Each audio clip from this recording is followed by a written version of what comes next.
Behind every crime lies a story waiting to be uncovered, from chilling mysteries to untold truth. This is where the darkness comes to light. Roaring buzz lights up the air, faces tense as stories tear, truth and lies like a tangled dance. Justice here takes no chance. Gavel strikes, hearts beat fast. Witness takes stand, shadows cast. Whispers loud like wildfire spread. In this game, none's ahead. Hello, good morning, everybody. Hello, welcome in. Today is Saturday. We have a special edition of the Court on Saturday. I wanted to start just to apologize by my voice. I went to a concert yesterday, and as it seems, I had a little bit too much fun, and my voice is now suffering. But that's good news for you guys. You might have to listen a little bit less from me. So yeah. So I was like, I had so much fun. It was very good night. But then suddenly we did all got the news of sadly of our dear friend Ricky from the RA community sadly passed away. But we're trying to take hello, good morning, Shana. Welcome in. My apologies for my voice, but normally I don't sound this bad. But yeah, I went to a concert last night and yeah, my voice is suffering and yeah, but we're just here today on a beautiful Saturday over here in the UK. It's a very dark and gloomy day. That today is definitely a very English day of rain and cold and wetness, and it's just although I had fun. That was a very good concert. I definitely had to not too much fun, but a lot of fun. um Make sure that everyone like press the like button. It does help with the worlds of the YouTubes and everything. I hope you guys are ready. Hello, good morning, Nightbot. Welcome in. Thank you for coming. Um, my voice is going to be so fun today. But I am drinking a lot of hot tea and some throat tablet thingies and still on my sweets. So it's still going to be a good day. Even though we have to attend court, which is a good thing. It's not for us, and hopefully sun will be better today because it's Saturday and it has to be. um but I wanted to share with you guys something that another creator actually posted, and I have authorization from the allegedly speculated to actually share with you guys, because she went and did the research, which is amazing, by the way. And that she figured it out. Um, uh, Sorry, she figured it out how much the state in the county and in the county of Sullivan, where the trials is actually taking place, how much they are spending a day on sequestering the jury. I basically am gonna read the information. So it says that the motel will probably run around of $1,600 a day on average. um this the thing, I don't know if it is each juror or just all together, but probably it's all together. I don't think a motel would be that expensive. Our jury our jury meals run about $300 to $350 a meal, and that could be a little bit more that if they decide to go out and eat. And then there's lunch as well that is also delivered every single day, and there's a little bit extra for expenses.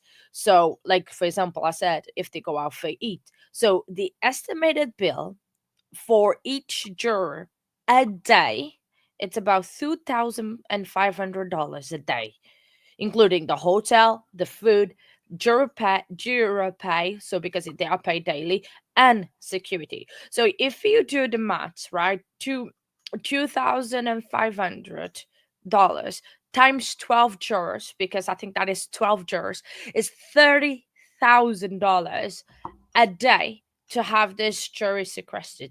I'm even impressed that the judge is not having Sunday court, because spending that much money on jury a day, that is gonna, it's like they already had, we are on day 4.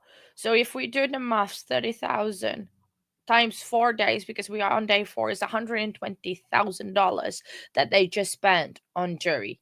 just on jury, because don't forget about then the paying the court clerk, the court, the transcript person, bailiffs, and everything to come in on a Saturday to court, and and true, and then there's very well pointed. I don't know how many jurors. I think it might be even 17 from what, or 22.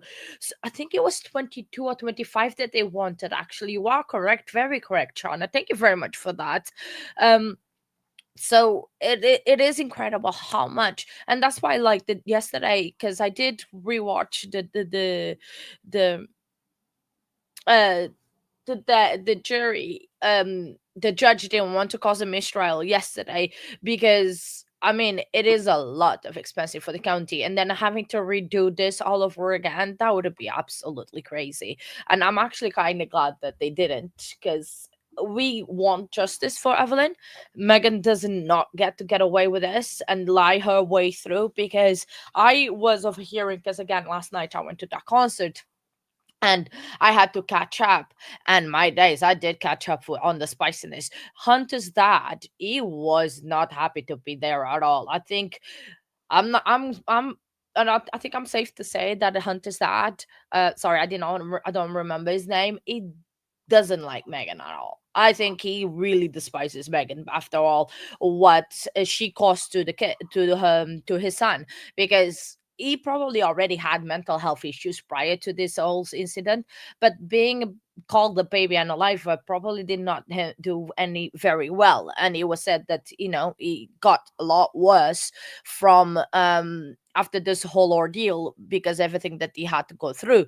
So it's just impressive that Megan managed to ruin everybody's life. um 30,000.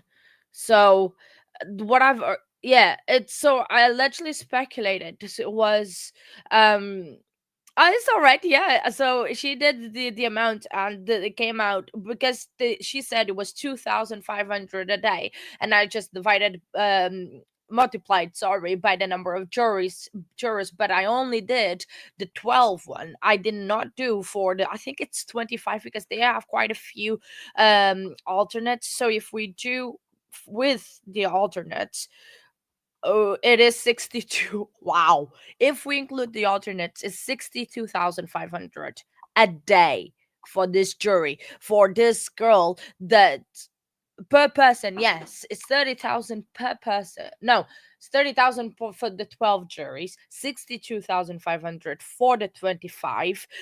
It's 2,500 a day per juror. So then you just multiply how many jurors there are. So it's just a crazy. This girl cannot get away with it, because after, like, and I'm not even in America, guys. I'm so outrageous. I'm not even in America that I'm not really paying the taxes to that. I would gladly pay to keep her in jail for the rest of in prison for the rest of her life, even though I'm not in the country. I would give away money to the IRS in America to literally keep her away. But it's just, oh, that's so much money that the taxpayers are literally, and then they want to cause a mistrial. Oh, like hell no! I don't think the judge wants that, because he knows very well about the cost. That everything. Yeah. Thank you, Nightbot, for that. Appreciate you. So the $2,500, it's just per person, because it includes motel, meals, jury pay, security, because obviously they have to be secure, because malicious people that want probably do something against, and also to kind of make sure that they are not watching the news, or if they are out having a meal, that if the news come up about the case, they can be like skirted away. And because you can be really in a restaurant, right, having a nice time chatting with your fellow jurors and everything, not talking about the trial obviously, and then all of a sudden in the TV it will come up with the trial, because I'm sure it is, because it's a very big trial in the area. So they have to have security to make sure they like go through the rules of not being in the media, because they don't have their cell phones, and they have very limited TV access, I think, when they are in the motel, or even not TV at all. I think I would be better safe to not have TV at all, but it's just absolutely crazy. But I also am intrigued. They are gonna be at least, excuse me, about 2 weeks, right, with no phone or anything. How many messages are they gonna have on their phones after, like, because there might be people that they don't know that they are the on the jury, and they are sequestered, and like call text, group text. It could be, I would be sorry, that's like things that my brain sometimes thinks about, random things. This is the most random thing ever that my brain goes to. And oh, hang on.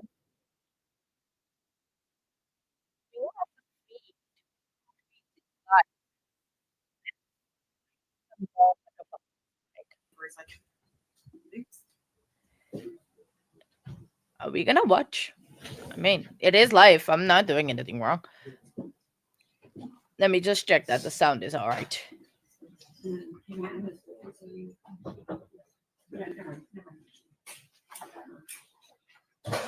So it's like literally just background noise. I think they are just in the courtroom talking and everything. So um and then the thing, the bombshell of yesterday, it was the fact that Ethan settles like it's almost impossible for him to be the baby's dad because of all the situation. So yet again, she even lied about that. So like I want to know, it was it Caleb, the other one that she was dating? What was the name of?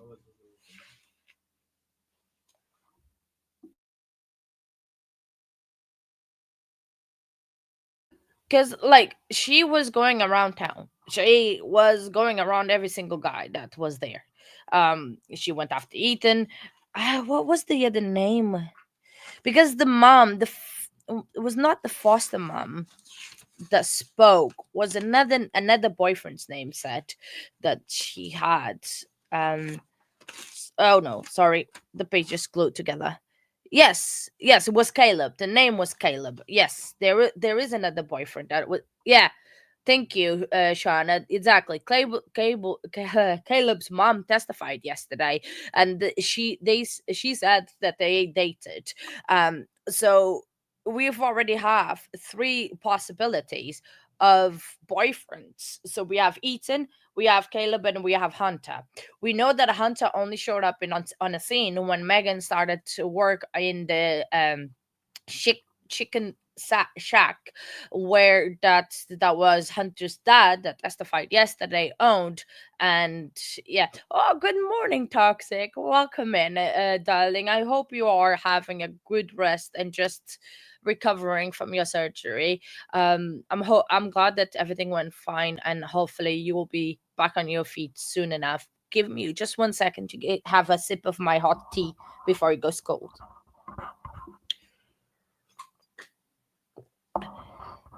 So yeah, just make sure you guys press the like button as well, because it does help a lot the channel to put out there. And as well, check the Discord server, because Toxic has been, yeah, I was like, I can imagine. Just make sure that you rest, enjoy your rest, because it's very well deserved. And try, maybe keeping your mind of it, and maybe very good strong painkillers is definitely a doctor's recommendation. And just keep your feet up. I think that's what they normally recommended. So I was catching up on the trial from last yesterday, because obviously I missed a part of it.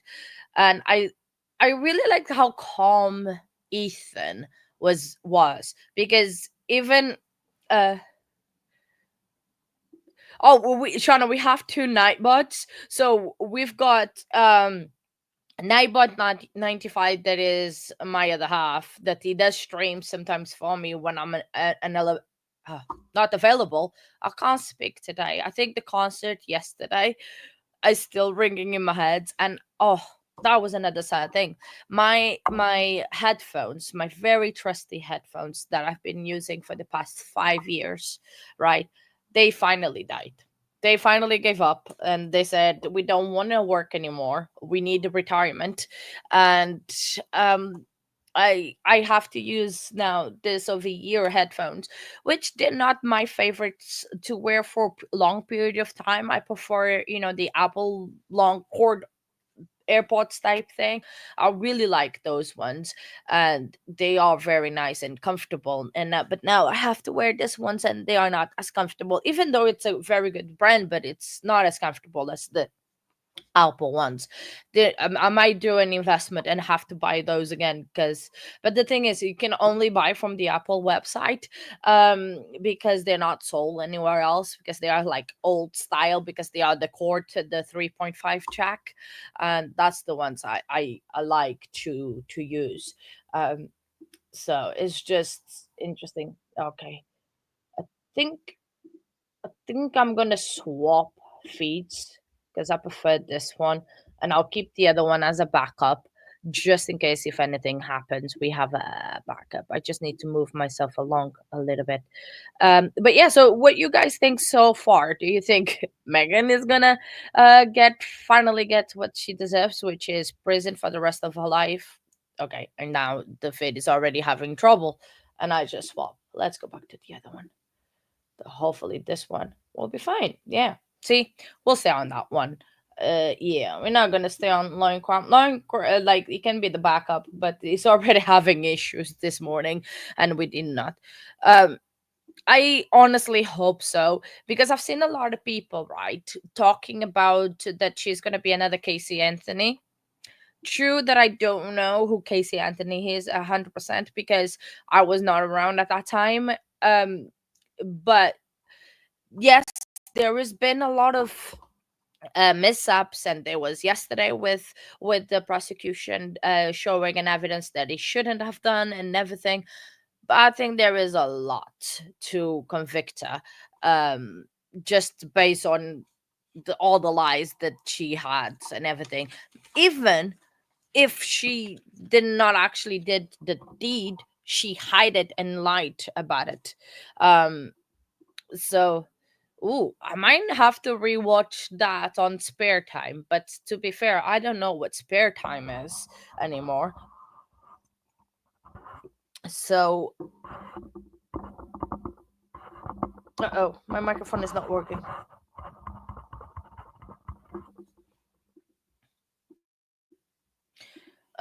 Jed. Oh, sorry. My microphone. I was pressing the button. It has a button underneath, and it was not like turning it on. I was like, I want to speak. It was not letting me speak. But never mind. Here I am. I know it's this. Yeah, it is. This trial is being a lot compared to that to Casey Anthony trial, and that's why I wanted to watch to know exactly or read about what Casey Anthony is. Um, to actually know what people mean, because I don't really know who Casey Anthony is.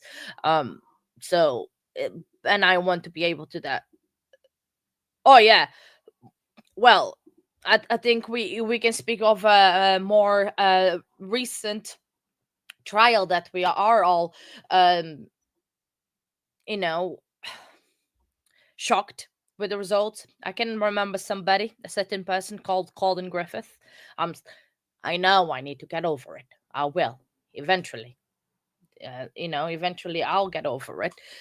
There's no sound from court. I was just like, there. She's wearing green today. Is it that green? Yeah, it's kind of like off green today. But she cannot wear green. We are the green gang. I was like, why these people keep ruin our color? It's absolutely. Mm. But so yeah, so I need to look at that. The Casey Anthony. I need to make a note of it. Do you guys know where I could find the whole trial or something? Maybe on one of Anthony, because I need to actually have a look on speed dial, because apparently, like, even though they were scored today, I think we're not gonna have that long of a day. I don't think they're gonna stay until 5 o'clock. I'm not sure. I'm not 100% sure. Don't quote me on that, right? Okay. Don't quote me that they're not gonna stay. Oh no, of course, absolutely. Toxic. You girl, you take it easy. Just listen. Chat if you want to do your diamond painting. Absolutely, absolutely. Ooh, okay. I'll have a look. Definitely. I love Brandy. I love the family meeting of yesterday, and I just wanted to pay my respects to all Ricky's friends. I did not know him that well. I think we chatted once or twice because he friended me on Facebook. But it's gonna be dearly missed. And that's paying our respects to him, and we're gonna, yeah. So need to catch up on that trial. I think they are getting ready because there's a lot. I know, Lois. I lost Ivan's channel. Don't know how, and I've been asking people for it, and no one really has the link because I lost it. I really like Ivan's live streams. I know he hasn't done one for a while because I've heard people talking and saying that, but I lost it. I don't know what happened that I just lost it, but if you can send me in the email, Lois, that would be great appreciated if you do have it. And these headphones are giving me a headache. I don't like these headphones for streaming because it feels like I'm in like a scuba suit or something. I tried to look up Ivan Victor and nothing comes up. To be fair, I don't know like his logo. What is his logo? I don't really. Let me try again. Ivan, it's with K. So it's just I yeah. I need to look at it again and just trying to find it because yeah, the only thing that comes up with his name, it's someone that doesn't only has like shorts, so I don't know if I don't think that is Ivan. I only saw Ivan like twice on our on so I don't really know. Okay, thank you, I appreciate it. Oh yeah, I was like, fair enough. It's like even just I like rewatching old stuff, and sometimes it's just having a background when I don't have anything in to watch. So, oof, Zio, no one wants that. L- No one wants that, Zio. Watching me in 4K, please no. Definitely, no one wants that. So, ah, who was talking trash about? Thank you. So that's um yeah, no, girl, take me down. Girl, I don't belong there. Nuh-uh. Um again, Zaya, it's like if you guys don't hear me very well, my voice is going in and out because of the concert last night. So um um yeah, if we upgrade the setup, but probably in a while, in like 5 months. 4K, 4K, 4K. Nightbot, this is not about Warhammer 40K. Okay, don't get confused, Nightbot. I know you like that. So these headphones, honestly, I need to get the headphones from the thing. Um, yeah, that's like the thing is, Zio, these headphones, I like them to listen to music when I can block Nightbot, but don't like to have both of them when I'm talking because then I don't have perception on how loud I'm talking or anything because I can be very loud. Portuguese people, we loud. So, uh, Nightbot, no. I think I need to put Nightbot in the timeout because it's been naughty today. Um, but yeah, so this phones is like cancellation headphones, and if I put them on, I cannot hear a thing, and I can't even like hear myself think or anything. So yeah, I don't want that. I know I'm hilarious, Leo. But we were talking earlier, and I don't know if you Toxic and Zeal heard, but do you guys know the average that this county is spending on the jury every day? Try to make a guess, like a educated guess. Probably Zeal, you already know because I did get this information from AS. Yes, yeah, you do, Toxic. By the way, um Zio gave you the membership. Zio yesterday was very lovely. Gave membership and hit Nightbot, Case One, you, and then two other people. I just got it from you. So I did have an authorization for Mayas to share. So uh yeah, so you already know how much. So it was very, very, very awesome that Zio was able to hit everybody that we've been trying to hit. Nightbot, Toxic, Case One, and then other people as well. We only have Pink Burst, I think, to try to hit as well.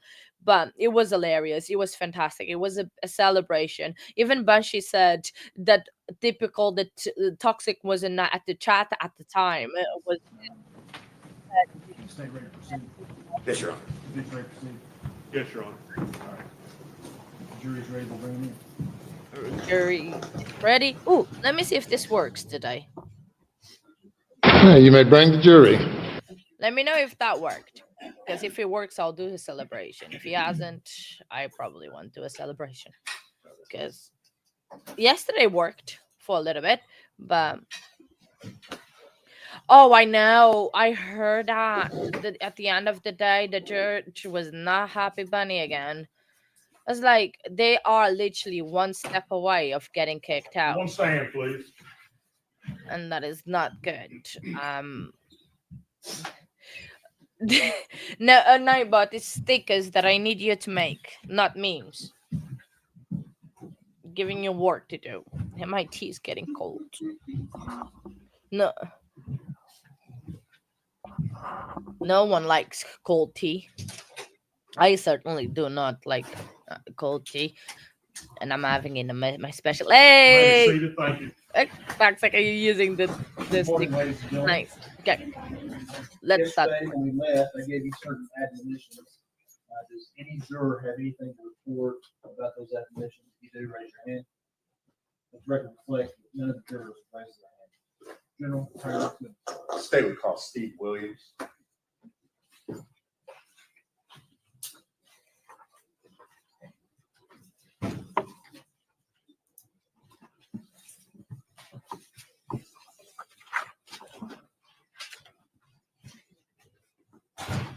Steve.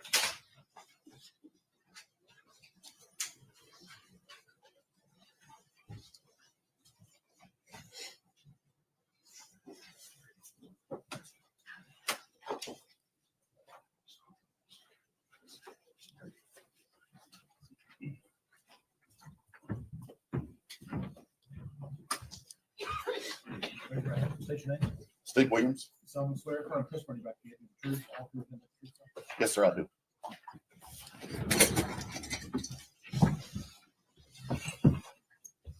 Good morning. Morning. Scoot up close to the mic. Speak up loud. Okay, Thank you. There you go. You're Steve Williams, is that correct? that's correct. And you were previously employed with the Sullivan County Sheriff's Office. Is that right? That's correct. All right. How long were you employed there? Just under 34 years. So back in February of 2020, were you working at the Sheriff's Office? That's correct, sir. And what was your position or assignment there within the Sheriff's Office? I was lieutenant over criminal investigations. And during that time in February of 2020, did you assist in the investigation of a missing child by the name of Evelyn Boswell? Yes, sir, I did. And specifically, did you participate in interviewing the defendant? Yes, I did. Now, at the time at which you interviewed Miss Boswell, had other detectives already spoken with her? Yes, sir.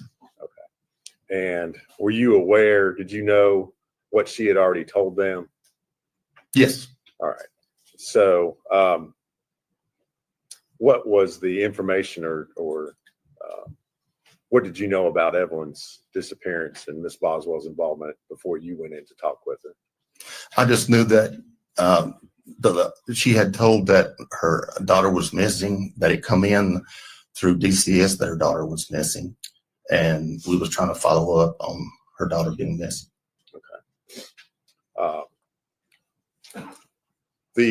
Where did you talk with her? At the sheriff's office in criminal investigations division in the interview room. Okay. And this interview room, does it have the ability to sit outside and listen to the interview as they're going on? Yes. All right. Did you listen to the interviews that were done by the other detectives? Some of them and parts of them. I can't say I heard every one of them. All right. And is this interview room located over at the Sheriff's Department? Yes, sir. And is that here in Bluntville and Sullivan County? Yes, sir. When you went in to speak with her, let me ask you this, what was your approach in speaking with her? Did you take a different tack than the other detectives had taken, or? Well, I just went in and was just being nice to her and trying to talk with her, or maybe you'd say civilly and not browbeat her or anything. All right. And was your interview with her recorded? Yes, sir. And prior to coming to court here today, did you have a chance to watch that interview? Yes. And was it a true and accurate recording of that interview that you had with Megan Boswell? Yes, sir. Judge, I'm going to move to introduce that as Exhibit 182. No objection.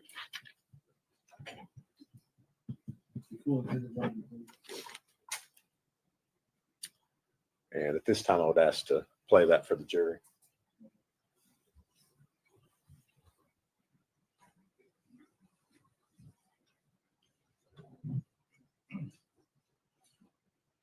Hi, Hello. I'm Steve Williams. Hold on just a second, okay? I'm going. I can't go nowhere.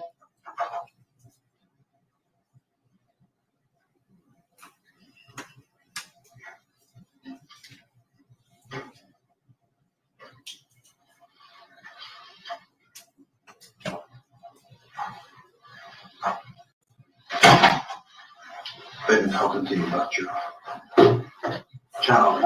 Yeah. And where was the last time you saw your child? I'm coming home from Right after Christmas. where? Ethan. Okay. And you say Ethan, does that mean Ethan's in Louisiana or Ethan's? In Bluntville. Like I told him, I don't know if he took and dropped her off somewhere right after I dropped her to him, but I don't know what's going on. Where did you give her to Ethan? Bluntville. I was your grandpa. Okay. And what's his grandparents' I know his grandma's name is Sherry, but I did not know his grandpa's name. name? Okay. Have you ever been there? Once or twice. And you've met him? I've met Carl. And that's his grandfather? Yes. Okay. And I'm sorry, I didn't mean to tell you I didn't know his name, but as soon as you asked me, it spit right on my mouth. that's no problem. Am I asking questions here all night? No. We'll be done in just a few minutes. Okay. Why, you in a hurry? I mean, like, no, but if they're gonna keep questioning me and keep me a line, like I want an attorney. Okay. Because I'm not lied to them. Okay. Well, do you want to talk to me? Yeah. Okay. All right. So the last time you saw your child was at Ethan's, right? Mhm. And you took your child to Ethan's grandparents' house, right? Right, but I never walked in and stood in the driveway. Okay. And what was you driving? I was driving my Cruise. I don't have anymore. It was a red 2018 Cruise. It's like a little Chevy sedan. Yeah. Okay. And was Ethan's family? I mean, I guess he was. I don't know. He just had me come up there. Did you see Ethan there? Yes. And did you see his grandfather there? No. Me and Ethan stood outside and talked. Kind of like away from the house. Okay. Like the house was like over here where he parked his car was like towards the trees of the house. And we were standing like towards this side of his car. Okay. And you dropped that one. Mm-hmm. And But the car's in his car and everything. what kind of car was he driving? A 2018 Nissan Versa. It's black.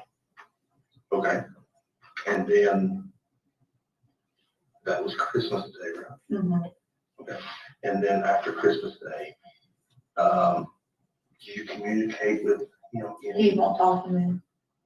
but On New Year's Eve, and sort of on New Year's, I guess, me and him argue back and forth. on text message or No, or actual? on the phone. Okay, so actually talking. Yes, he would get mad and hang up, and then I'd call back, and he'd answer for a little bit, get mad and hang up, and just wouldn't answer. Did he say he had Evelyn in? Yes. And I left him tons of voicemails, and I was like, look, like, if you want me to leave where I'm at, like, I'll come spend New Year's with you and Evelyn, like, I just want to be there as a family, you know what I mean? But I'll come to where you are. Where was he at? I think he was at his friend's house. Who's his friend? I don't know, to be honest with you. Friend around here or friend? Friend around here. Okay. And you don't know who his friend is? He doesn't tell me anything. Okay. How long have y'all dated before? Like 3 years, maybe 4. Okay. But you 3 years, yeah. And you didn't know his friend? No, I was never allowed to be around any of his friends. Okay. And then, did you ever call him and say, hey, where's Evelyn? It's been. I've tried to call and he won't answer. I would leave voice messages, he wouldn't call back. And honestly, like I was telling them, like I had Evelyn for like over a year and he never checked on her and I just support her by myself. So when I got here, I was like, you can take care of your daughter for a little bit. Not that I don't love my daughter, want to be with her, you know what I'm saying? But I was like, you don't help me at all. Like I want you to see how it feels, so no help. So he didn't help you financially or No. taking care of her? No. He was in the military. Yeah, like he would never even be like, hey, like, is she okay? Or like try to check on her and help me at all. Does he live in a house down there? I don't know. And you don't know where she's at? And the last time you saw her was Christmas? Right. Right. Have you went to his grandparents' house? Yeah, but nobody was there when I went. Have you called them and asked them where she's at? Okay. And what brought you here today? I guess my dad called. So you still haven't heard from her, but somebody's called about her, Yeah. right? And you have no idea where she's at?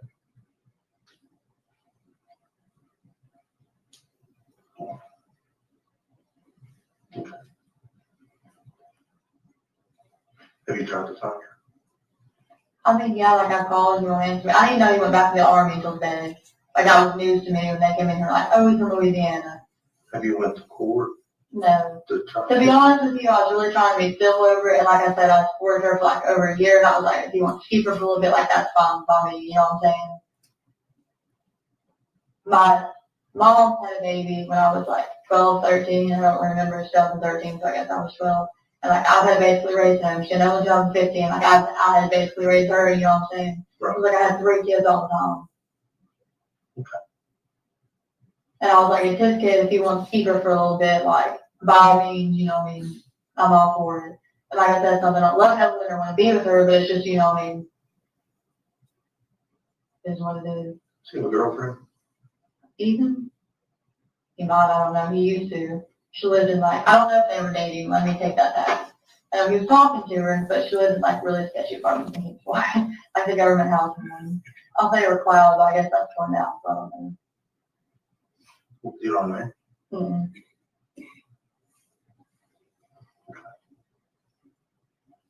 So if you was guessing where she was at, where would you say she was at? I don't know if he dropped her off somewhere or somebody or what he did, so I don't know. Well, but they have to be somebody he trusted. Right. So who would you think that he would trust besides his grandparents? I don't really know, to be honest with you. I didn't know he really talked to his grandparents that much. Ethan never told me anything about his personal life. Like, especially after he got in the army, like, he just was not talking about it. I don't care how much I cried, he just was not talking about it, to be honest with you. And also, when he comes in the army, he would go, like, months without talking to me, I told him. Well, before and after I had Evelyn. well, if you're in the military, sometimes you're out in the field and stuff like that, you can't just. Well, yeah, I understand that, but sometimes he would just get mad and just not talk to me. You know what I'm saying? Like long periods of time. And I know that wouldn't be. Right. Okay. So if you could help us right now find her, what would you tell us to look? I don't know who Ethan hangs out with. Does he have Facebook? Yeah.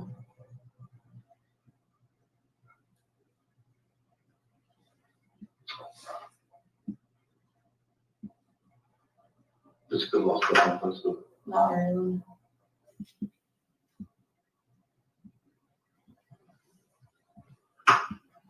Do you have Facebook? Mhm. Do you have communicating on Facebook?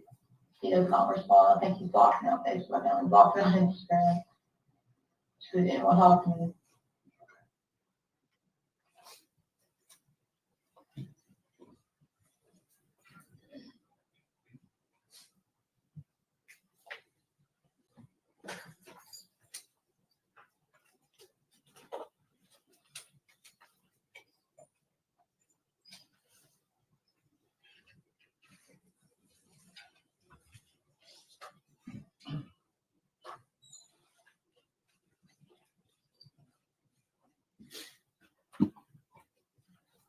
Did you participate in any other interviews with the defendant? No, sir. Okay. Did you do anything else as far as the investigation was concerned? I assisted other officers in the investigation. You continue to do other things? That's correct. Thank you. If you would answer any questions Mr. Scott has for you.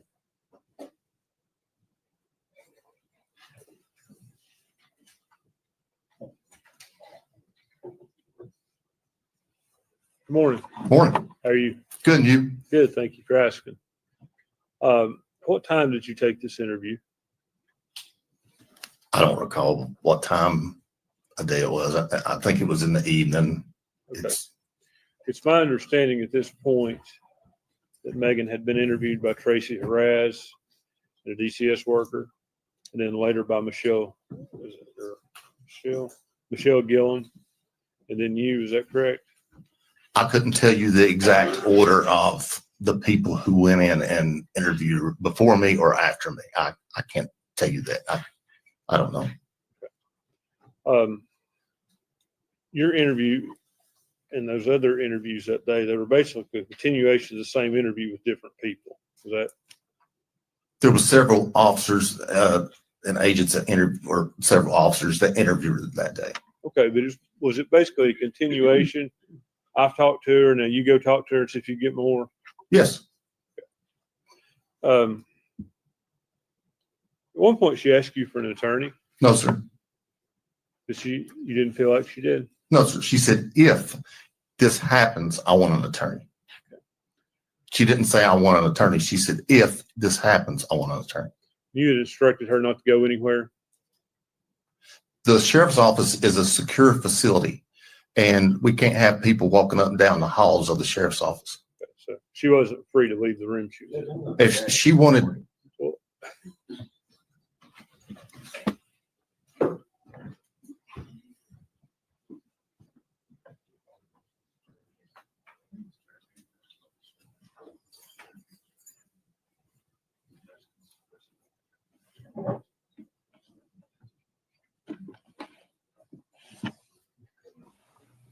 All right, so we have the first sidebar objection of the day.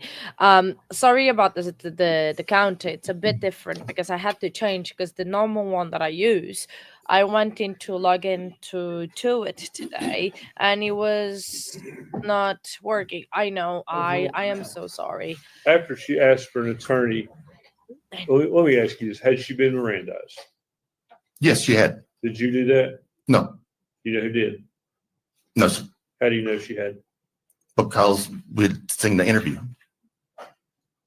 And we wouldn't be in there talking to her if she hadn't been Mirandized. But you don't know who did it, and you can't say that you did it. I can say that I didn't do it. You can say that you didn't do it, right? That's correct. But you can't say who did. No, sir. And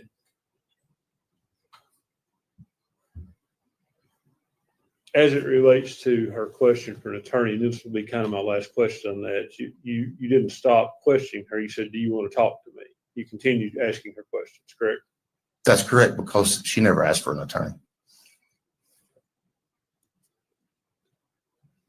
Was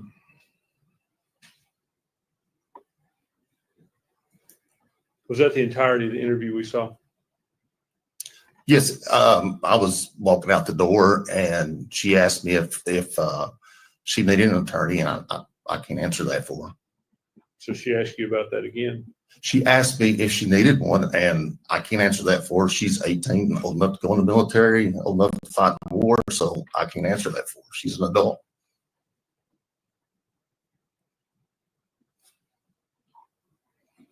What time did you come on shift that day? Do you know? I usually come to work at 8 o'clock, but I can't tell you that day. It was probably 8 a.m. I'm just trying to nail down the time period.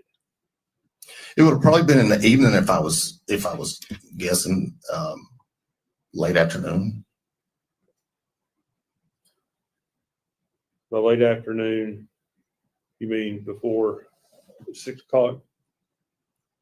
It would have been right around 6 o'clock if I was guessing that day.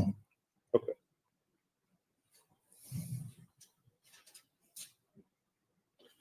Mr. Williams, thank you for being here. It's good to see you. Yes, sir. You too. You read it? There you Is he for you now? Yes. Yes, sir. Thank you for your testimony, your listening, understanding, and reading. Thank you, sir.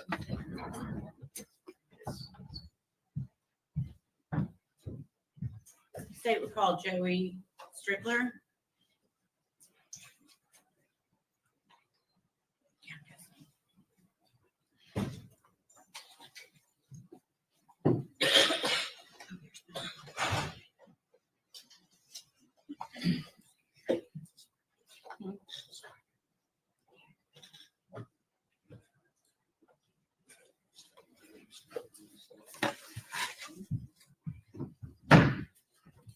Raise your right hand.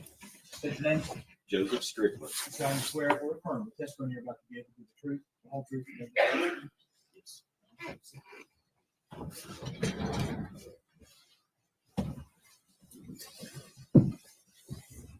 truth. Good morning. Good morning.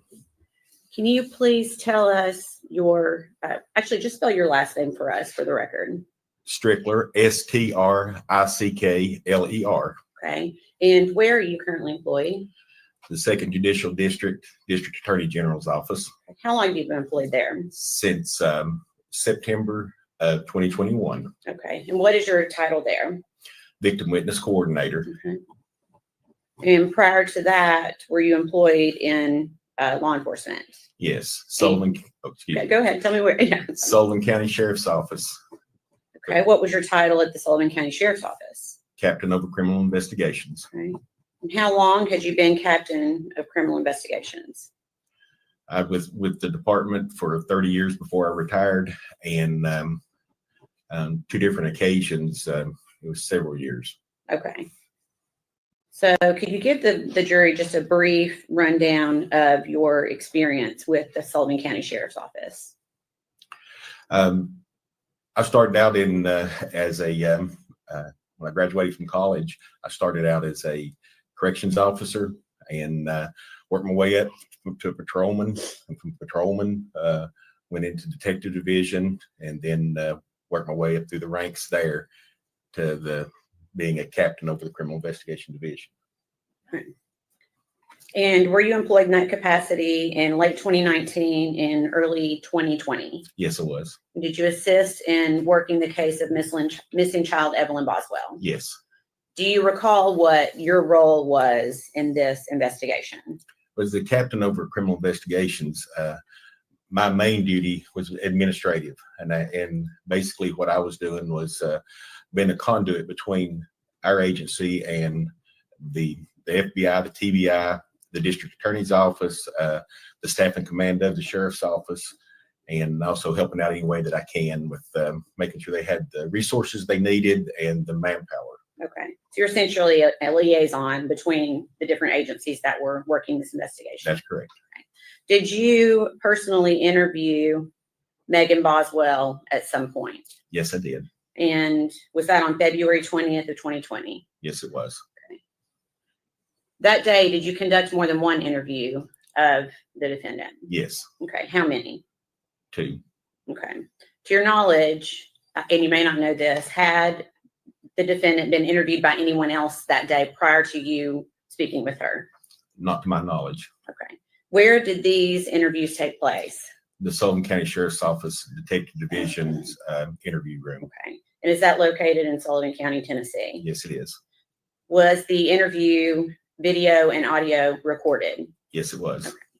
And who was present during the interview? Myself and Miss Boswell. Okay. Have you had an opportunity prior to court to fully watch both interviews in their entirety? Yes. Okay. So first we'll go to the first video. Is that a fair, since you've watched it, is it a fair and accurate representation of the first interview you conducted with Megan Boswell on February 20th, 2020? Yes. Okay. Your Honor, we'd ask that be made exhibit number 183. Any objection? No, sir.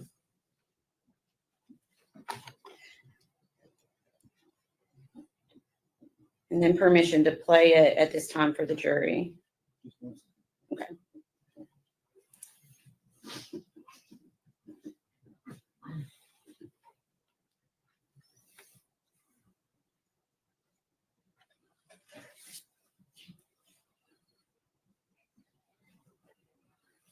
Okay. Hey, I'm Joe Stricker. I'm the captain of criminal investigations. They called your boyfriend Heather, Yeah, and he's supposed to be, I reckon, supposed to be big kid. I was wondering when my mom did. Oh, you want your mom, not him? Yeah. Okay, I can do that. Take care of Okay, that. well, can I ask you something you answered honestly? Okay, so like when I got another cop's car, he was telling me like Hunter had like orders of protection against him or like domestic assault or something. I can find out. I don't know. Can you tell me that? Oh, I could tell you that if I knew it, but I can find out for you. Can you? Sure. I mean, I'm not trying to be mean like you know, I just really like don't want to be around that kind of person, you know what I mean? I don't blame you. Okay. Let me see if I can find out for you. Okay.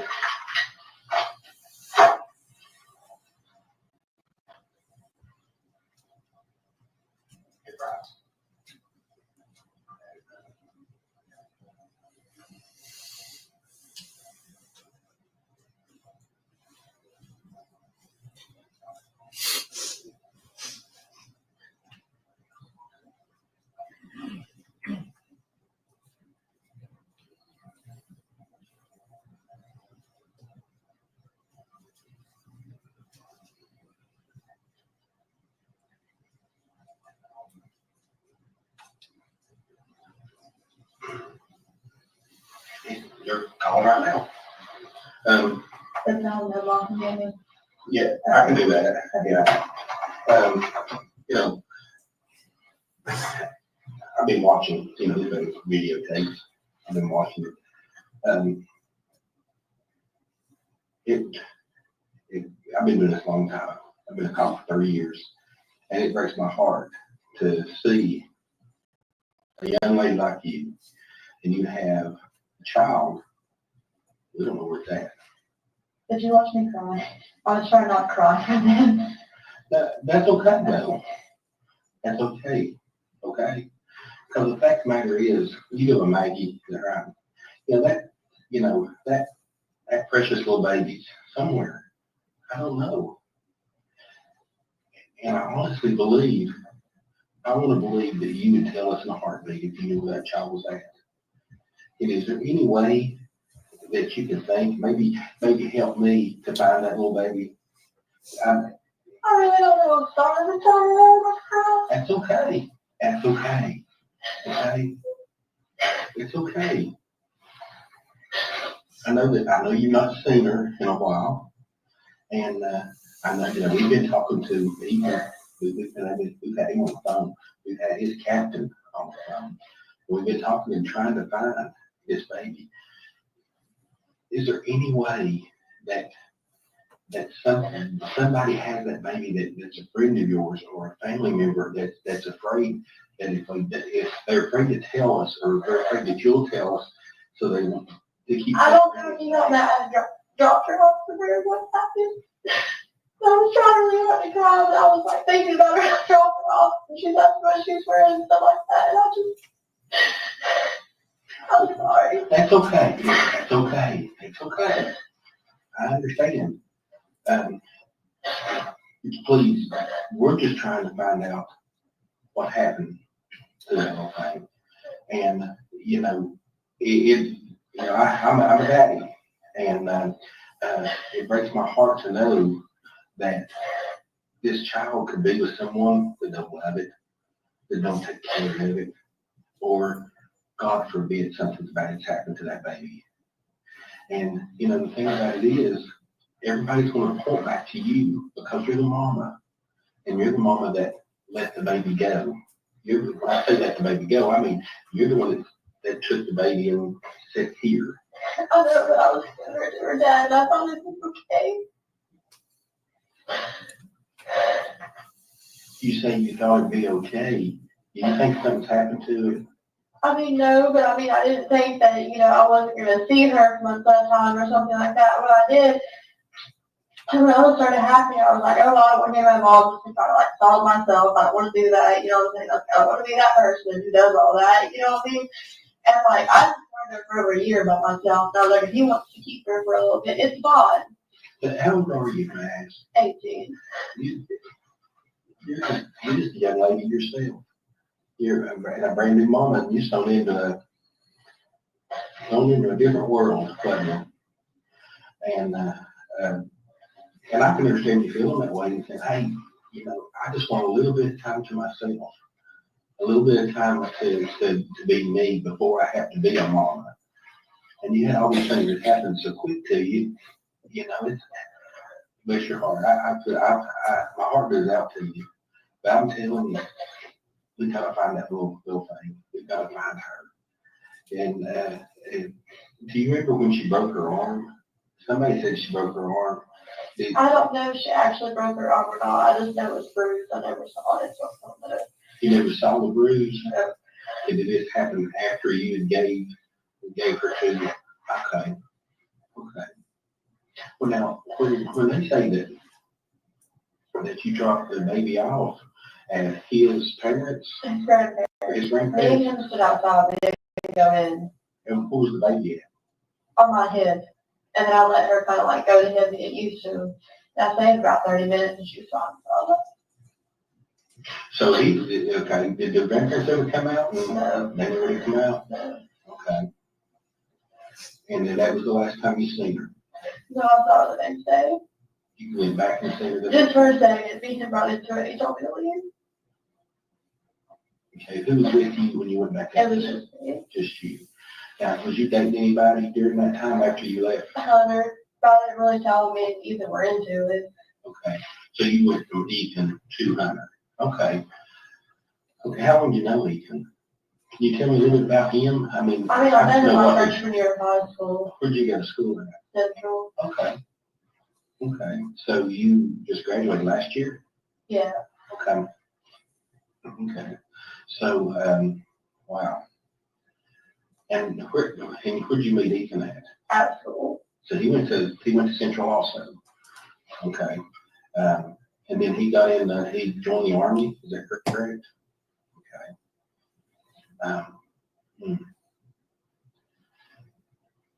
So the last time you seen your daughter was sometime around Christmas, the day after that you dropped him off, you went and he didn't want to let you talk with her, be with her or anything. Was there a confrontation or anything? He just basically ran you off or say, hey, you're not talking to I think he just basically ran me off.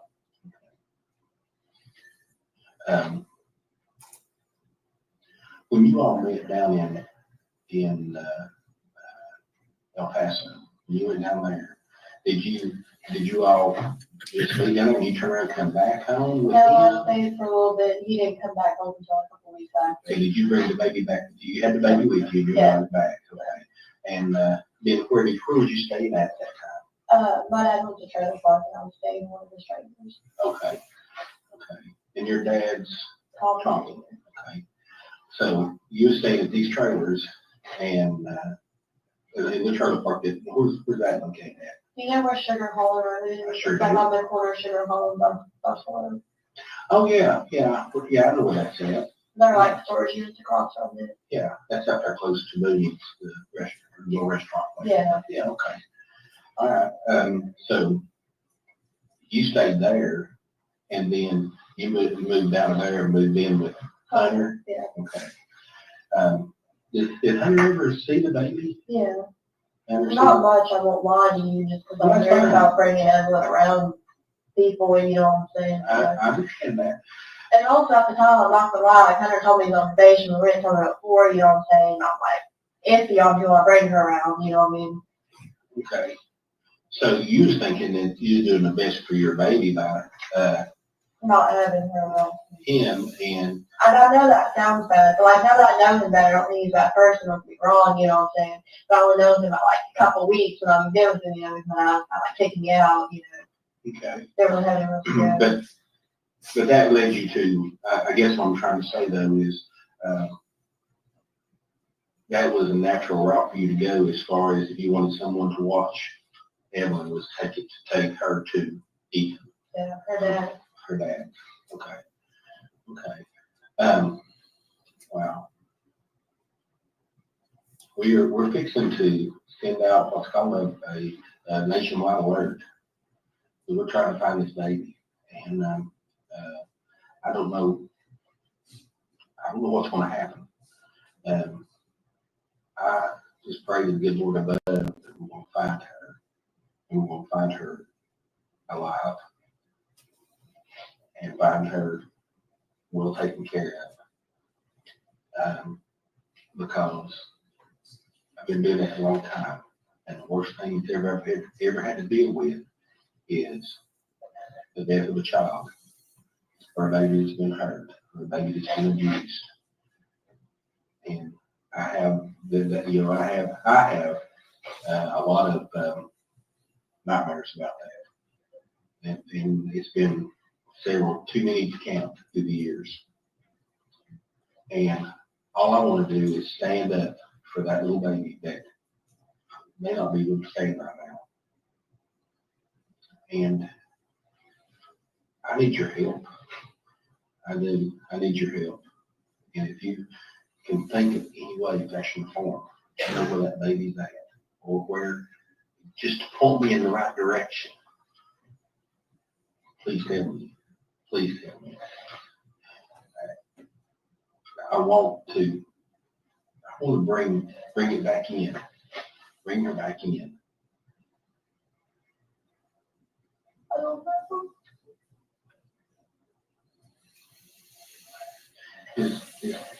Is there any way that can you tell me a reason why that you didn't reach out since Christmas to the family to try to find Evelyn and talk to her? Just nothing, even put her on the phone, let me speak to her. Because I was really just trying to resolve two meetings, to be honest with you. You was what? Just trying to resolve it between these two.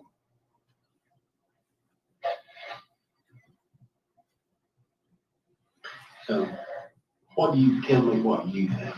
What do you think happened? I don't know, I think taking her in got her out for someone else for. You think you may have hurt her? No. Did you hurt her? No. Would Hunter hurt her? No. He used to get like mad, like threaten me all the time, but he never actually like did anything. You know what I mean? Did he ever show any aggression or anger toward your little baby? No, they don't know. No. You never seen that? No. You said that she had a bruise on her arm earlier. Do you know how that bruise happened? That you think is maybe Fell off the bed. That's what I was told. where at? And he Did that happen? Did you ever see the bruise and stuff? You never did see the bruise with the broke arm or anything like that? So you did have some telephone conversation apparently with Ethan about her.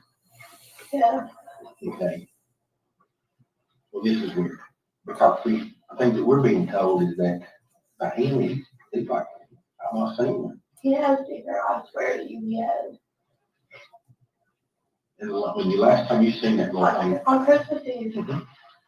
He had her then, but I had her for a little bit on Christmas. So me and my family and Hunter went and picked porridge every second night. I think that Christmas Day, and I got her stuff that I got her. And I got, like the stuff that my brother got her and stuff, and I took it to him. They're on, off of Hartown. Did you get to see her that day? Yeah. I had her for a couple hours. What did you take to her that day? I don't know what my brother got her, but I got her like a little horse and like baby shark stuff, their clothes and stuff like that. That's so sad.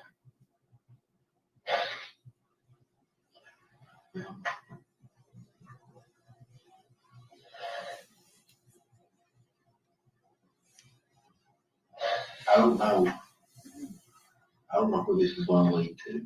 Like I've told you before, I've been doing it a long time.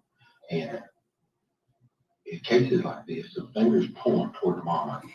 And it points toward you because, for one reason, is that you willingly took the baby to Eaton's. I understand why. I mean, you're telling me why you did that. But then, of course, he's not saying something didn't happen there. It was not right. That's what he said, of course. We got to find the baby. We've got to find Evelyn. Got to find her. Take care of her. And if it's a situation where, that you don't feel like that you can take care of her, then I promise you, we'll find some people to take care of her, that little thing for you. And I promise you that. We'll do everything we can to get you help and get her help to take care of her. But we got to find her. What do you all father does this mean I won't fantasy over anymore? No, it doesn't mean that at all. Does not mean that at all. But I can tell you this, if you think for a second, that little sliver that you might know where she might be, well,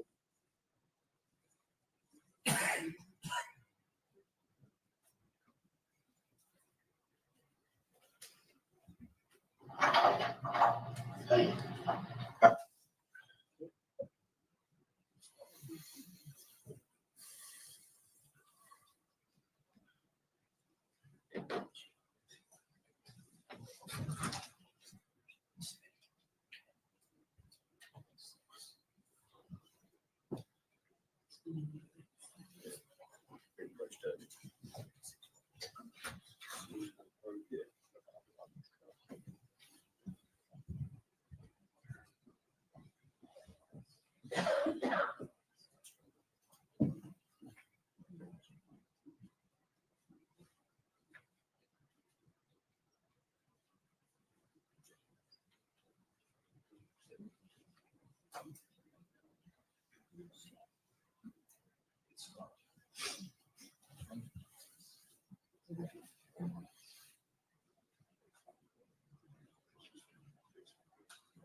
Ladies and gentlemen, go ahead, please. Go on stand, please. Uh-oh. Something happened. Was it an objection or something? I did not hear anything. Oh no, please don't tell me that someone did a mistake again. And showing something that it shouldn't. Oh my days. Not again. Yeah, I did not hear one either, Toxic, but all of a sudden the You may be seated, thank you. uh-oh, Judge doesn't sound happy.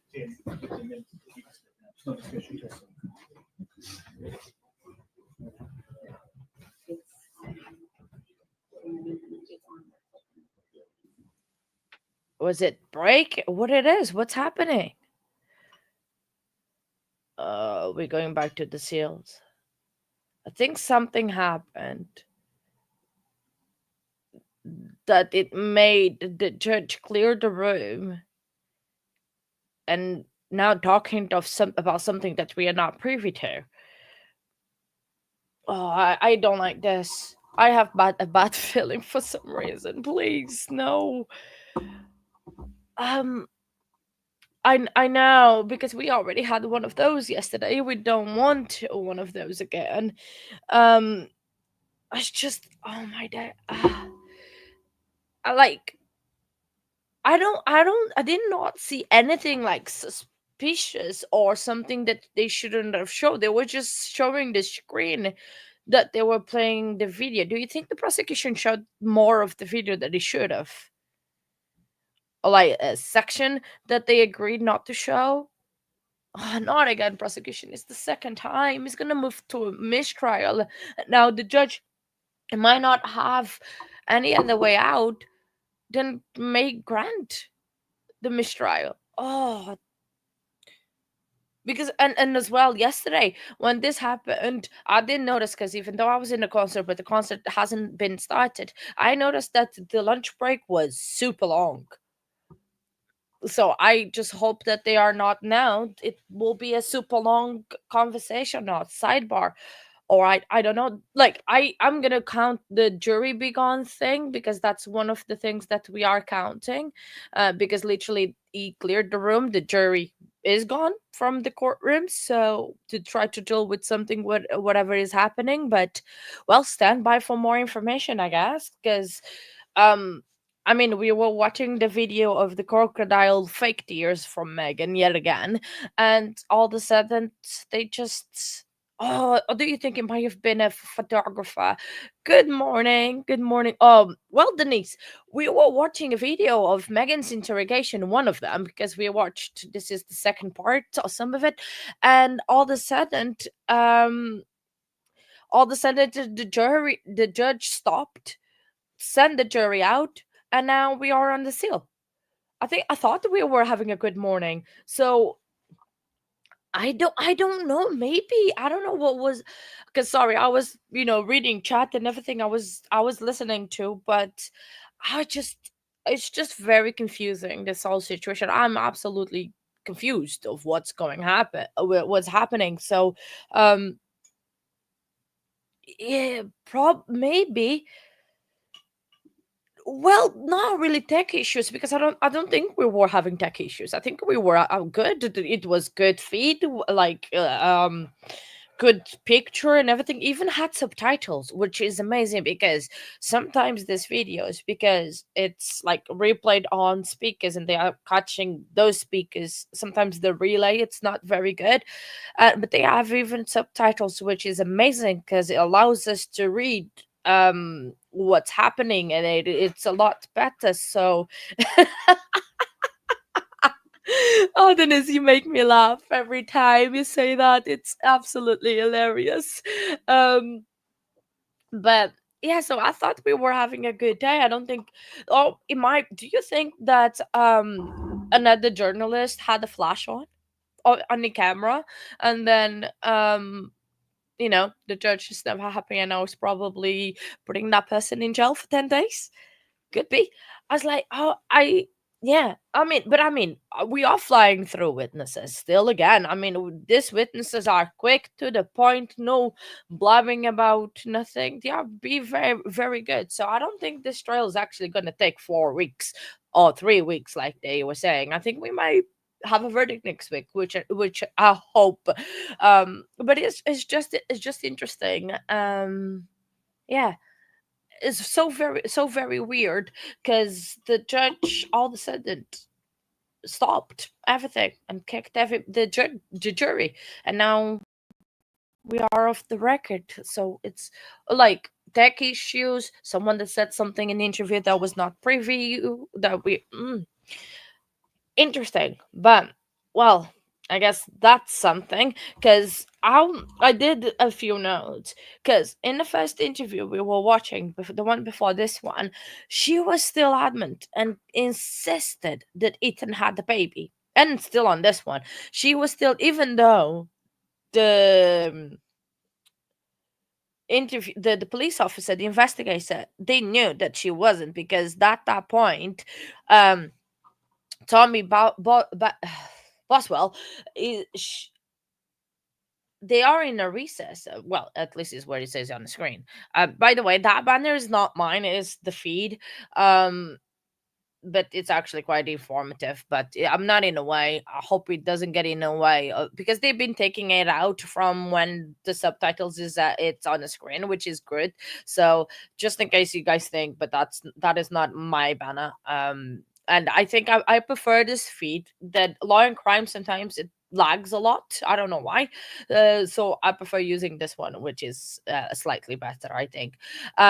So she was still adamant that Ethan had, even though, no, well, she knew, the investigator knew. Yeah, oh, thank you for doing that, case one. I really appreciate it. Thank you. But yeah, I was like, we were just watching the interview, and all of a sudden, the judge kicks everybody out. I mean, we started about what, an hour ago. We've been, yeah, about an hour ago in our in testimony, and all of a sudden, yeah, they kick her out. And also another thing, because we started later today, and it's maybe a long, short today, will we have a lunch hour? I hope not, because that's just a waste of time. I mean, they only started what, 10:30, so 10:30 and then stop already at 12 o'clock for lunch, then have an hour lunch and then come back. That is not a very good use of time, I don't think. But we'll see, I guess. We might even have a later lunch.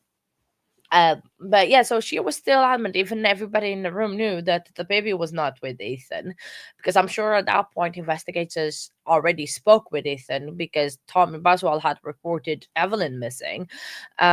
And she was still like saying, "No, no, we like he had blocked her on Facebook, on Instagram. He wouldn't talk to her." Well, I don't blame him. I would not want to talk to her either. I would block her in everywhere. Um, well, it is not this one from the sausage biscuits, but probably want some food. Um, so it's just interesting that she was still lying through her teeth, and we were discussing that probably the only truth that she said was the fact that about the baby shark blanket, all clothes that she had gotten for her, the ones that she sadly was found in.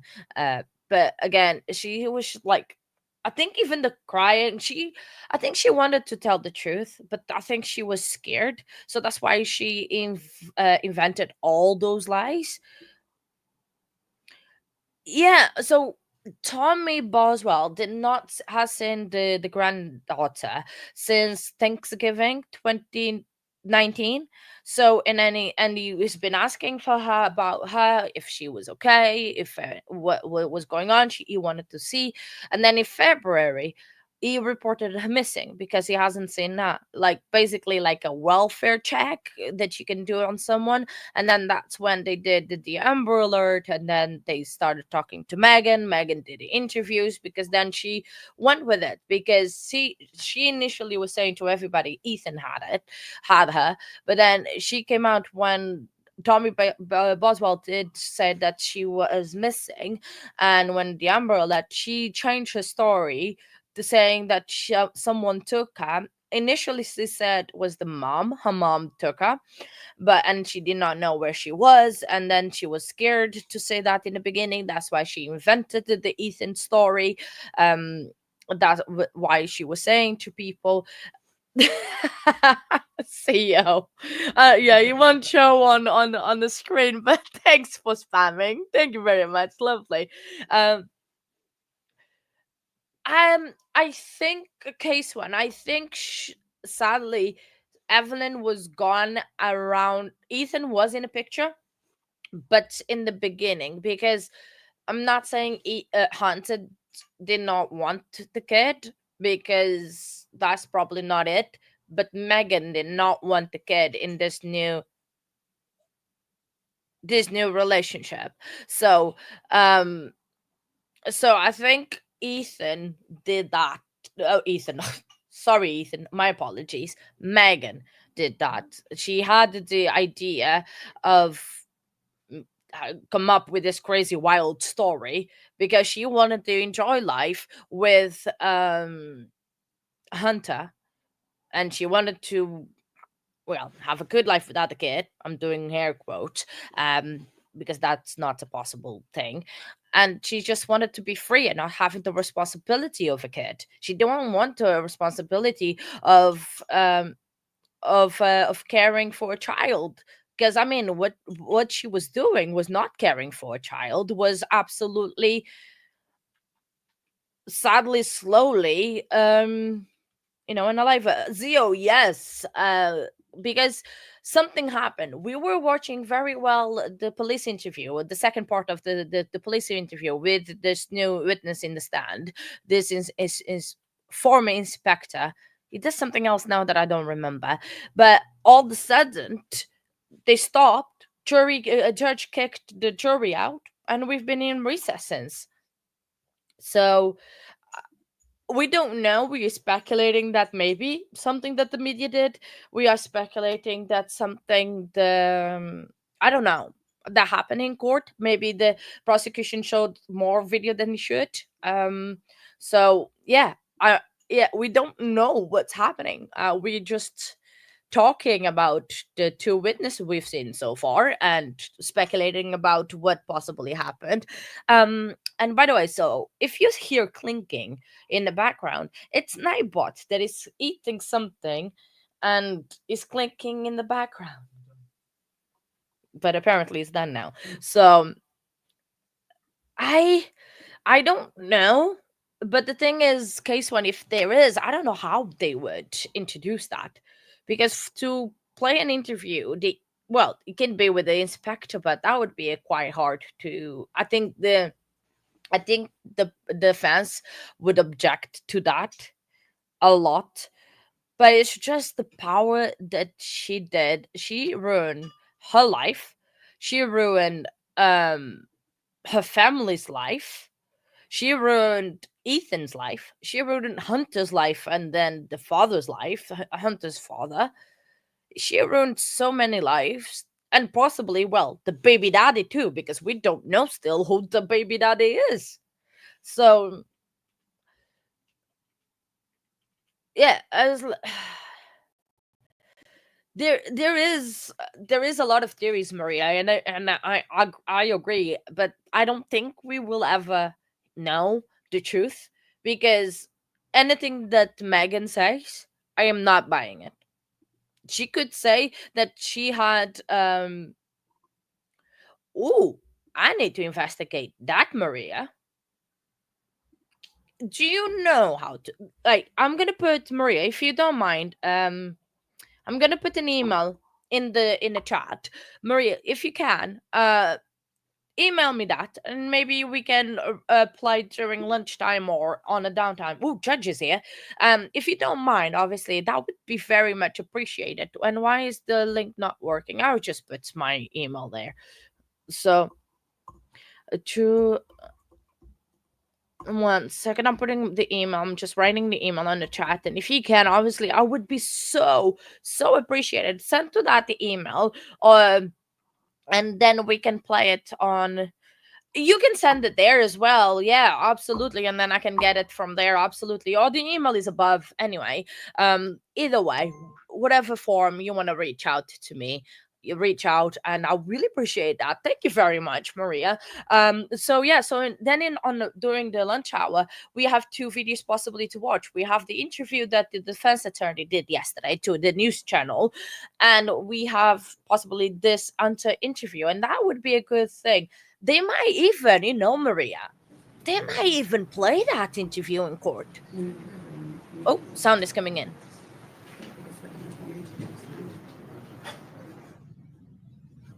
And sound went out.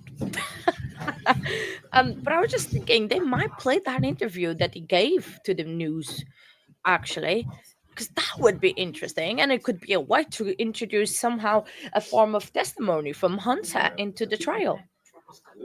Yeah, I will play that on break whenever I got. But the thing is, I'll do probably on lunch hour if we have one, because I don't know how long breaks are gonna be. Because we never know, because they just kick us out, and the judge just doesn't seem particularly happy. Well, to be fair, it is a Saturday and he's working, so yeah, I don't think I would be happy if I was working on a Saturday. Well, this is not work what I'm doing. This is my hobby. So I love my hobby. So it's not considered work. I'm spending time with friends, not work. But yeah, so that would be rather interesting. Now you make me thinking, both Maria and Case One and everyone. You guys make me think. Oh. Yeah, you may bring the jury. So yeah, I don't know if the sound bites are working. I keep pressing the button to see if it is working, but yeah, need to find a way. Oh, you okay there, Zio? Am I? Oh, they are working! Yay! And I'm a real-time crime professional. I hope that one worked. You may be seated. Thank you. It's one of my favorites. All right.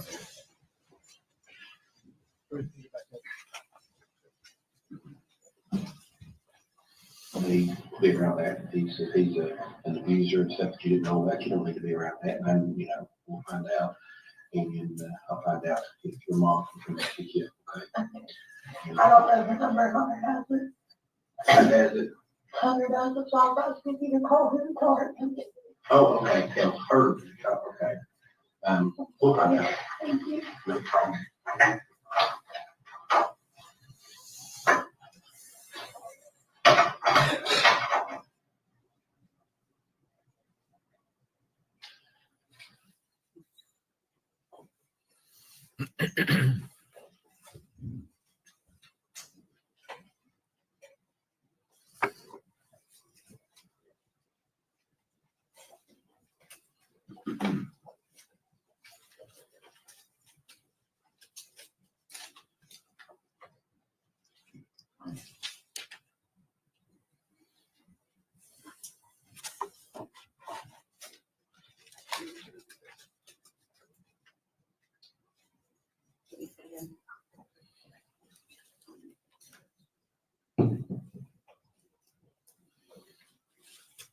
Okay, so now moving to, well, prior to the second interview, you stepped out for a few minutes? Yes. Okay. Any idea of how long you were out before you came back into the room? I'm sorry, I don't remember. Okay, you don't remember? No. Okay, and that's fine. So the second video, you also had an opportunity to watch it in its entirety? Yes. And it is also a fair and accurate representation of the second interview you conducted with Megan Boswell on February 20th, 2020. Yes. We'd ask that that may be made exhibit number 184, please. Objection. All right, the full exhibit 184.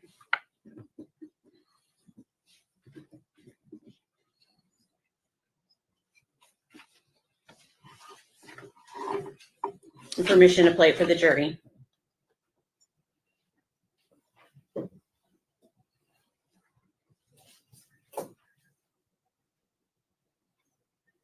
I have, you know, I got some, been a couple long time, and I've got some my own opinions about this stuff. But just something that's not adding up. It's just not adding up. And, you know, if there's something that you think in your mind, anyway, that's informed that you could think. Well, I was talking to Dad today. He's a really close mom, and that she's having all this story going down. She's gonna have to disappear. That she's gonna jail. I don't know what's going on. Your mom had that something? I don't know. That's all he told me today. I don't know what's going on. So, Tommy told you that And all this started going on, because he called her the night before. He talked to you all. He told her what he was going to do. And she said, well, you can't do that. This is what he told me. Like, I'll have to disappear. I can't go back to the hospital. I don't know what. I hope she can do anything too. So, but I thought Ethan had the baby. I thought he was stupid, but this is just what I told her this morning. I promise you. I talked to him on the phone on my way down here. Because I called my grandma first. I wanted to stop down there for a few months. I've never had any talk to you. He called me. So Tommy told you that he has talked to. No, this was before he called up here. Okay, but he has talked to your mom. A couple days ago. And that he told me that he lied to her, well, and me, and said that DCS was going to do a whole visit on Elijah because he thought that she was going to offer. And so he basically, but what he said to Angel, man, help me with this. He told Angel that he was going to send DCS to. And all that Evelyn and stuff. And he told me that she said, oh, like, I'll have to leave, and like, nobody can ever find me again, like, I'm going to jail. I'm sorry, I'm not being honest. That's just a lot of stuff to say.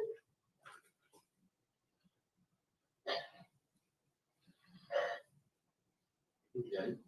And then Angel said that that she was gonna run out, but she was gonna leave and stuff. Well, that's what she told Dad apparently. His dad told me that, he lied to her and said that DCS was gonna do a checkup on Elijah so he could get him from her, my little brother. And then when they met at Eagle, that, like, she was crying and, like, wouldn't say anything to Dad or anything like that. Okay. And she was got pregnant. I'm sorry, I just always had, like, so much faith in my mom and the fact that even the thought that she would do anything just really, like, I'm sorry, that's what my first question was saying, have you all talked to her? Then yesterday, the whole way up here, she was like, mentioning out me saying that, like, I won't lie, I lied, she didn't run out of gas, she just wanted to call in. I do. I'm sorry. You would tell them, that's hard work, so you would tell them the truth. I'm sorry. But she was like, bitching at me and saying that she was going up here, she didn't want you to be like, seen, blah, blah, blah, stuff like that. You didn't want, Want to be seen, she wanted to be okay. stuff like that. You think she's in that car, that BMW? Yeah, Was the last time you seen her, she was in the BMW? yeah, so she got out the Evelyn shelter. Oh, okay. That was the day that you walked up here. Yeah. Okay.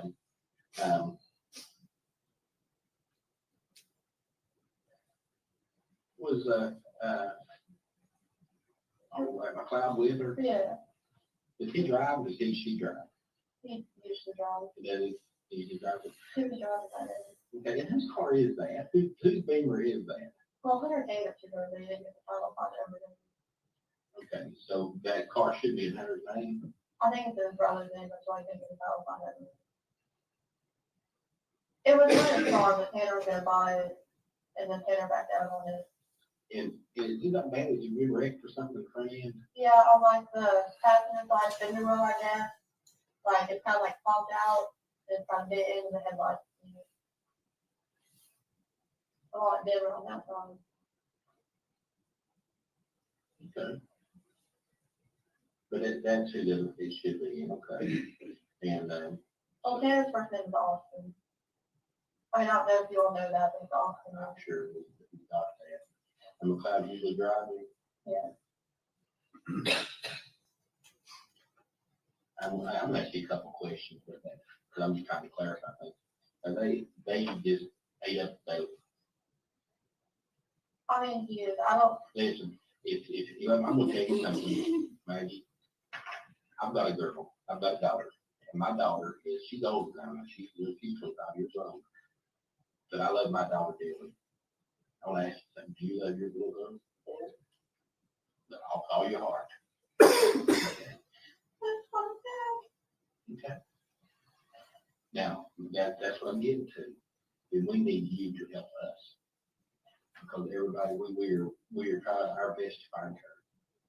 You know, and I'll be honest with you, I don't care one bit about putting anybody in jail or anything. I want her back. If I can get her back and we can get you straightened out in your life and everything good together, y'all can come back together again. There's no doubt in my mind we can work those things out. No doubt in my mind we can work those things out. But we gotta get her back. I know. And so, with that being said, I just want you to be completely honest with me. No more feeling or anything like that. Completely honest. Are they running dope? Are they just using heavy? What's their drugs? They're just using. I don't know what she does. The only thing that she'll admit to me is that she's very far. Okay. Other than that, I don't know, to be honest with you. There were a few times that, like, Dad and I would went there, like Elijah, when she'd be with them, like that. She had birds on her and stuff like that. Oh, really? I mean, I don't know, like, if that helps at all or anything, but I mean, she don't like on her arms and stuff like that. Yeah.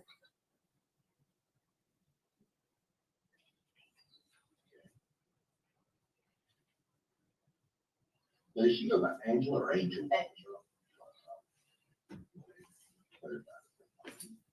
So, if you had to,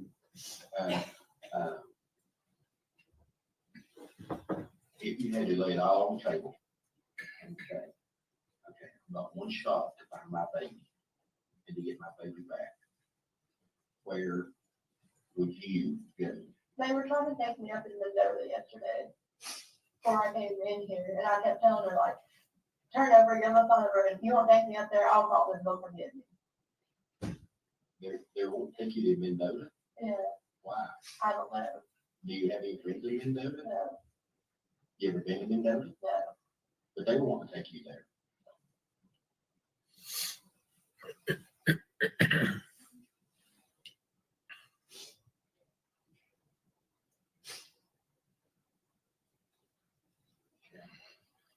They won't take you there yesterday. It was different. Well, they wouldn't tell me where we were going, I just saw the road sign, let me take that back. I understand. So what risk have you see? Like, State City Highway, one that had like yellow air, where it's like we live, and it's like 5 miles away or something like that. Okay. We were headed in the direction of it. I mean, maybe they weren't like, we take me there, but that's just what I thought. Like, they would not tell me anything. Does he have any ties to people over there in Virginia? As far as I know, all his family's from North Carolina. Have you ever, gone to see his family in North Carolina or anything like that? Okay.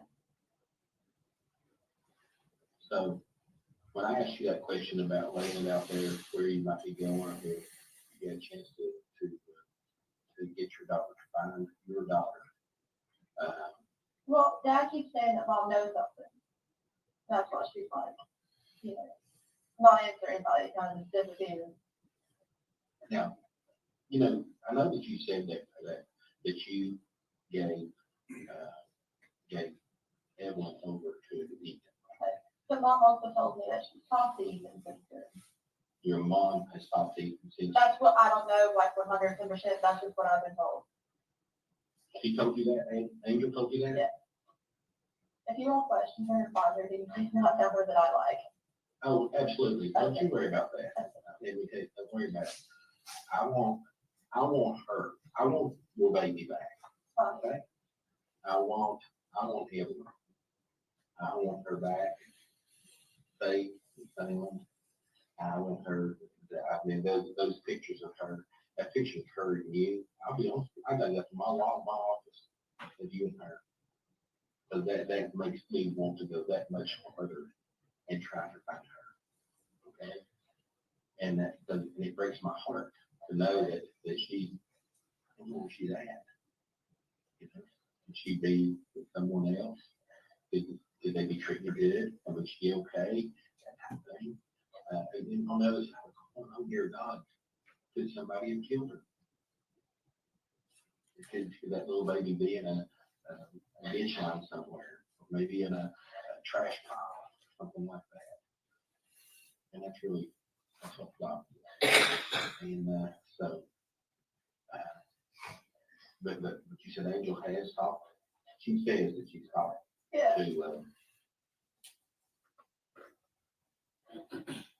She's talked to Ethan. And you pretty firm that you gave let Ethan take care of her right at Christmas. Was it Christmas Day or? No, it was Christmas Christmas Eve? Me and my family went to Pigeon Forge, and I dropped her off before we went. This your little girl did not go with you to Pigeon Forge. Me, Hunter, Dad, my brother, his wife, and like their kids with it.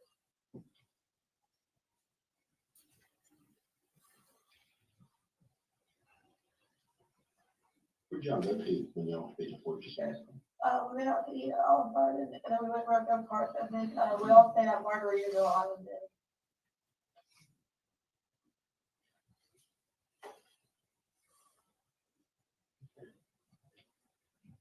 I stayed there before. It's pretty nice place.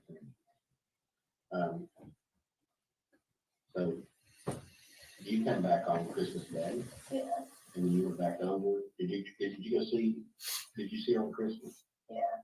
Okay, so you went back on Christmas Day. I had her at Christmas Day. Did you get to see her? Yeah. Did you let you hold her or anything? What time did you go over on Christmas Day? I don't really know, to be honest with you. I went to my brother's, picked this up, I probably got like 4 or something, so I guess it's after that, So you took presents to you know. Addington's. And you took no name. Did you get to go in or did you just? No, he always said he said that's fine.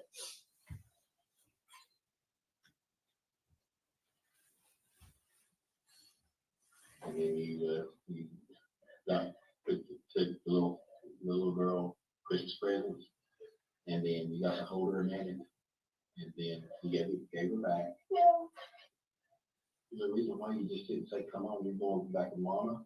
I started reaching for him, but I didn't want to take her from him. You started reaching for him. Yeah. I just thought she wanted to be there. I didn't want to take her. And honestly, like, I just wanted to pray. That's all I wanted. Who took you over there? Hunter rode with me. Not Hunter sat in the car. Not exactly at the bottom. But you drove from here. He drove back. But you drove over. Yes, he drove back.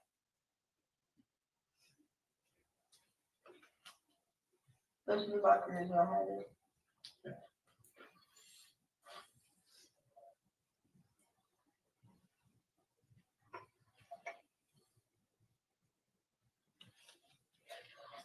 I'm sorry. I can hold together the past 2 days.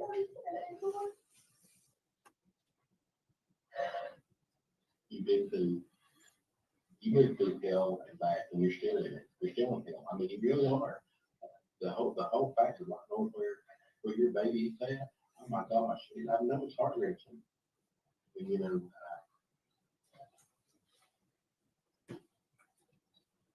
when you left on Christmas Day, did Hunter and Ethan say anything with each other? No. And, Hunter didn't get out of the car. Well, Hunter only got out of the car and walked around the front to get in the car. On the driver's side.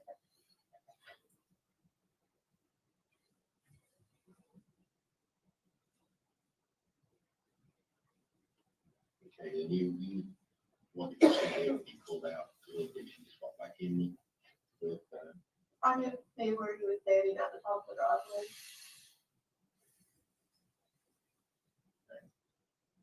And then he was just holding her when you pulled away. Yeah. Did y'all have any words or anything? Any anger? I mean, we argued, yeah.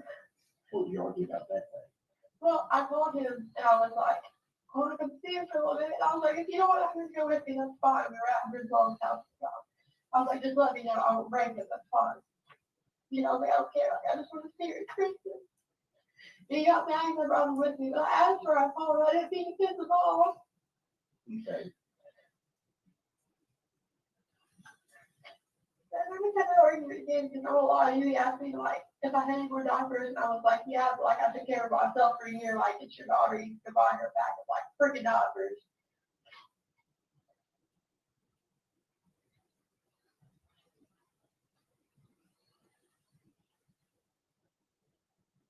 I'm sorry, I don't know about it. It's not that I want to see her die and anything, it's just, you know.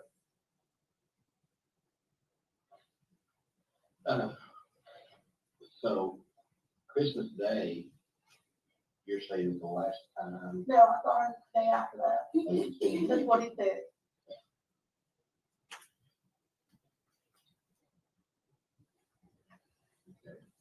And then when did you see her over at Ethan's? Yeah. He was pulling out the driveway and I pulled in for him to pull out. He had her with, he had her. He got me out for a second because we're arguing because he's like, you can't just show up here and stuff like that. And I mean, we just got into it as like there. And he told me that I had to leave her and call off, so I left.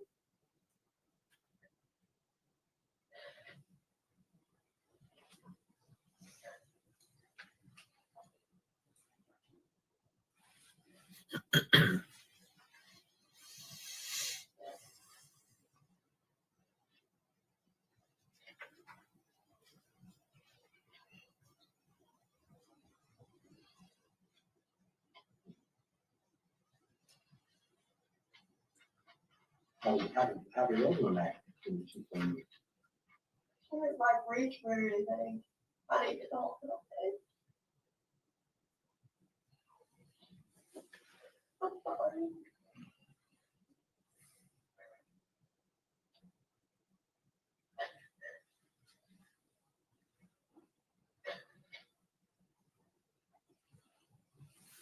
Was anybody with you then?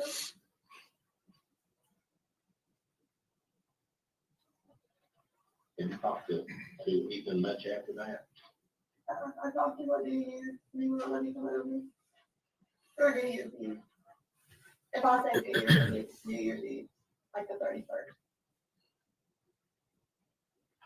I'm trying to talk to him, he's just not really like to answer me, but apparently my mom told me that she talked to him.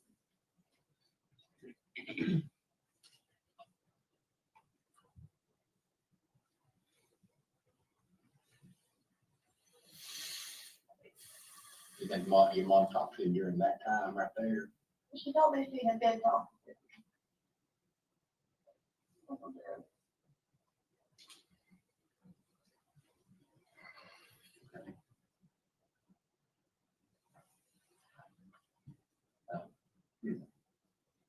So you might talk to Ethan. You talked to Ethan on New Year's Eve.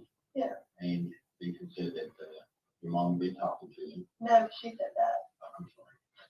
Mom said she said we talked to him. Yeah.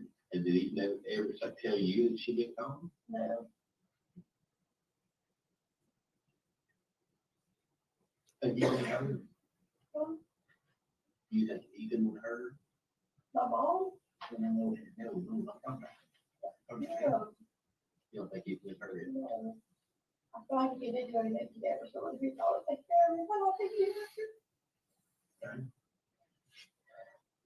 How is Ethan and your mom? Were they cordial? Would they talk? Would they get along? Yeah, I mean, they didn't necessarily like go out their way to talk, you know what I'm saying? There was like a few times that they like talked every text over the years. I mean, I'm sure this is, you know, 3.5, 4 years. But you know Ethan a long time, you have. Yeah. I know this is going back a little bit, but I mean, how was your mom and Tommy being separated? I mean, I'm asking that is because I'm just trying to figure out. Well, okay, they got like a divorce, I think in like 2014, 2015. I'm not entirely sure, to be honest. I think it was 2014, but Charlotte wasn't born yet, that's my little sister. But they had a baby after that. I mean, they were like living together and stuff like that. But if you're talking about as far as like divorce and something, Yeah. I think like 2014. When did they finally make the split? And, you know, Tommy and your mom, and she go her way and he went his. Whenever his bachelor's birthday, I think it was 2018. Oh, this has been relatively fairly recent then. Okay. Yeah, it was June 2018, that's the bachelor's birthday at that. June 2018.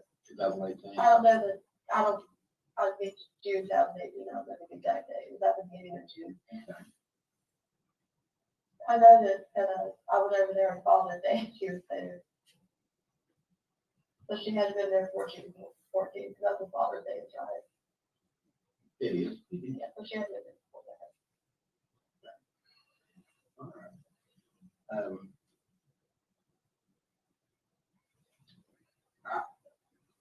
If They weren't living together for like a long time, because they were all in apartments in like Popular Ridge, they were definitely like talking, and she got they got to them, stuff like that, they just weren't like legally. have you you've been living down with Hunter, right? Yeah, And you live in, I know you live in the trailer. yeah. Over in down near Boone's.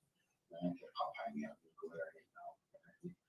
So you live there, and then after that you moved in with Hunter. Yeah. I stayed in hotels with you guys. Right, saying, yeah. But that's basically, if I had to, let's put a timeline where you live and stuff like that. Yeah. Up until around like March 2018, from February to March, I was with my dad. Or until April, yeah, and then I moved in with a mom, and that's my grandma. From April, and I stayed with her all the way through October. Okay. So basically. There were a couple nights when my mom was at a hotel and I go stay with her, but as far as like living wise with her, it was like a mom. And then she's the one that lives where? I took all the dad to like Somebody- $3. So you live most of May Creek, what do you call her? Oh, mommy. Oh, mommy. I used to call her old mommy when I was little because she practically raised me. Oh, mommy, okay.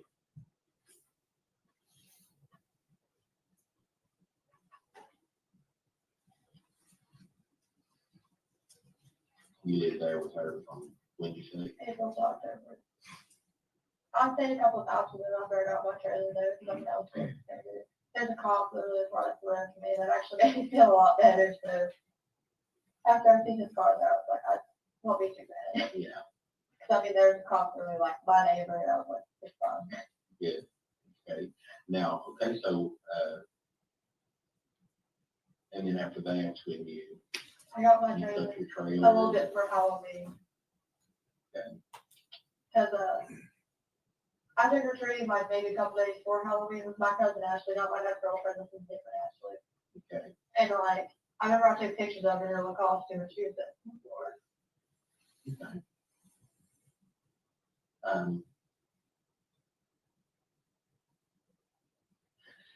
You know, people ask questions, of course. Yeah. And you know, I know that the last seen her on the 26th. Okay. And on the 26th,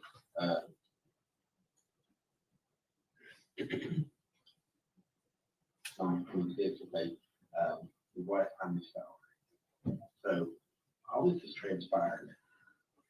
If you had to answer a question like this,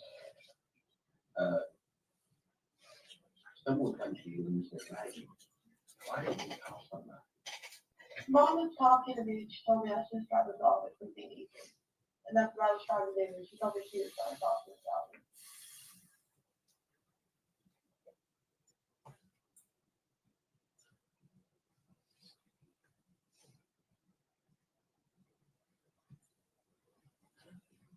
You did it again. Because that's the first time.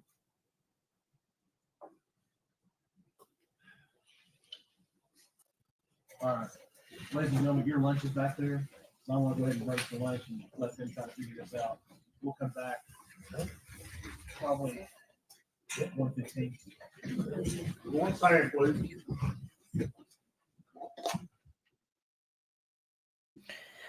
All right. Lunchtime. Wow. We are in like not even 2 hours into the day and already lunchtime. But I think they are having issues, tech issues. Whoever guessed the tech issues early, congratulations, you won the guessing game. No.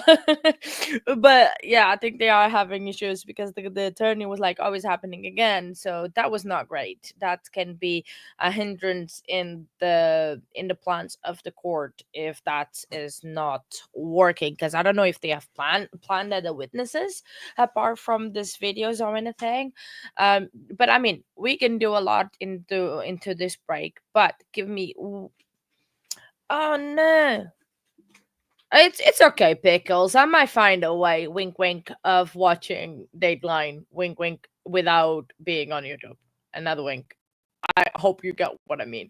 'Cause- but just 1 second, I just need to say Nightbot something. Well, you guys can hear. I'm basically just gonna ask him to make dinner because what I was planning to do is watching that Hunter interview that Maria very gratefully she sent it to us. I really really appreciate that. So we can watch that, and then we can watch the lawyer's interview of that he did last night, and then we all take a very quick lunch break and be back by 1:15. I mean, we could do that. I just need to find now the attorney's interview. Again, I have to go to my history of watching YouTube, and I might have to scroll a little bit back because I've watched. Okay, found it. So I think first of all we're gonna watch the Hunter's interview that was made, I believe, when she went missing. So let me just go to the link. Bear with me a moment. Oh yeah, no, it's all right. No worries, case one. I mean, you can just always like if you want to leave it in the background. Okay, so let me see if the video is still up actually. Uh-huh, uh-huh, mm. Just bear with me a moment. Come on, internet. Oh, I might have to turn on my VPN because please work because I want it to work. Let me grab the link again.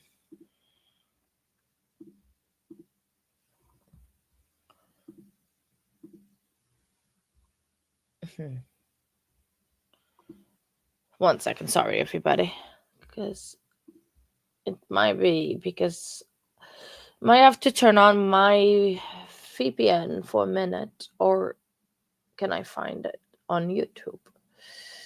I might be able to find on the YouTubes. 1 second.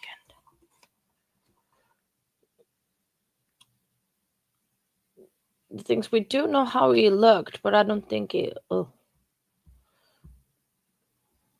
yeah. Let me see. Sorry, because the link you sent me, Maria, it's great, but because probably I'm over in the UK and it's from the US source, so I had to interview Megan Boswell. So I'm just trying to see if it is on. I'm in the UK. Yeah. So I'm originally from Portugal, but we live in the UK. But I can just turn on the handy dandy thing. Yeah, it's all right. No, absolutely fine. I've got one. It's all cool. Absolutely not a problem. That will get sorted out in 2 seconds. Absolutely. The chat might just jump a little bit, but it should be a smooth transition into it. So give me just 1 second to find it. There we go. Hopefully now it will work. Let me reload that. Let me grab the link again. So I'm Chinese, lol. No, I do have a family members that were from there, so it's not entirely lie. And just like that, it is working. So I'm just gonna share it. It is very shortly, so just yeah. Hopefully the sound will be good. I've never met the father in my life as well. To my knowledge, the entire time that I've known Maggie, I've never seen the baby, of course, but as well as the baby has been with the father, back from military leave. And that is all that I've known about the child, never seen it, never seen her or anything of that matter.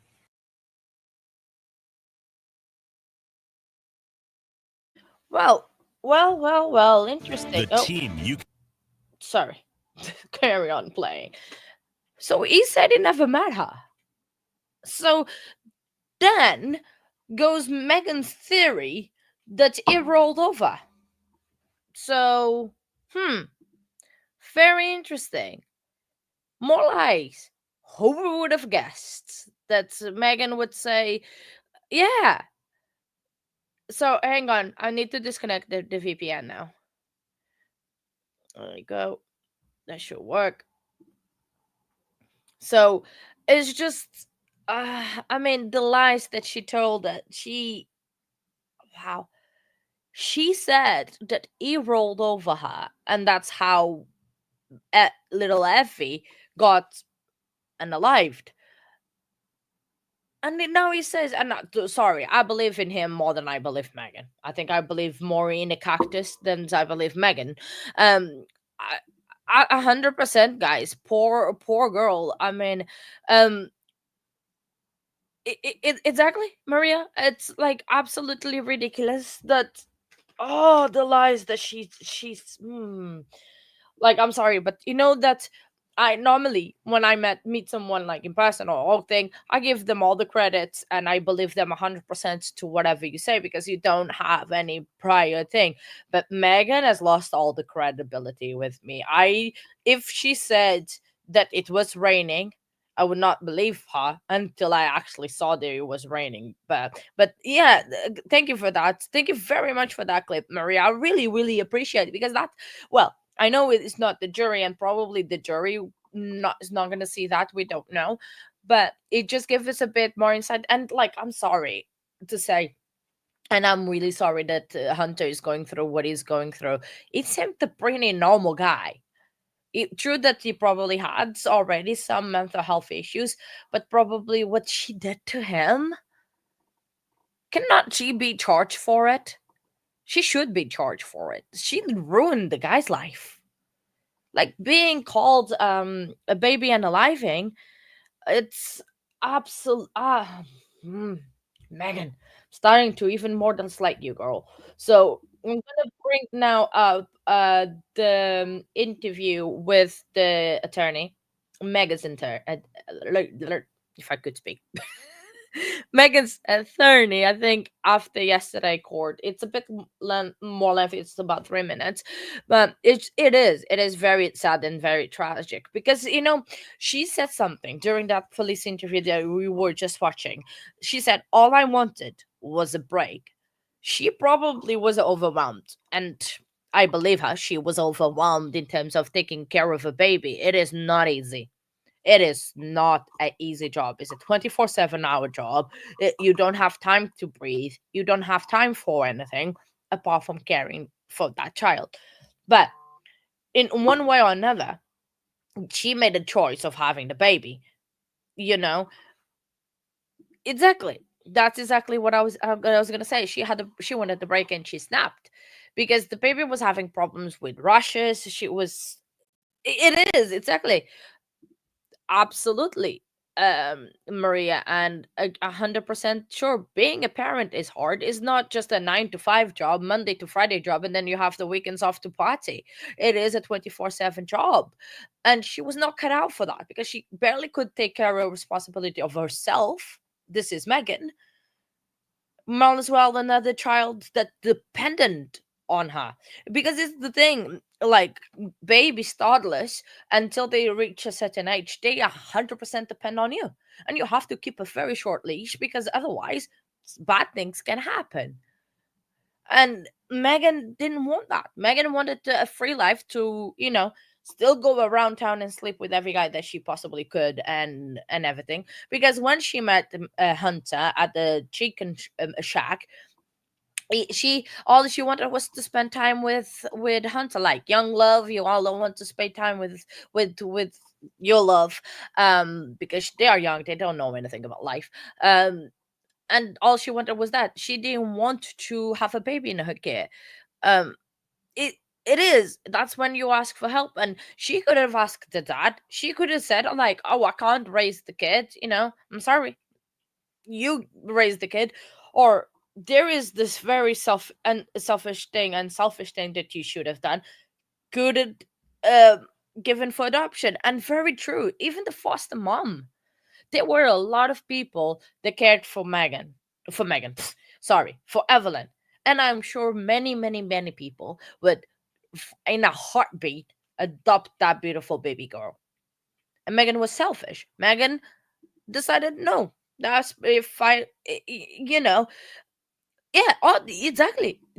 They wanted to help her. There was a lot of people. She could have just, I think it is in America, and I think it's a white country thing. You can just drop a baby in a fire station, no questions asked. You drop and you go, and no questions asked, and then probably she would still be in this life.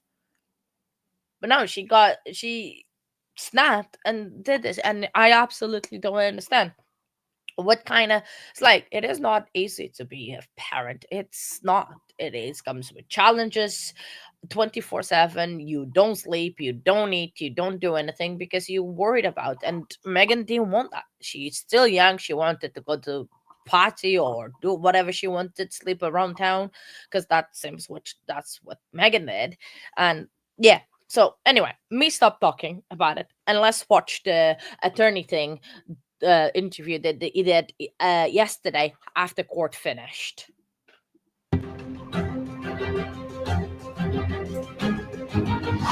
Today marked the third day in Megan Boswell's murder trial. Thank you for joining us this evening. I'm Terry Craig. Today's session covered more witnesses in the death of 15-month-old Evelyn Boswell, who was at the height of an Amber Alert in 2020 and was later found dead that year. The person accused being her mother, Megan Boswell, She's the only person facing charges in the death of Evelyn and has remained in the Sullivan County Jail since. Today, the court interviewed multiple witnesses once again. The court began this morning with more witnesses who knew Megan Boswell. News Channel 11's Ansley Daniel has been in Blountville at the courthouse since the trial began, and she's there now live to give us an update. Ansley? Yeah, Terry, court actually just wrapped up a few moments ago, but I'm standing here with Megan Boswell's attorney, Gene Scott. Thank you so much for joining us again today. Oh, you're welcome. Well, first off, let's talk about the mistrial issue. Earlier, you made a motion for a mistrial. Do you think that there could be an issue with evidence that could come up again? I think we sorted that out after we talked about the motion. My investigator and investigator for the DA's office went through the evidence in question. I think everything is sorted out at this point.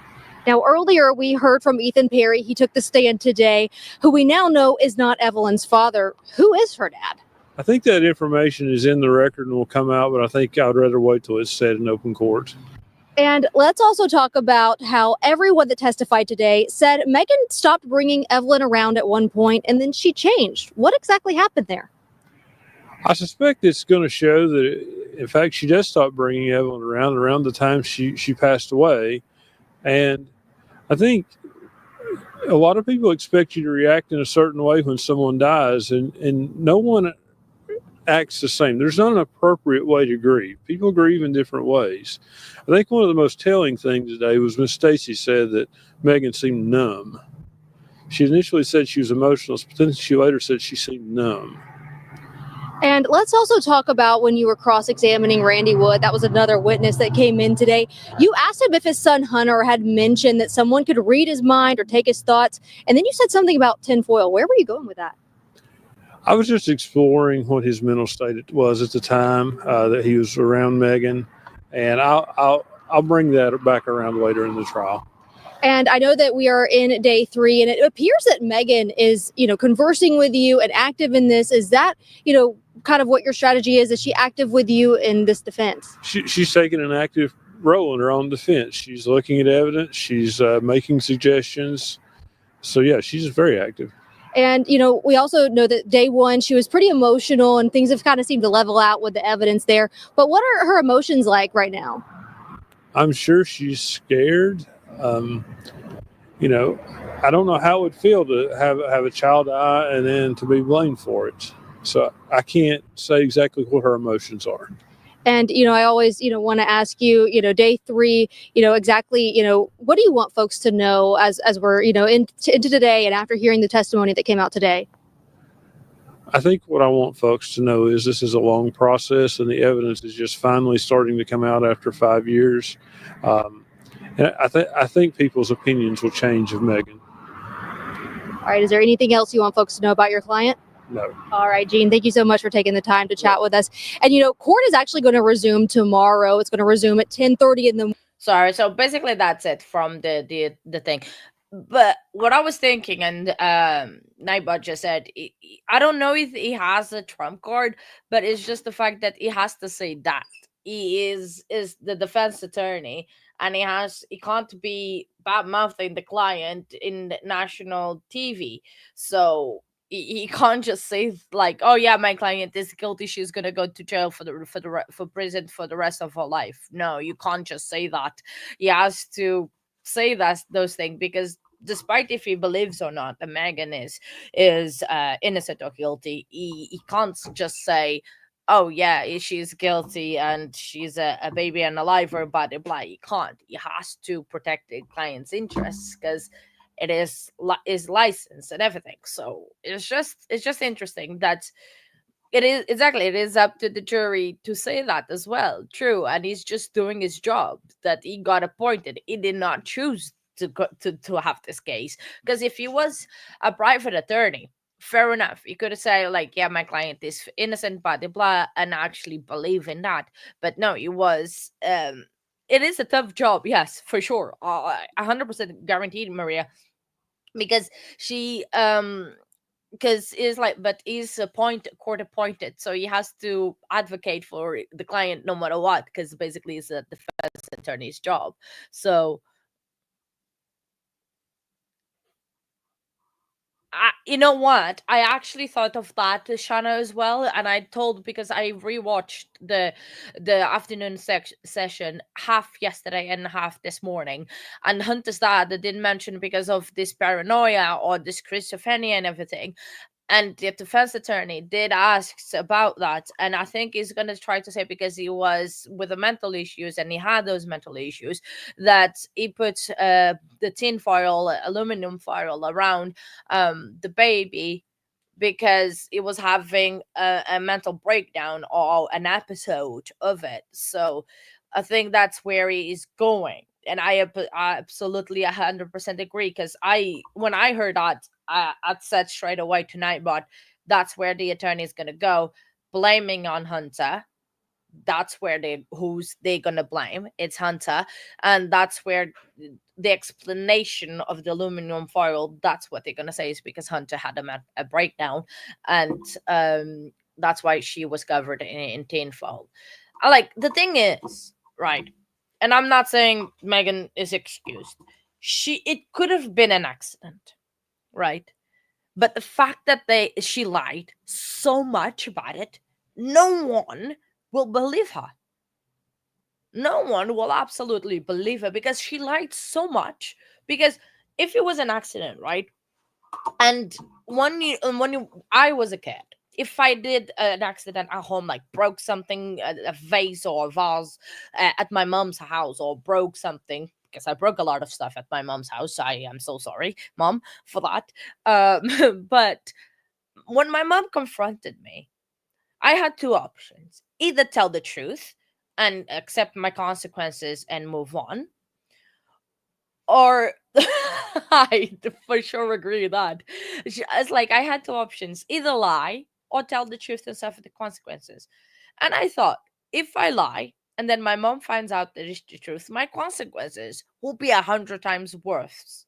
But if I say the truth, my mom might be benevolent and say, okay, I forgive you, still have consequences no matter what, but that probably would be less consequences.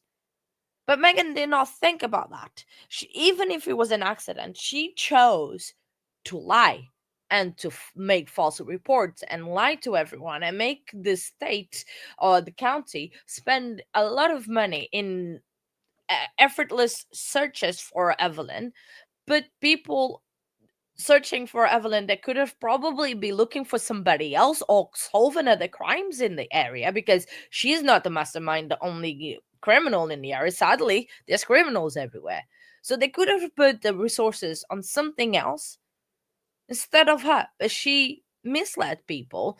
Public, like the police, the public, everyone. It's like people probably they took out of the day to search for Evelyn, to share Evelyn's picture, to make sure, like, if they were on the supermarket, keep her an eye out and everything. And then so it's not just that she influenced a lot of people. And then when actually the father, her dad, Megan's dad, actually reported Evelyn missing, then she was still lying when she couldn't have come up with the truth. So she had two at least opportunities or more to come up and say, yes, there was an accident and this happened, and I'm really sorry that this happened. It still would have consequences, but probably would be less than possibly the life without the possibility of parole that she's facing at the moment, because the unaliving penalty was taken off of the table because of her age. That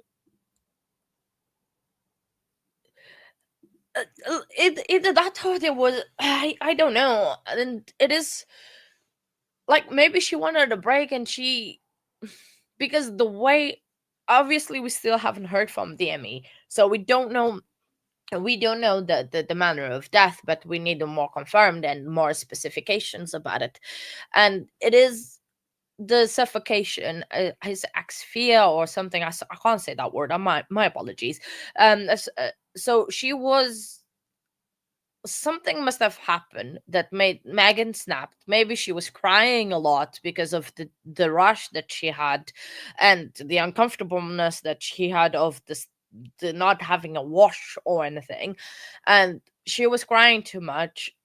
And then to try to calm her down, she did something to Evelyn, because I don't want to be the graphic right now to tell what she did or not do.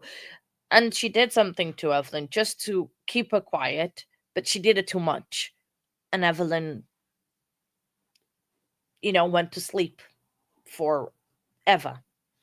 So, and then she panicked and put in the playhouse.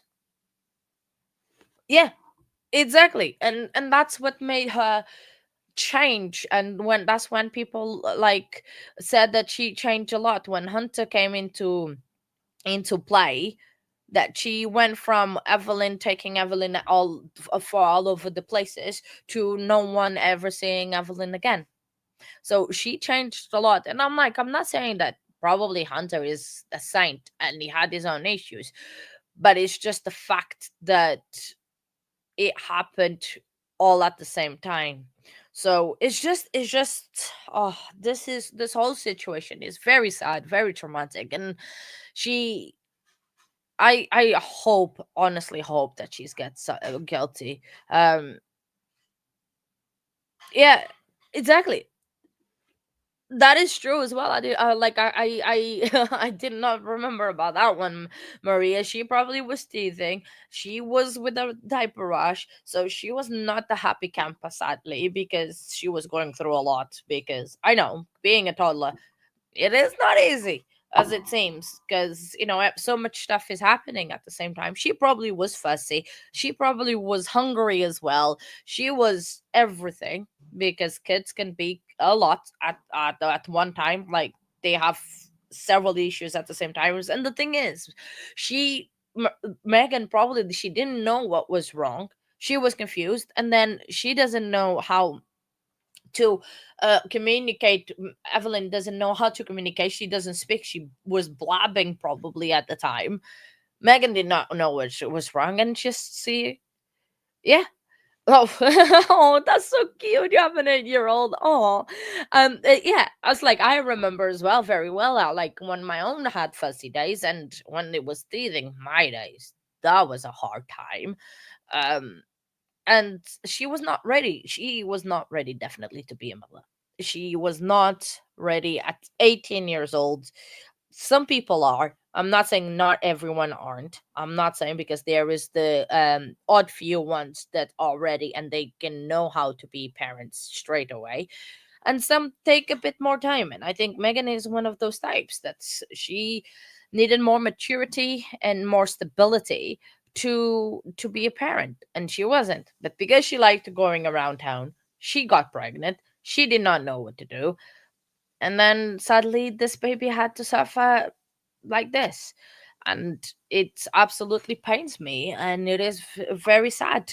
um but anyway, it's a horrible case, but it's, yeah, it just, I hope now this afternoon they do not have this problems with the feed, because hopefully, because they might end up the day, because if they don't have any more witnesses lined up apart from these videos, we might have even a very short day. And just 2 hour short days. Well, will be a little bit more with break, with the lunchtime and everything. But, well, it's just crazy. What we're gonna do now is I'm gonna go help Nightbot finish up dinner. We're gonna The stream is gonna stay up. Well, I'm still probably gonna be in chat when I'm eating, because I'll be on my desk. I'm always at my desk eating anyway.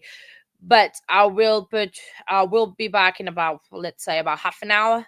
Yeah, half an hour, 1 o'clock. I'll come back on camera and we can talk more on camera and everything. But I will still be in chat, but I just have to hop off, eat something, and help Nightbot, because it is our dinner time. It's lunchtime over there, it's dinner time over here in the UK. But the stream will be up, we can still chat, and I'll see you guys very soon, very, very soon.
Hello, everybody. I am back. Oh, I'm actually right on time. But oh yeah, I hope so too, Maria. Because I mean, I don't mind being doing this, but it is Saturday, and I don't think they're gonna go very long. Hopefully, I'm sorry. I know this sounds bad, but hopefully the tech issues continue and we have a short day. Hello, but yeah, it's like I was talking when I was a kid, Maria, and Case One, and whoever's in there, you can hear. I was a rebel. I was never sitting still. For me, sit still, it is a very hard job for it. Ask Nightbot. Nightbot will tell you 100% how hard for me it is to sit still in one place and just not like move or do something, or always on the go or always doing something. And it was also as well because when like school you have to be quiet and paying attention and everything. And I was paying attention. I've never had to be held back in school, so that like that didn't never happen. I was a rebel, but a rebel with my own rules, you know. So I was kicked out sometimes, well, sometimes, a lot of times, out of the class because I was not, behaving accordingly. And I don't mind saying the person is all right, but I even got expelled from a school because the teacher, right, it was not okay.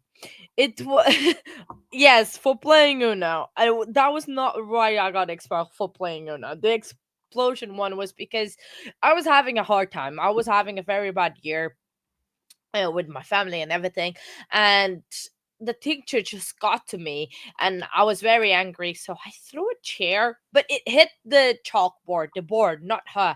But the school did not like it. So did not like it. So then, yeah, I got expelled for that. But the Uno. Okay, so Uno, I'm sure everyone knows what Uno is. And my school, we had a Uno problem because we played Uno a lot. We had like championships of Uno. We had massive competitions of Uno. It got so bad at no point that people were skipping classes, and the principal was so good that he banned Uno. He literally got, excuse me.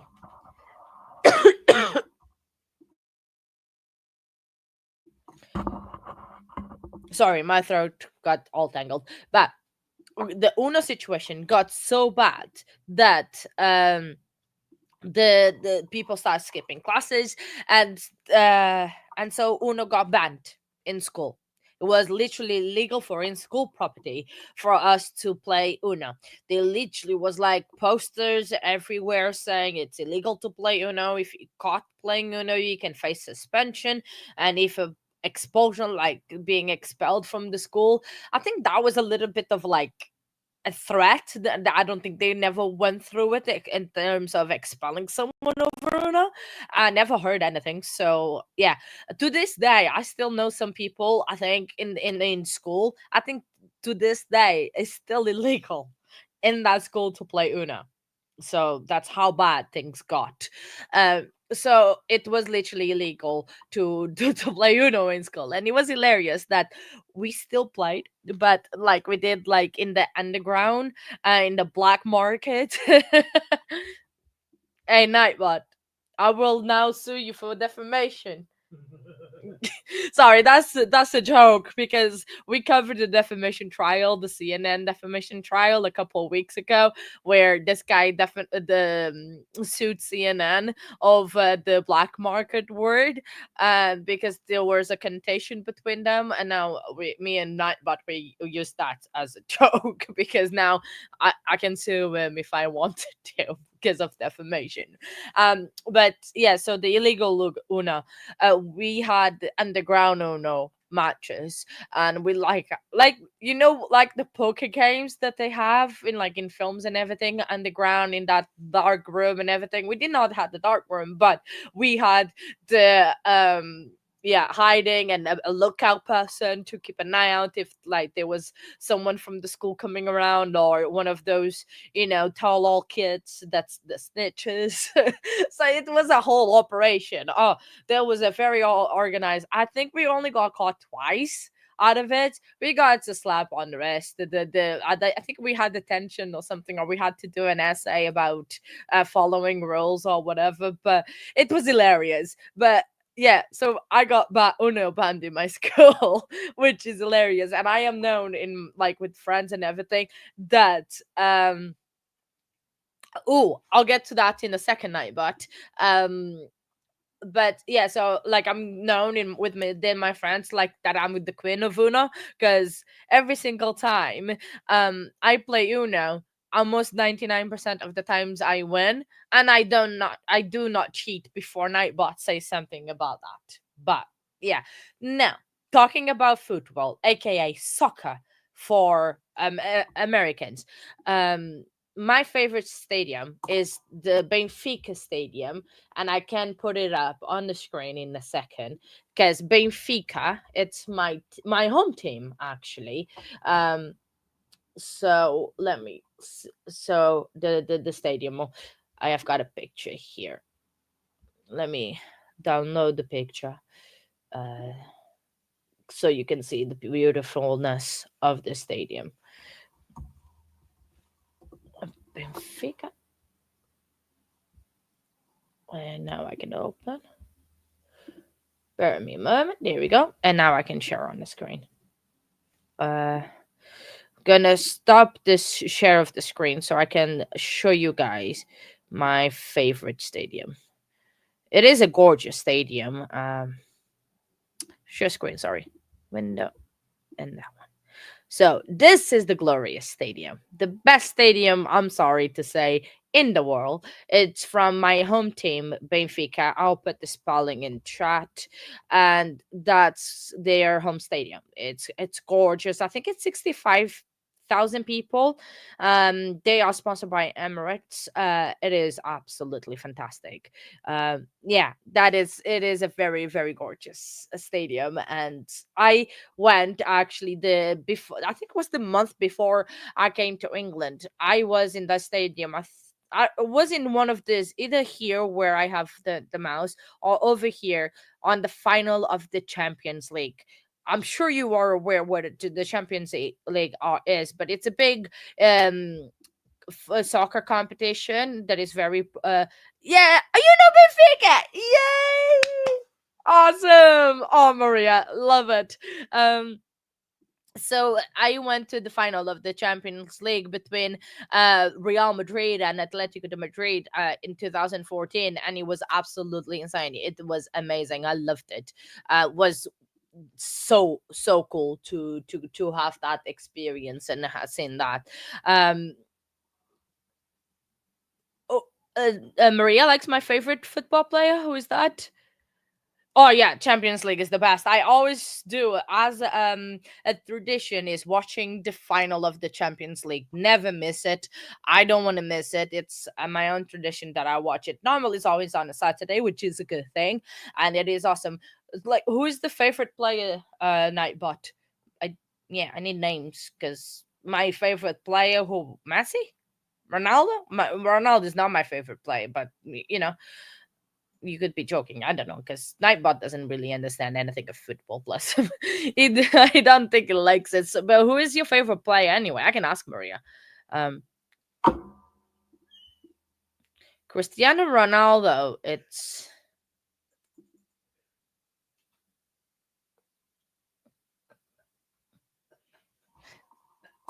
I am sorry. I'm trying to think, because I don't like Cristiano Ronaldo.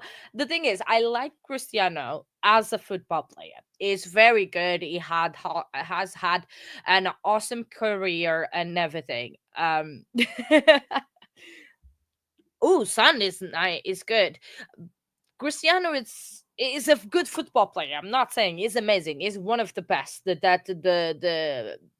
the world of football or soccer has seen. I'm not saying that is a bad one, but I had the chance of meeting Cristiano Ronaldo, and I found him a very rude person, and I am sorry to say that.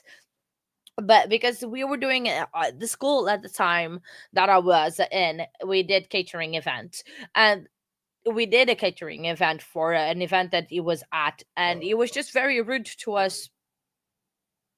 Sorry about that burp. It wasn't me. It was Nightbot. Um, so it was very rude to us staff that we were at the event, and ever since, it's like, as a person, probably don't recommend them, but as a football player, a soccer player, yes, 100%. I mean, he is one of the greatest that has been since Eusebio, since Pele, since Ronaldo, the Brazilian Ronaldo. Is one of the greatest footballers, but in terms of personalities, yeah, not really. uh Maybe he had a bad day. He had a lot of bad days there. But I don't know, maybe that, but it just gave me that impression. Yeah, sorry, I'm just still struggling with these headphones. um but it was a nice experience. But now, yeah, football, I do miss watching football.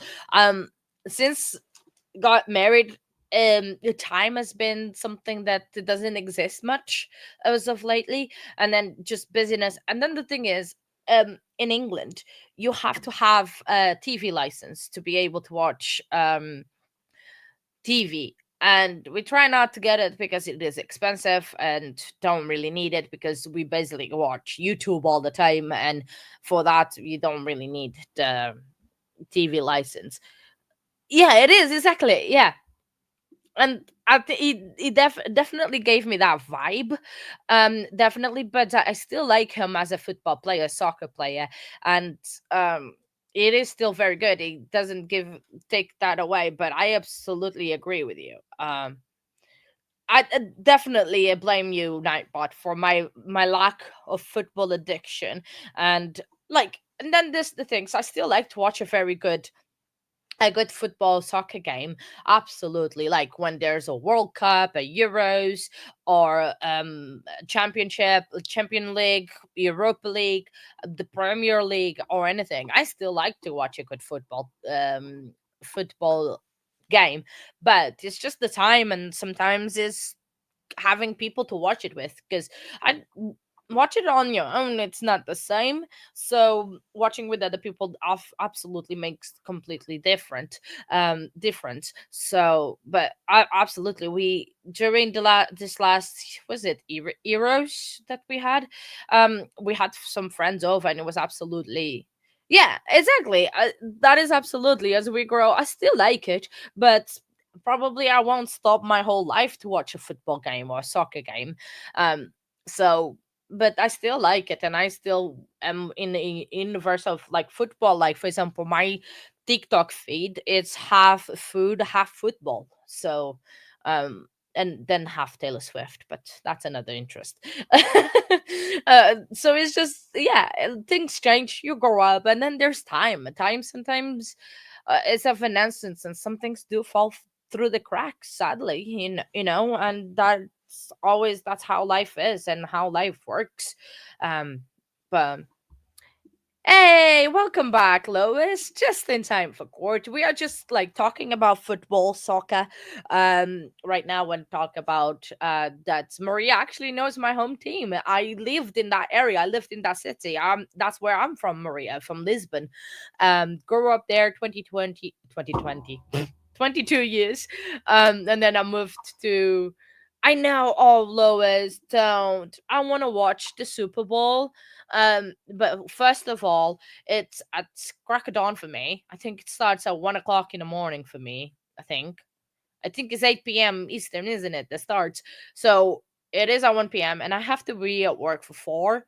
And I did that last week and did not end up very well. I was exhausted. I did try to change with a colleague, but yeah, sadly she can't. She wants me to do a Sunday, but I don't work Sundays. Sundays is my day. Yeah. Oh yeah, I want to watch it. It's like I don't really support any teams, okay, because I don't it's not that I don't know much of the teams. It's I'm not there. I don't have that thing. I want to watch because of the game, and I want to watch the halftime show. The halftime show is always some big highlight, and especially the singer Kendrick Lamar. I really like him as well. So I'm excited for that. But yeah, we call it rugby here. So if I say rugby, my apologies, but I know it's football. So um oh yeah, I think definitely. But I was like, I've been watching a couple of football games. But I've seen more Chiefs, the Chiefs. I can't even say the name of the team more than other ones because of Taylor Swift's boyfriend. Oh, Judge is back. Wow, my days, this court has been rather on time and like not too many long breaks. But I think many other people would disagree. Like whoever wins, that's awesome. As long as yeah. Oh, tennis. I really like tennis. Like we have Wimbledon. I'm sorry. We have one of the biggest competitions in tennis over here every single summer. So, that's the highlight of the summer. I love Olympics as well. When we had I tried to watch it as much I possibly could. I really like sports, but then the thing is again, finding the time because now doing this, it's absolutely. Oh yeah, you married a sports nut. You already knew that when you married me. Um, I really like sports. It intrigues me. I like Formula One as well, but I don't have the time to see it. Golf, I am sorry. I find it a little bit boring. I apologize, but I don't. We can bring the jury in if they're ready. Tato snooker and sound is back. Oh, okay, yeah. Well, court is back, but then they don't talk. Yeah, I was like I really like sport and I like Formula One, but I just don't have the time. And then Please. then the time difference is a bit hard when especially they have the Grand Prix and the Las Vegas Grand Prix. I watch snippets because obviously the time difference. But I really liked how they did the sphere and the roads. That was really awesome, even though there was a lot of commotion about that in the Las Vegas Grand Prix. So yeah, I'm a bit weirdo. I like a bit of. Oh, here you go. So let's get started. All right, gentlemen, you can continue. Your Honor, that was the end of that video clip. We just wanted Okay. to double check. Yes. We can go ahead and submit that to the court reporter.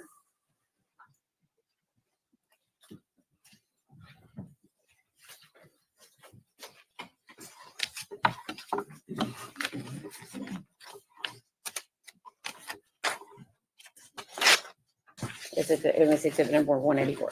Okay.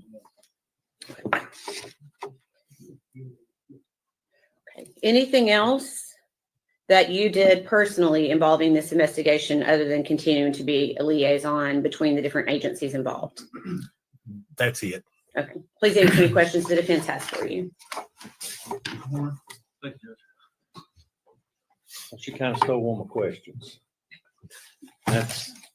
This is the absolute only involvement you had in this case. I'll go back to that a little bit, other than I guess your administrative roles as a liaison. That's correct. And these two interviews that you initiated or done with Ms. Boswell, those both the same day? Yes, sir. What date was that? February the 20th. Now, did you Mirandize her? No, sir.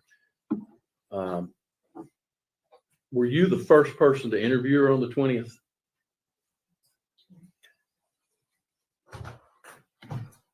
If there was more after me, I believe so. So you believe you might have been, would that have been the first interview we watched? I think so. And that would have been before Detective Gillum or Lieutenant Williams? I'm not for sure of the time. I'm sorry, I think those were different dates. Well, I'm sorry, I can't answer that. that's okay. Do you recall anybody else interviewing Megan that day? No, sir. So it was just you and you alone? I believe so. And then you interviewed her a second time on the same day? That's correct. And how much space was in between those two interviews? How much time?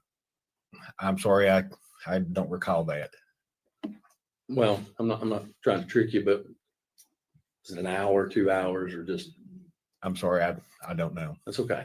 You interviewed her on the first one, and I imagine you stepped out of the office for some time. Would that be a fair statement? I can't. Been 5 years. I'm sorry, I can't. That's okay. You eventually come back and interview. That's her. correct. That's correct. She never left. No. And came back for a second interview. Not to my knowledge, no. Be safe to assume she just sat there until the second interview occurred. Correct. Okay. Do you remember what time that was? No, I sure don't. What would have been your normal duty hours that day? With an investigation like that, it could have been at any given time. I don't know. My normal work day would be like 0800 to 5 o'clock in the evening, but it could have been prior to that or even after. Possibility these interviews could have occurred after 5 p.m. Yes. You just don't know. Correct. Fair enough. Have just a second, Judge. Yes.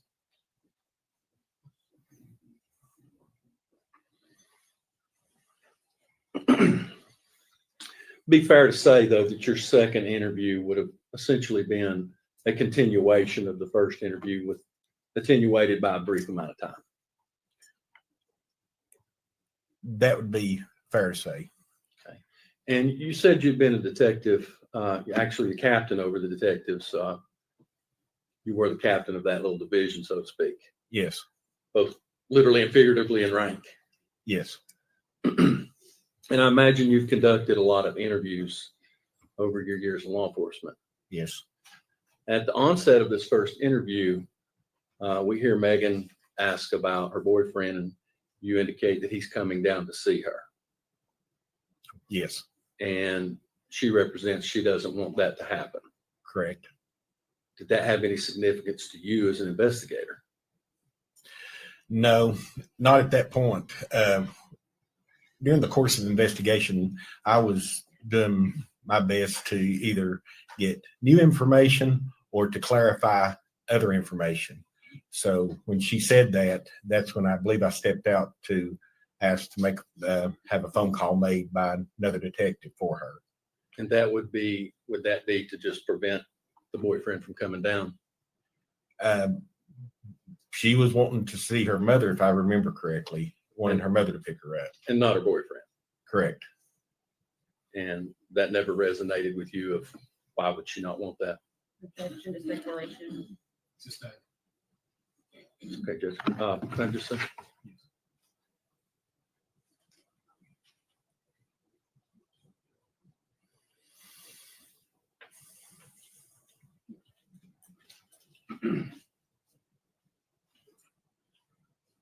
Really what you were interviewing about on this day was essentially the same subject matter, a missing child, that Detective Raz and Lieutenant Gillum interviewed. Yes, sir.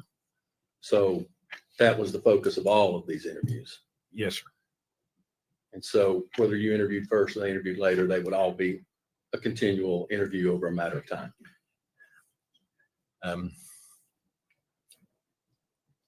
It was a continuing effort.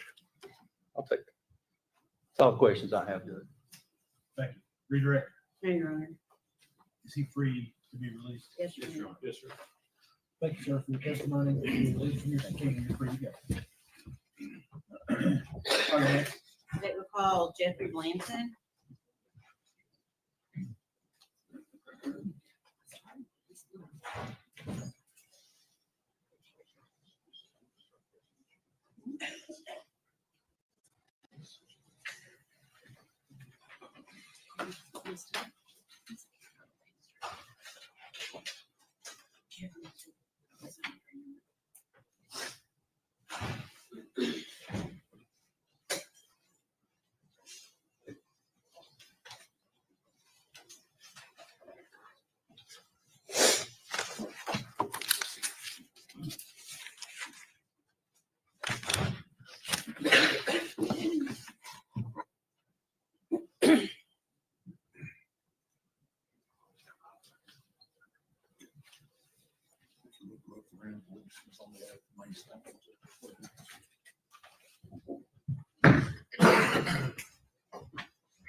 Raise your right hand. State your name. Jeff Blanton. You solemnly swear affirm testimony about you give the truth, the whole truth, and nothing but the truth. Yes, sir.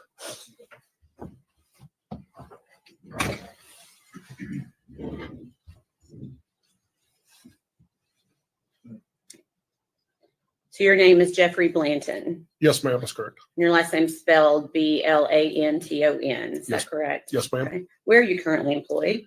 I'm currently employed by East Tennessee State University. Okay. And what is your title there? I'm the Associate Vice President of Administration and Operations Okay. How long have you been with ETSU? since January of 2021. Okay. And is that where you were employed in late 2019 and early 2020? No, ma'am, it was not. Okay. Where were you employed during that time? By the Federal Bureau of Investigation. Okay. In what capacity? At that time, I was the supervisory senior resident agent in charge of the Upper East Tennessee. Okay. And how long did you work for the FBI? Just shy of 25 years. Okay. Were you always employed with Upper East Tennessee Division? No, ma'am, I've traveled other Okay. places. Okay. Were you a member of the state or Safe Streets Task Force? Yes, ma'am. I actually started the Safe Streets Task Force in Johnson City in 2012. And during 2019, I supervised the Safe Streets Task Force. Okay. Can you tell the jury what that is? Yes, the Safe Streets Task Force is made up of federal, state, and local officers and agents. And the purpose of the task force is to combat violent crimes. The typical violent crime you think of in bank robbery, drugs, extortions. And we also got involved in crimes against children as it relates to the Lindbergh Law from 1932. Okay. And were you employed in that capacity on that task force along with the FBI when you were asked to aid in the investigation of missing child Evelyn Boswell? Yes, ma'am, I was. Okay. What were you tasked with doing? Detective Strickler from the Sullivan County Sheriff's Office notified me that there was a missing child in Sullivan County under the tender age, which by statute is 12 years old. Okay. That gives the FBI jurisdictional authority to assist local agencies in trying to find that missing child. Okay. So I actually didn't have any agents available to come talk with Detective Strickler. So myself and another task force officer came here to the Sullivan County Sheriff's Office and met with Detective Strickler in regards to missing juvenile. Okay. So in order for it to make sure I'm clear, in order for the FBI to be able to have jurisdiction and to provide aid, it needs to be a child 12 years of age or younger. By our policy, we use the Lindbergh Law, the tender age law of 12. Okay. It gives us jurisdiction to work those cases. Okay. However, we're not restricted by that if someone asks for help either. Okay. So tender age being 12 or under 12? Or younger, yes, ma'am, Okay. that's correct. And at some point in the investigation, did you yourself speak with Megan Boswell, the defendant? Yes, ma'am, I did. Okay. Was anyone else present when you spoke with Megan Boswell? Yes, ma'am. Task Force Officer Todd Wilcox Okay. was also present during that interview. Okay. And what agency was Todd Wilcox employed with? Todd was assigned full-time to the FBI Safe Streets Task Force, but his home office was the Irwin Police Department. Okay. And on February 19th, 2020, is that when the interview took place with Megan Boswell, with Todd Wilcox being present as well? Yes, ma'am, that's correct. And where did that interview take place? That interview occurred here at the Sullivan County Sheriff's Office. Okay. And where in the sheriff's office did it occur?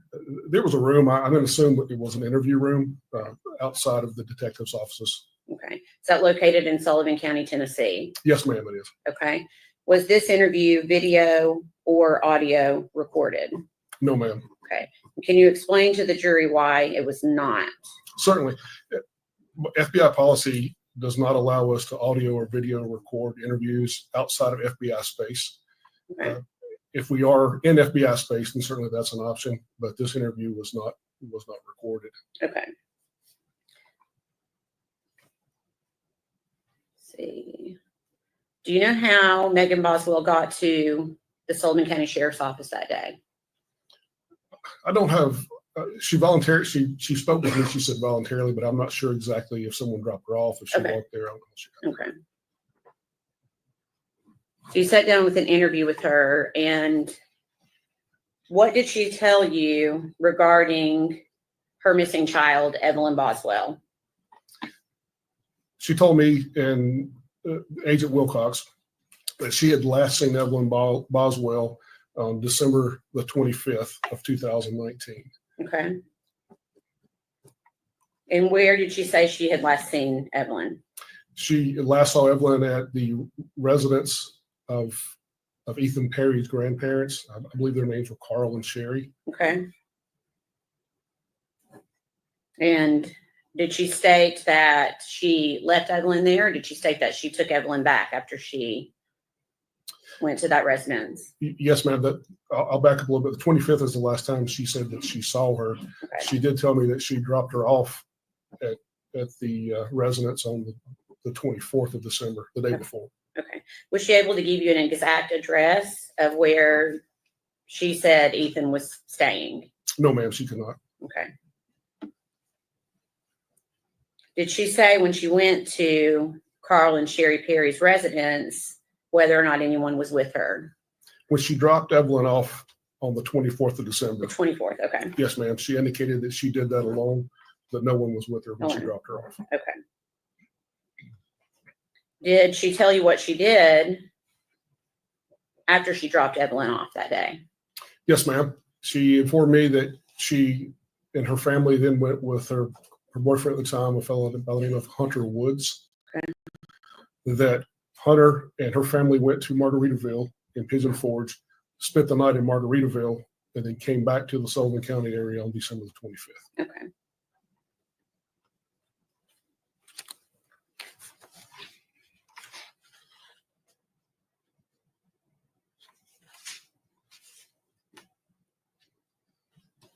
Okay. Did she tell you if she went back to the Perry's residence after she dropped her off on December 24th? Yes, ma'am, she did. She indicated that she went back on the 25th. Okay. Did she say why she went back? Yes, ma'am. Upon returning from Pigeon Forge, Margaritaville, Pigeon Forge, Ms. Boswell indicated that she stopped by Tommy's house, I think Tommy Boswell Jr., if I remember correctly, and picked up some Christmas presents for Evelyn Boswell. Okay. On the 25th, she and her boyfriend, Mr. Woods, took the presents to the Perry's residence to drop them off for Evelyn. Okay. And did she say whether or not they went into the house that day? Ms. Boswell indicated that Mr. Woods did not go with her up to the residence, that he dropped her off at the end of the driveway. She walked to the residence, and that she did not go into the house that day. Okay. So she indicated that Hunter Wood stayed at the end of the driveway. That's correct. So did she indicate that they didn't even pull up to the top of the driveway to the house? She indicated they did not pull up to the top of the driveway. Why did she say that she wouldn't pull up to the top of the driveway? She had some concern that Mr. Perry and Mr. Woods may get in some sort of argument or altercation. Therefore, Mr. Woods stayed at the bottom of the driveway, and Ms. Boswell went up to the residence alone. Okay. Did she indicate that she spoke with Ethan that day? She did, yes, ma'am. Okay. And did she indicate whether or not she saw Evelyn that day? She indicated that she did see Evelyn on the 25th, but according to memory, she saw her on the 25th, but less than an hour. Less than an hour. Okay. Did she indicate whether she saw anyone else at the residence that day? No, ma'am, she did not. Okay. And did she indicate that she went back to the residence at any time after that? I don't have a recollection that she went back. I know she tried to make contact, she said, with her daughter Evelyn later, but I don't recall she going back. She went back to the residence. Okay, so it's your belief that the last date was December 25th? Yes, ma'am. Okay. To your knowledge, did she tell you whether or not she'd ever left Evelyn with Ethan Perry prior to this time? I don't recall that she indicated she had ever left her daughter with Ethan Perry prior to this. Did she talk at all about the fact that Ethan was in the Army? Yes, ma'am, she did. Okay. What did she say about that? She told me that Ethan was in the Army, that he was home on break, and she was going to let her daughter Evelyn stay with Ethan, who she indicated was his biological father, for the holiday. Okay. And that he also indicated that his contract was up or was soon to be up with the Army. Okay.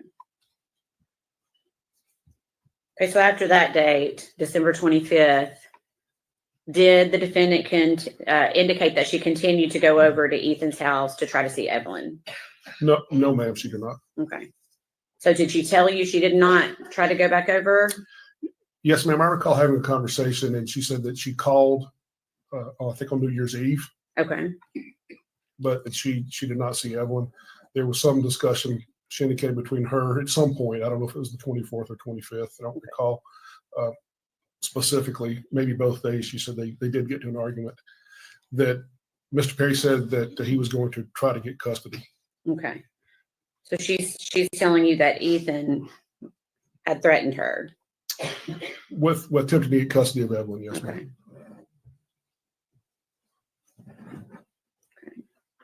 Did she show you any proof of any custody paperwork at any time? She did not. I recall asking her who the biological father was on the birth certificate, and she indicated that it was not Mr. Perry. But I don't have any recollection of who that person was, Okay. if listed on. So at some point she told you Ethan Perry was not the father. Not listed on the birth certificate. Not listed on the birth certificate. Okay, I apologize. Okay. So did Megan ever say why she hadn't contacted law enforcement when she could not get in touch with Ethan Perry? Yes, ma'am, she did. I asked that question, and she said that because Mr. Perry had made threats that he would attempt to gain custody of the child, Okay. that she was fearful if she went to law enforcement that would further anger him and bolster his case about getting custody of the child. Okay.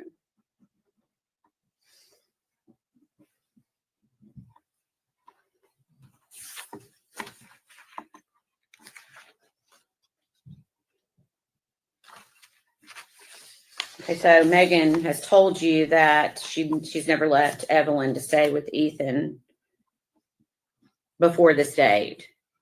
Did she ever explain to you why she felt like it was okay to leave Evelyn with essentially a stranger to Evelyn? She indicated that she was, I recall her using the words worn out, Okay. that Evelyn was attached to her at the hip, and she needed a break, that she had taken care of Evelyn for a year, and she felt like it was time for Mr. Perry to step up. Okay.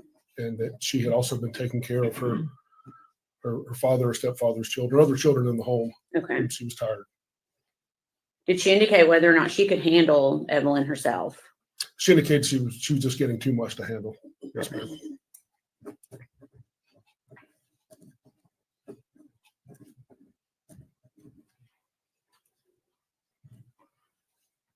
Did you explain to Megan Boswell that the repercussions of lying to an FBI agent? Yes, ma'am, I did. Did she indicate that she understood? Yes, ma'am, she did verbally. Okay. Did she ever tell you she wanted to correct any of the information that she had given you? No, ma'am, I went through all of the information in the notes that were taken and read them back to Ms. Boswell. She indicated she had nothing to correct. Okay. So she continued to say that everything that she told you about Ethan was true. That's correct. Yes, ma'am, she did.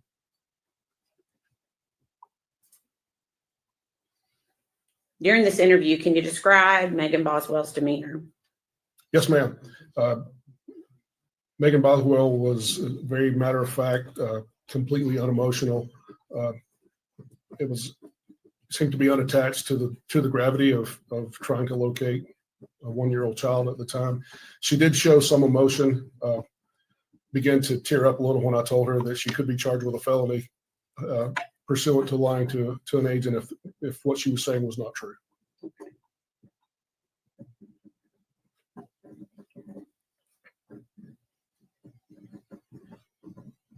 Okay, so after that date, as the investigation continued, Were you able to confirm whether the story she was telling you on that day was true or not? At a later date, yes, ma'am. I was able to confirm that she had not been truthful with me during that initial interview. Okay. Please answer any questions the defense has for you. Yes, ma'am. Stop. Good afternoon, Mr. Blanton. My name is Gene Scott. How are you? Great, sir. Hope you are. Thank you. What time of day was it when you arrived at the sheriff's department to conduct this interview? It would have been in the afternoon. I can't give you an exact time, but I recall Detective Strickland calling me. I was actually sitting at my desk. So it was in the afternoon, if I recall correctly. And as I understand it, it was at your behest that the interview was not recorded in that room. You had the cameras turned off because of FBI policy. Yes, sir. The FBI, we take copious notes and document thoroughly and go back over with the person we're interviewing to make sure the person is true and accurate in what we have documented. And our policy at the time, and I've been retired for a few years, but our policy at the time was not to record those interviews. Okay. Not unless they occurred in FBI space. Prior to conducting this interview, had you watched any other interviews of Megan Boswell with law enforcement? No, sir, I had not personally watched any. Okay. Had you been made aware of other interviews with her? It seems like Detective Strickler may have spoken with her prior to me speaking with her, but I don't know the gist of those interviews. Okay, that's all the questions I have. Thank you. Yes, sir. Redirect. No, Your Honor. Is he free to go?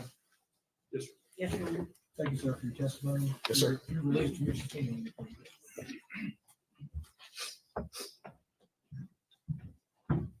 Next. State recall David Gratz.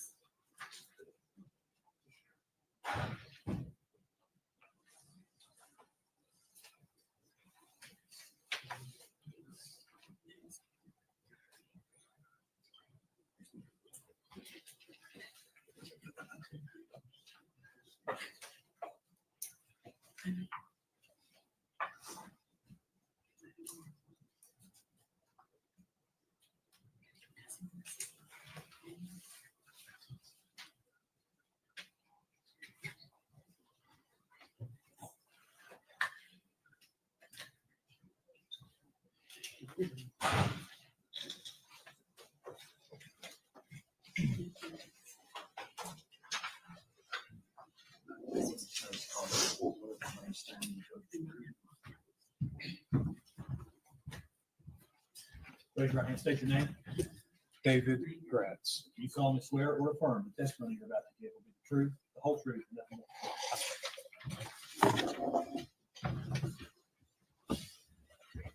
Thank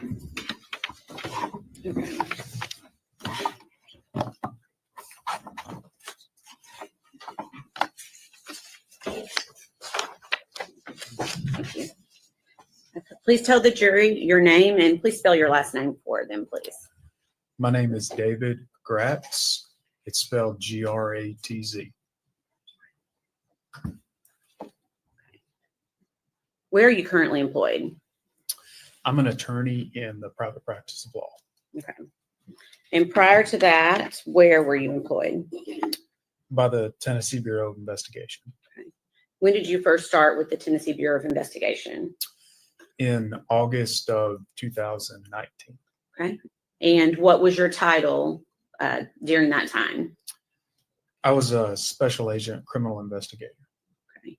Can you give the jury a brief summation of what that job entails? Yes, I was assigned to the criminal investigation division. So it's what a larger department might call like a major crimes unit. So we investigated things like death investigations, missing persons, adults and children, also involved shootings and public corruption. If you can also just give the jury a brief summation of your education up until the point of starting your first job. So I graduated from East Tennessee State University with a bachelor's degree in 2011.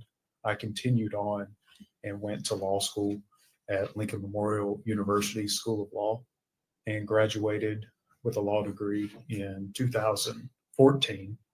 And I was Do you want me to go into my first employment? Please. My first position was with the District Attorney General's office in the 3rd Judicial District, primarily assigned in Morristown. Okay. And then you went to the TBI thereafter. Is that right? That's correct. Okay. And were you employed with the Tennessee Bureau of Investigation in February of 2020? Yes, I was. And were you called to assist in the investigation of missing child Evelyn Boswell? Yes, I was. Which agency requested the Tennessee Bureau of Investigation's help?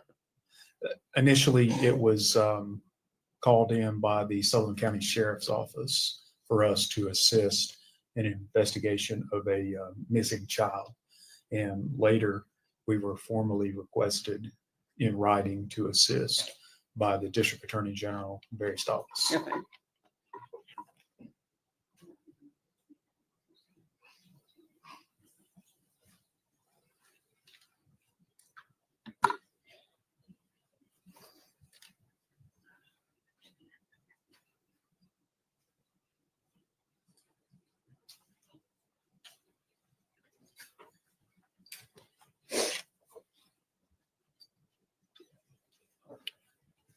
Thank you.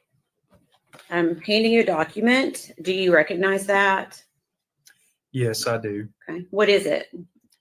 This is a formal request for investigation, commonly issued by district attorney generals throughout the state to request the TBI to investigate facts and circumstances of a potential crime. Okay. And is that how the Tennessee Bureau of Investigation essentially is officially called in to investigations? In a lot of what CID does, yes, we are requested by the district attorney general. Okay. And on this specific request, what were you being asked to do? It's essentially just to gather the facts and circumstances of the whereabouts of a missing child. Okay. Evelyn Boswell. Okay. Were you given any background information to help you start your investigation? And like most cases, you receive very little background information. Initially, I was just essentially told that she was missing, that her mother had been located, and law enforcement had talked to her at that point. And I think that's about all I was told initially. Okay, and we can pass that back. We're not going to put that into evidence. I just wanted you to be able to see that document. Thank you. Thank you.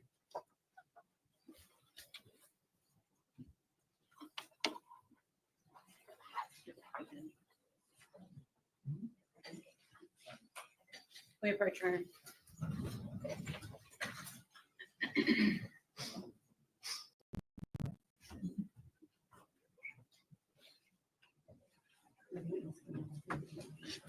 Did you mean may approach sidebar or may approach the witness? Oh, I guess the cameraman is going to answer my question. Please, cameraman, just a little bit more. Do be careful with the jury.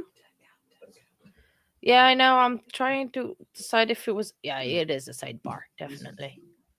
Okay, sorry. I was just in doubt if it was a sidebar or not. And the cameraman was close. It's like you pan out too much in that direction. Almost like we could see the handrails, and we know that's just after the handrails. It is the jury box, and it's like that's too close for comfort, there, cameraman. Be careful.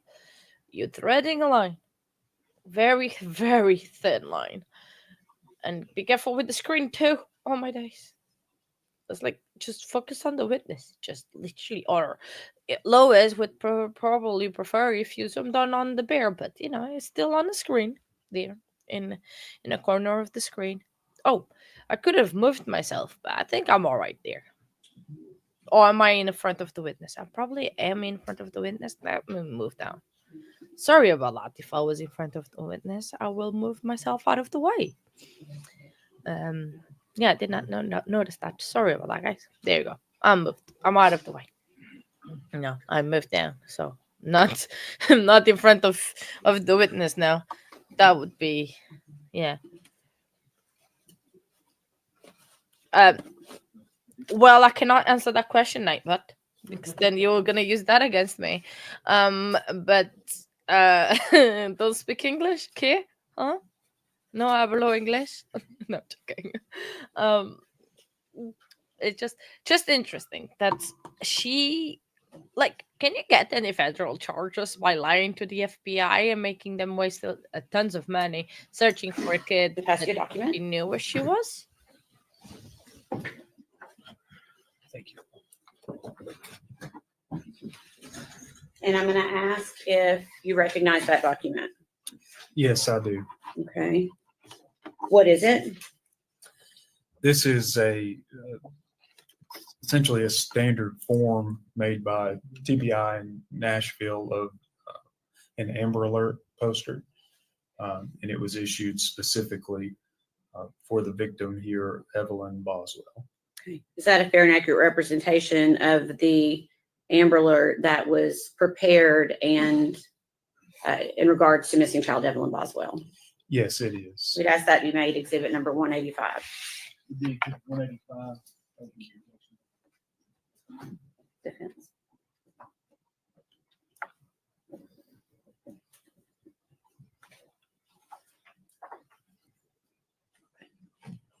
And permission to publish, Your Honor.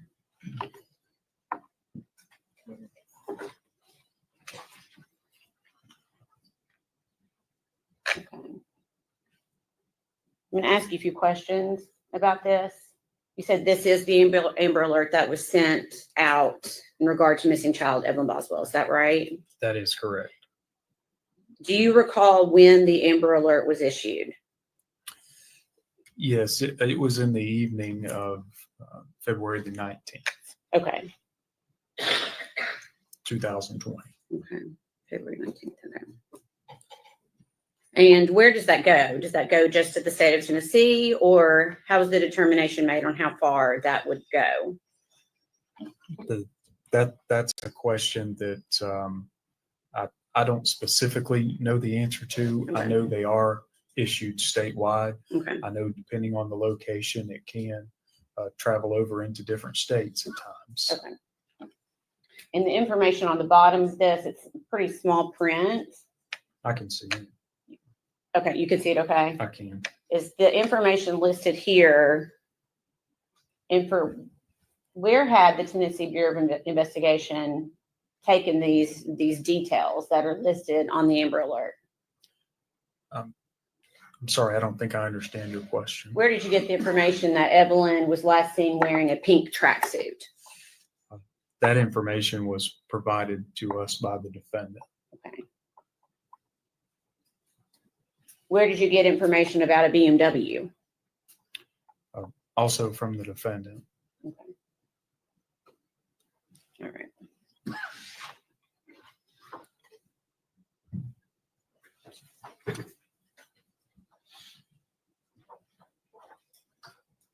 Okay. So after the Tennessee Bureau of Investigation was assigned, can you give a brief description of how you, let me back up one step. What was your role in this investigation with the TBI?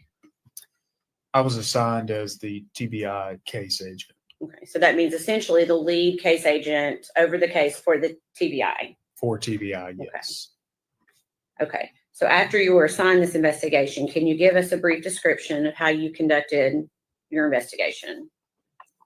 So initially, you just arrive on scene and you try to get as much information as you can. You talk to the people who have already been there, find out what they have done. You talk with the local agency or agencies that are already involved, and you really just try to understand what's going on in the investigation and what has been done so far. Okay, and were you working with other agencies at this point? Yes. Okay, which other agencies around February 18th, February 19th? When I first arrived, it was TBI was on scene at the Sullivan County Sheriff's Office with Sullivan County, and I believe they were members of the Federal Bureau of Investigation on scene, FBI. Okay, and how do you meet? How did all these agencies coming together? How do they decide how to execute a plan in an investigation like this? in the initial phases, you really do the best you can, but it oftentimes goes to either the case agent or the highest in chain of command that is on scene, and they get together and decide which agency will play a role in what. You just divvy up tasks. Okay. As part of what you did you go to the trailer that Megan Boswell lived in with Evelyn prior to Evelyn going missing? Yes, I did. And do you remember when you went to that trailer? That would have been the evening of the 19th of 2020, February 19th. So the same day the Amber Alert went out? That is correct. Okay. Anyone go with you to that trailer? Yes, investigator Tracy Haraz with the Sullivan County Sheriff's Office. Why did you go there? We were going initially to meet a young man named Austin Feller. Okay. And did the defendant still live at that trailer? No, she no longer lived there. Okay. Was anyone living in that trailer at the time? Yes, there were current tenants who had moved in. Okay. If I could please see exhibits number 49 and 50.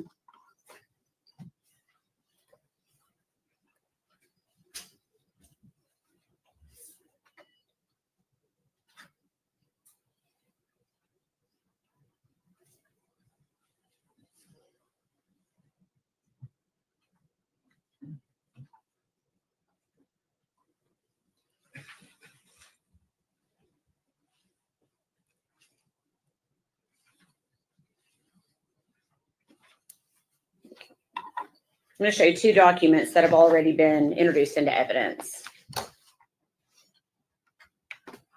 Is this the trailer that you were describing as being the defendant's trailer? Yes. Okay. Just another view. Is that an accurate view of that trailer? It is. Okay. And do you know the street address for that trailer? I believe it's at 976 Sugar Hollow Road. Okay. Is that located in Sullivan County, Tennessee? It is. Okay. Were you able to determine who actually owned the trailer? Yes, I believe it belonged to the defendant's family, either her dad or her brother, some type of association owned it. Okay. Were you able to determine if the defendant had left any property behind when she moved out?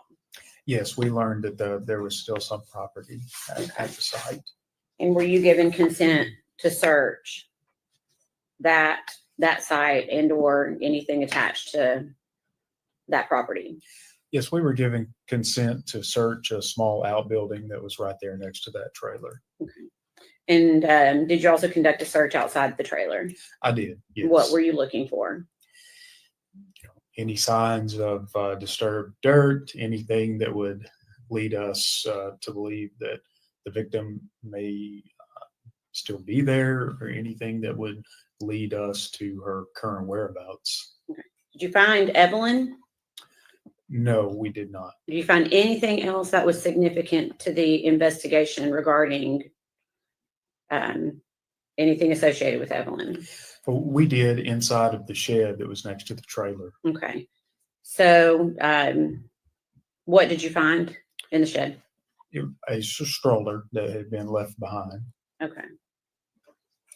I'm going to show you two photographs.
So we have two people trying to set up a pram, a push chair. I think that's what you call it, in the courtroom. This is interesting to see.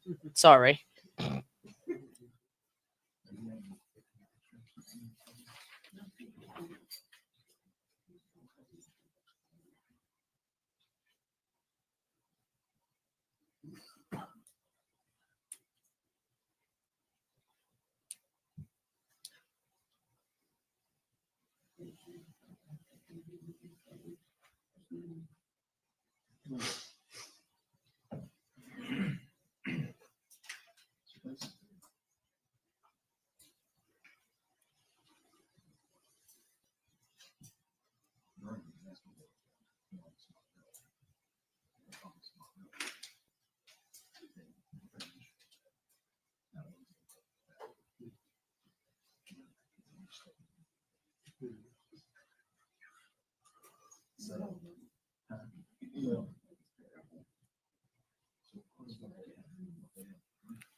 Sorry, I'm a little bit lost there. What are we waiting for?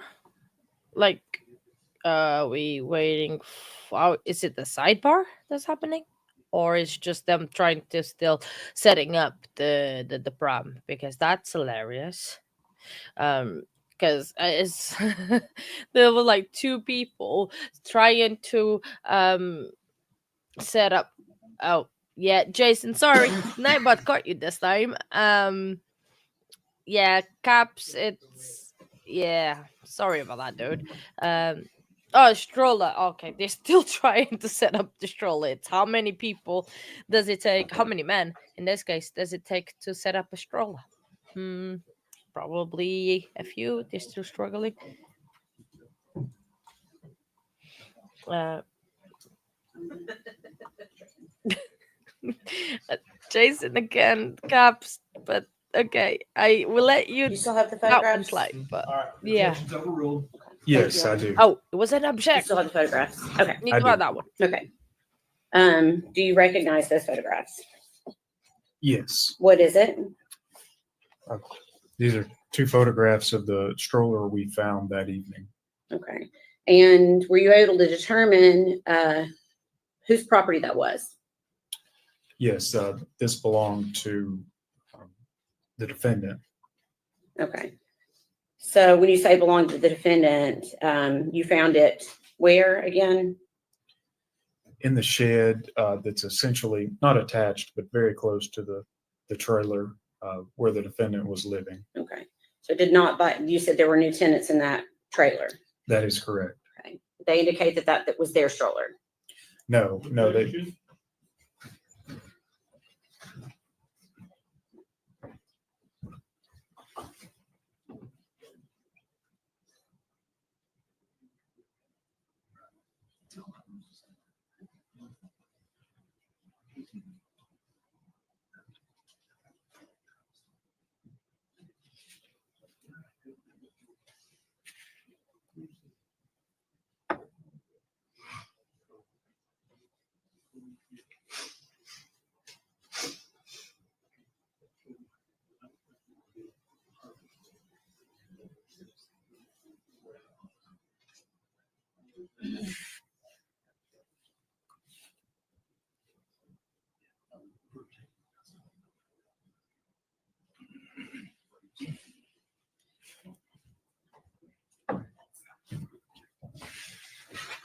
Objection sustained.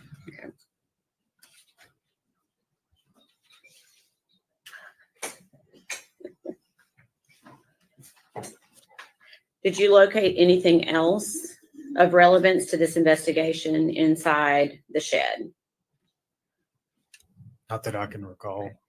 At this time, we're gonna, well, let me ask this. The photographs, are they fair and accurate representation of how the stroller appeared on that date?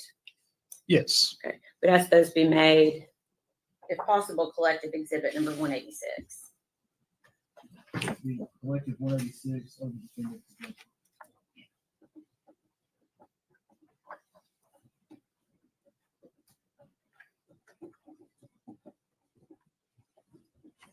Permission to publish.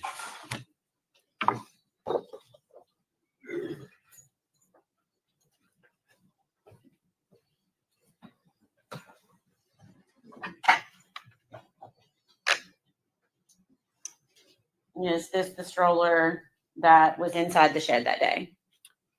Yes, it is. Okay. Is this just a side view of that same stroller? Correct.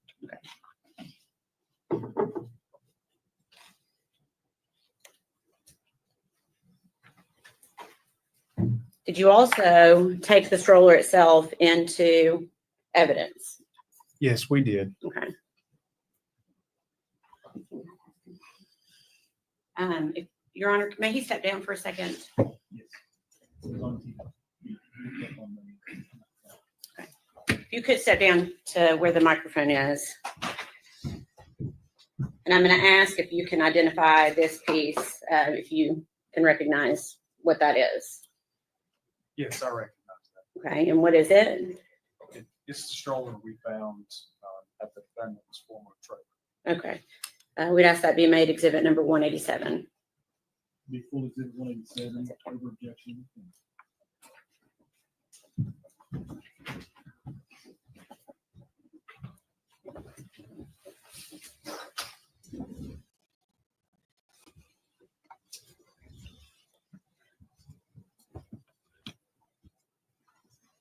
And Your Honor, would you like for us to fold that up?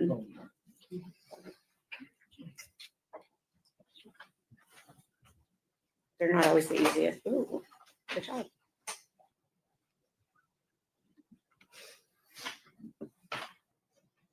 Do you need help?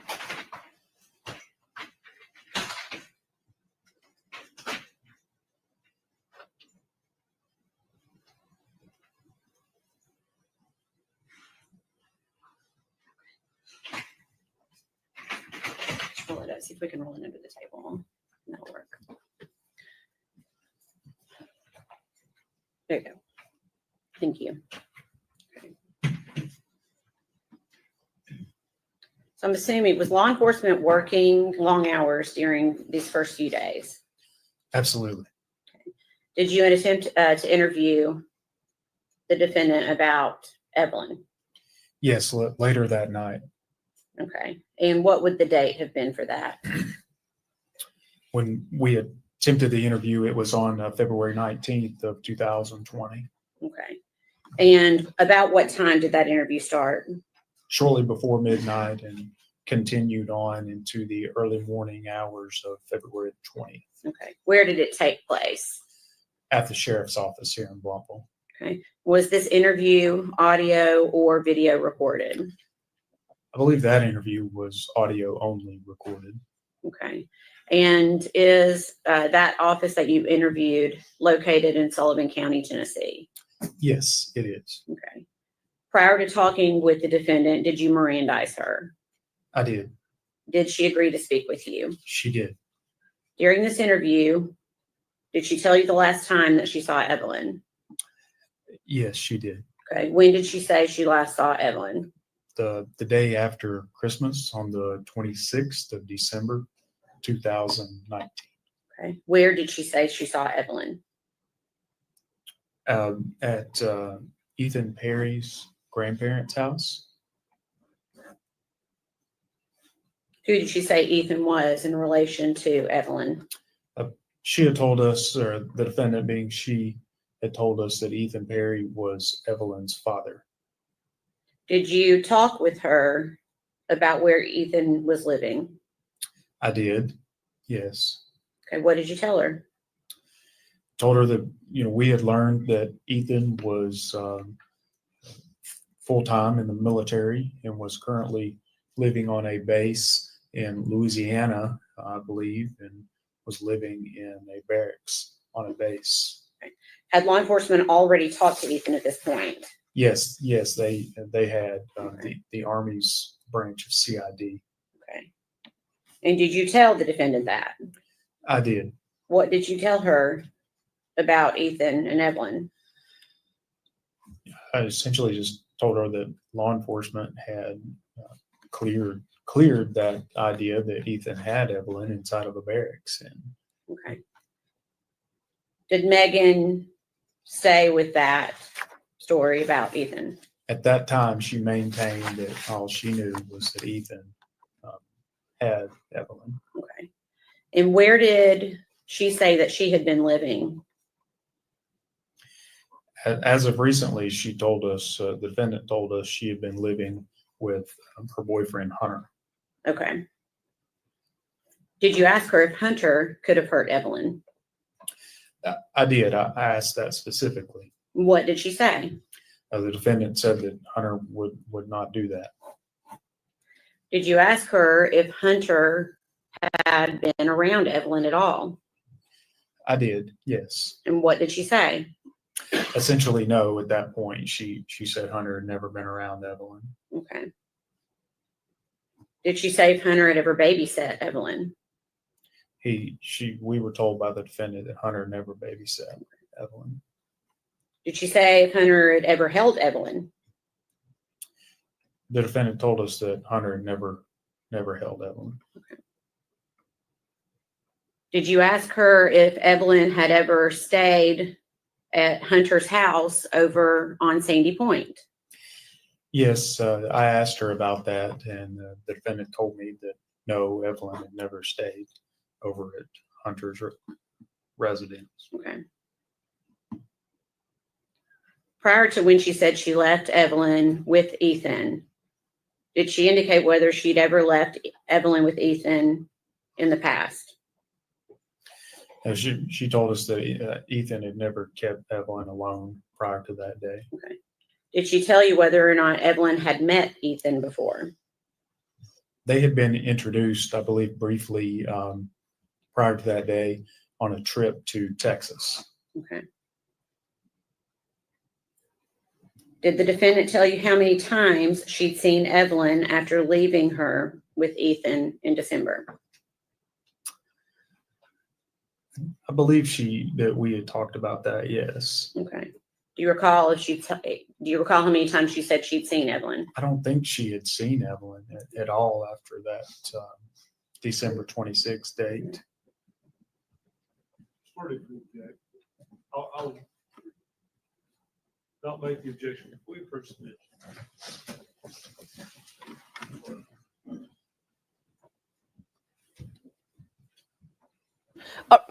All right, I'm kind of glad that there's actually a sidebar because I was just saying in chat, what if Megan and the life the baby? Oh, come on, One fan, please. Oh, okay, they're gonna go out. Hopefully, we can have a bit of a break because I have a theory. I have a new theory. Sorry, my throat today. It's going through a rough. Break time! Awesome, fantastic. I need a break because my brain is. It's going a bit, in the Wonderland world. Give me 1 second.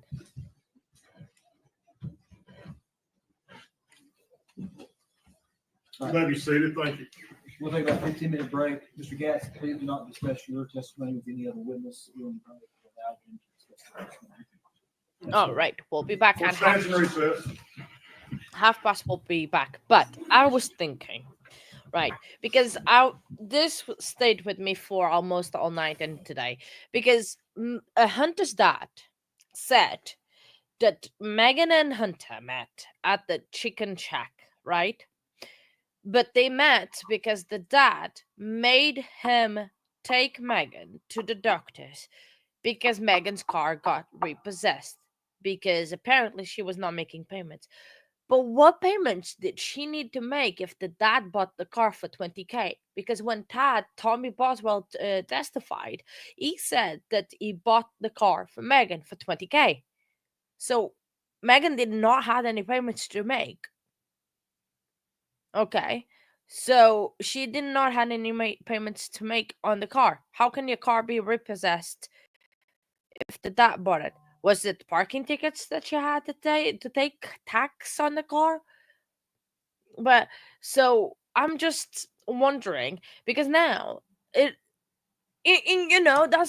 what's making my brain ticking. That's how they met. That's how Megan and Hunter met.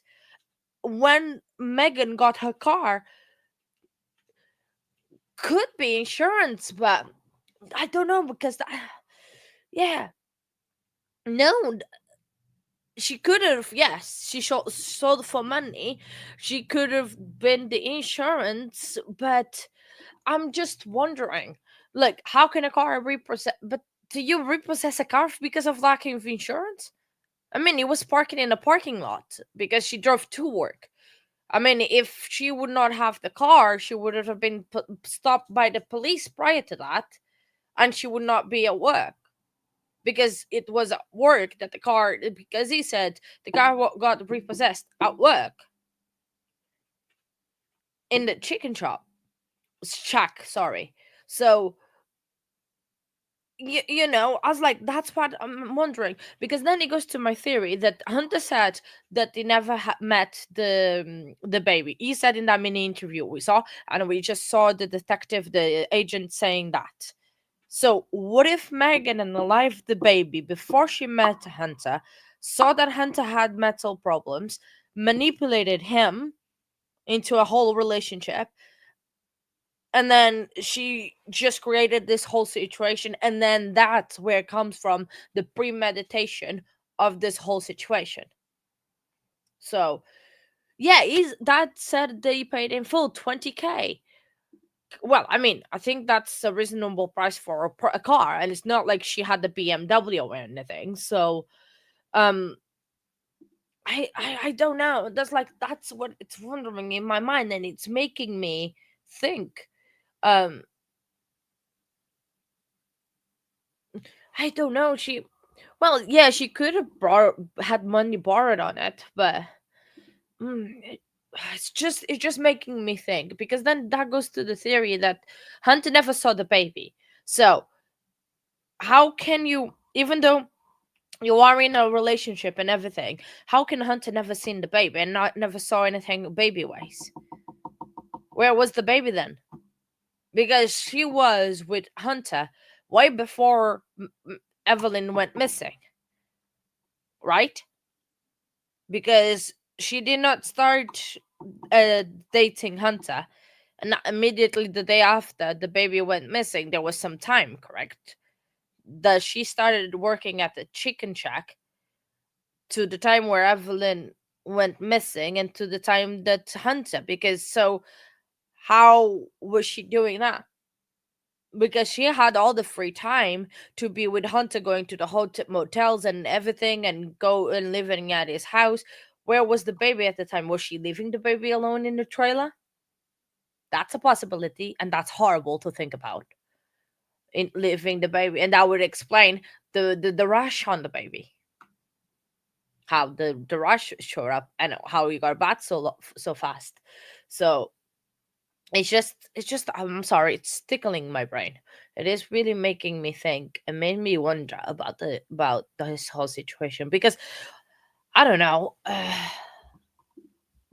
Yeah, I think she was.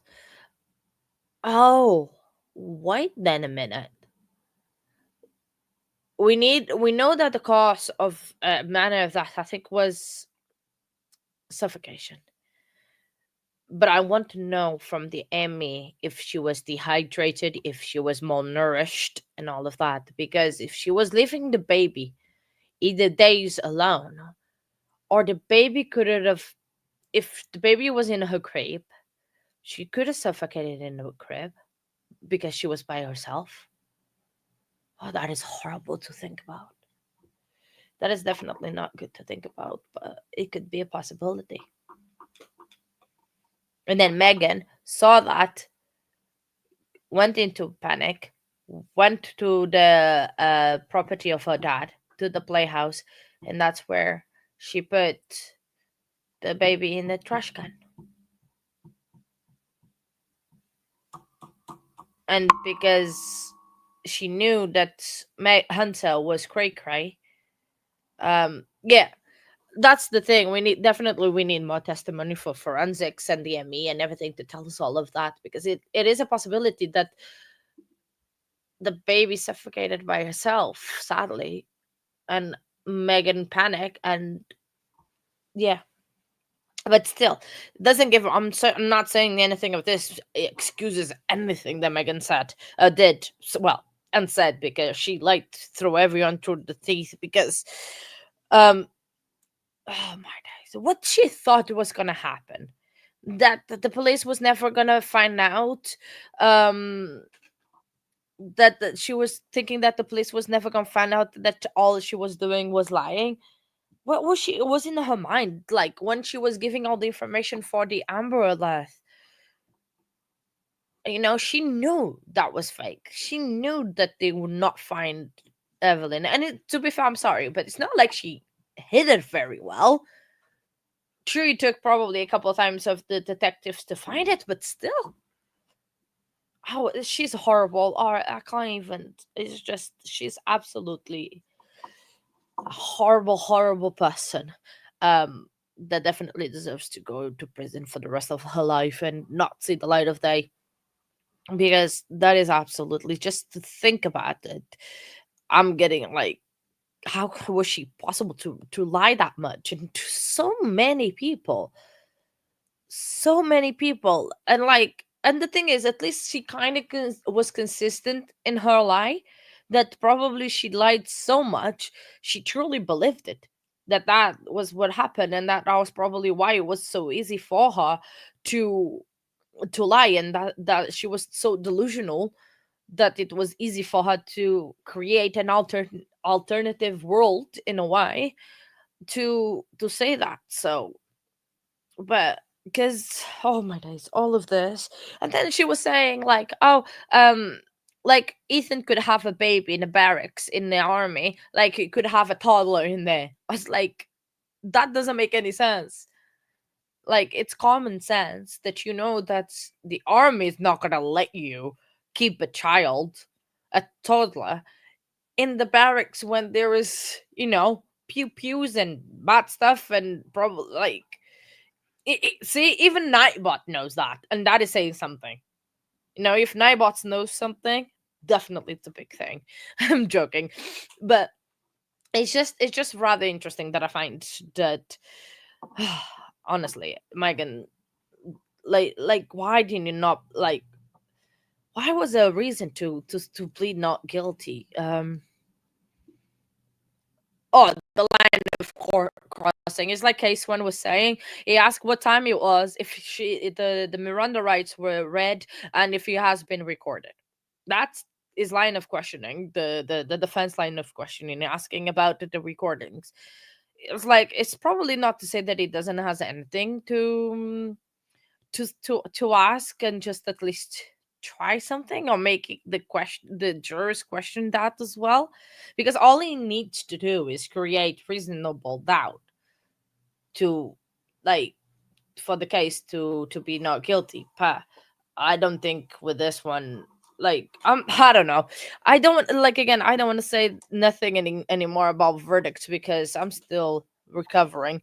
Because this week, actually, we have got to talk about this week or last week. was the week of not guilties. Literally 3 trials ended, and all 3 got not guilty. So we had the Colin Griffith case that got not guilty. We had Penelope McGee out of Aunt Bev's courtroom that got not guilty from her. And then we had another one from Florida, the dog in a park one, that also got not guilty. So in a week, I've never seen that. Like, true, I have been watching trials only for a year now, but never saw 3 not guilties back to back to back. Like, all the not guilties I had seen was just a scare few, but literally in a week we had 3. That is impressive. That is something, definitely, for sure. But it gave the other 2 I did not see. I did not see the Penelope one and the Florida dog guy. But Colin, definitely we saw that one, and I think there's a lot of people still mad about. And I honestly hope he turns his life around and makes something better out of it. Because, yeah, I'm kind of scared for the grandma, but we'll shall see with time. But as well, that's another thing that in this trial that has gone up is the objections, sidebars, and the jury begun. I think I've counted one too many right now, because I thought that the jury was gonna go just because it was a sidebar. So I think I counted one too many, but because with this app, because now I'm using another app on my computer for the counter, and one thing that is very interesting, it logs the time of everything, but I can add, but I cannot take away. So I haven't figured it out how to take away. I can create multiple counters within this app, but I need to investigate maybe another app that, because I want. Oh, oops, sorry, I minimized it and it disappeared. Where is it? There you go. Right, it's back again. Because one thing that I want to do, like we had with the other counter, was the background color. Sorry, I have a pair of pliers in my hand and I don't know why. I'm just waving it around like there's a toy. But I want a counter that you can change the color of the background like we had the other one. But I only figured it out that the other counter wasn't working a couple of minutes before the stream, so I had to just find one that would work, and I need to find a proper one. Yeah, I know the pliers are everywhere. I wonder why, Nightbot, why they are everywhere, and they are on my desk as well, because my desk is it's full of wrappers of sweets. That is something that my desk is full of. It's sweet wrappers. I've got a problem because I've been eating, right, and I've been all my days. I think I found my new sweets that I love, and directly from Costco. I am obsessed with the high chew ones. I've been having this since yesterday, right? And the packet, look, it's all the way there now. It's kind of like there, and it started like there. So I do pay Nightbot in candy as well. So it's not all for me, but they are very good. I don't know about how I feel about the grape high chew ones. They're nice, they're okay, but I don't know. It's not my favorite. But every time I take one out, it's great. Always. My favorite is definitely the strawberry one. Strawberry high chew. Best one hands down. That's my prognosis on high chews candy. That is very nice. Well,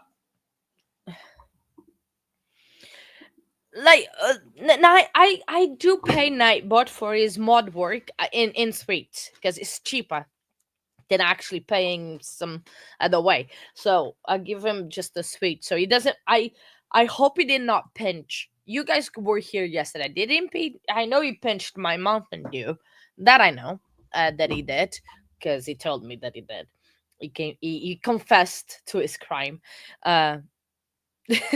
You are expensive, that is for sure, definitely. But I was saying, because I know he did steal my Mountain Dew, but he better not touch my candy because you know how I get. It's mine. So, well, Judge should be back by now because he's at his. Is it a desk? Or was it the name? Oh my days, my brain, it's so blah that I can't even remember whether it's not throne because that's for the king. For king. Oh my days, I can't remember. What's the name? It's not chambers because that's when they are behind closed chambers like the office. What's it called? I don't know. I'm gonna never probably remember. I'm sorry about this, guys. One stand, please. You may bring the jury. Did you hear that? Then where does this church sit in the courtroom?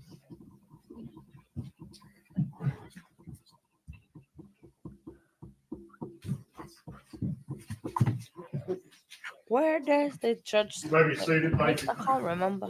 You know, you may continue your direct. Thank you, Your Honor.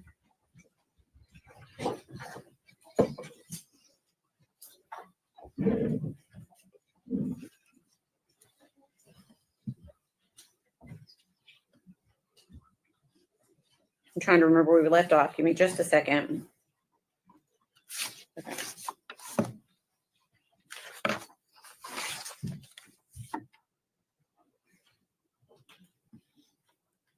I think we had left off on me asking you if the defendant had told you how many times she had seen Evelyn after leaving her with Ethan. Is that the last question I asked you? I think we were somewhere in that area for Okay. sure. And do you remember what she told you? I believe what she said was that she had not seen Evelyn since that day. Okay. Did she tell you that she had been trying to get in touch with Ethan? I think she said she'd reached out to him maybe one time, once or twice. Okay.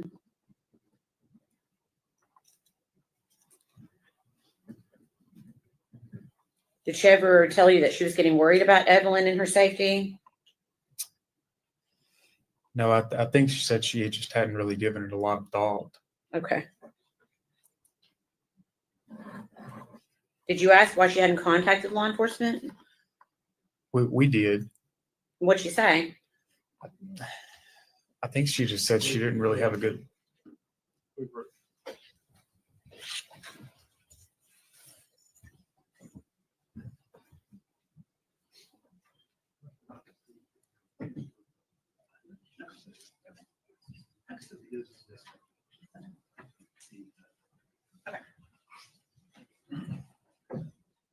Sustain. Okay, so I'm going to ask when I ask you a question. If you don't know the answer, you don't have to tell me. Sure. We try not to speculate with words like "I think" or things like that. Okay, so I may back up just a few questions and ask you those questions again. Okay.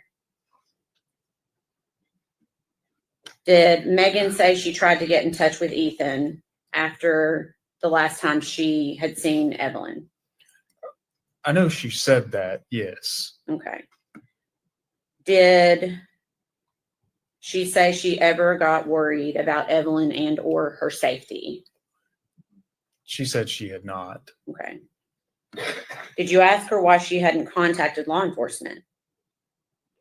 We did ask her that. And what was her response? Specifically, I don't recall what she said. Okay. What was her demeanor during this interview? I would describe it as just very nonchalant. Okay. And on this same day, do you recall being present when she was interviewed again? Yes. Okay. And was anyone else present during that interview? Yes. And who was present? At the time, it was Sergeant Matt Price. Okay. Was the interview audio and video recorded? It was. And where did it take place? It was also at the sheriff's office. Okay. Is that in Sullivan County, Tennessee? It is. How much time had passed from the interview we just talked about to this interview that we're getting ready to talk about? Something like 8 hours. The interview we initially discussed ended at around 3 in the morning. The interview at the next day was around midday, noon. Okay. So you said the first one ended around 3 in the morning. Is that right? That is correct. And what time do you believe the second one began? It was around noon the following day, the 20th. Okay. Without going into the details of that interview, we're going to go ahead and jump ahead to the following day, February 21st. Was the defendant interviewed again on February 21st? She was. Was anyone else present for that interview? Matt Price, Okay. Sheriff's Office. Okay. And was that interview also audio and video recorded? Yes, it was. Okay. Prior to that interview, had the Tennessee Bureau of Investigation collected some of Megan Boswell's property from the residents of Hunter Wood? Yes, a couple of our agents had collected some of her property. Okay. And did Megan Boswell give you consent to search and collect those items? She did. Okay.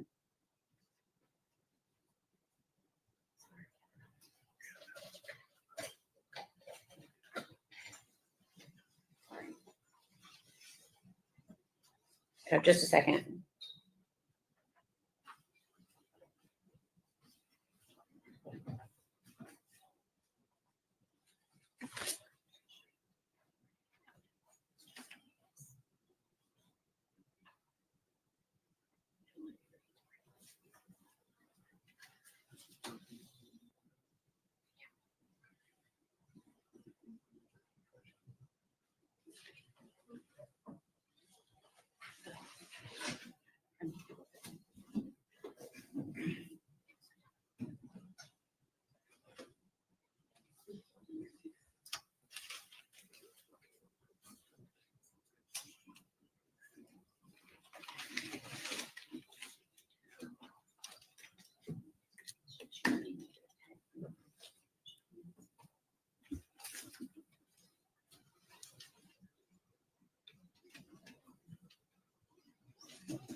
Okay.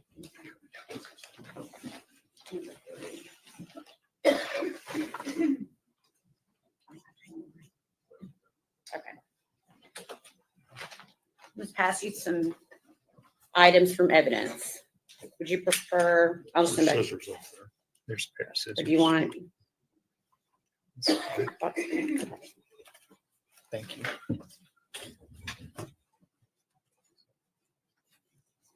If you could just, there should be some gloves up there. Do you see gloves up on the table? I do. I'm putting them on now. Okay.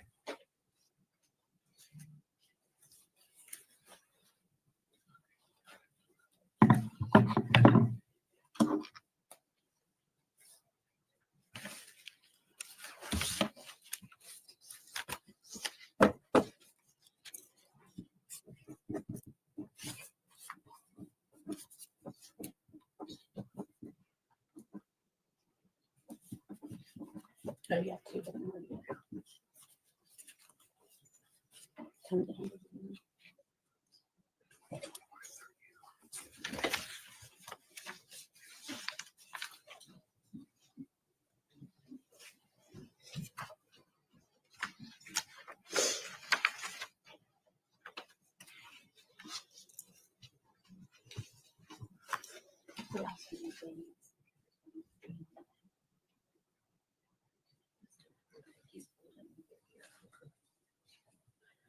You have that one opened? No, I was sort of waiting on you to That's ask okay. a question. If you could go ahead and open that item.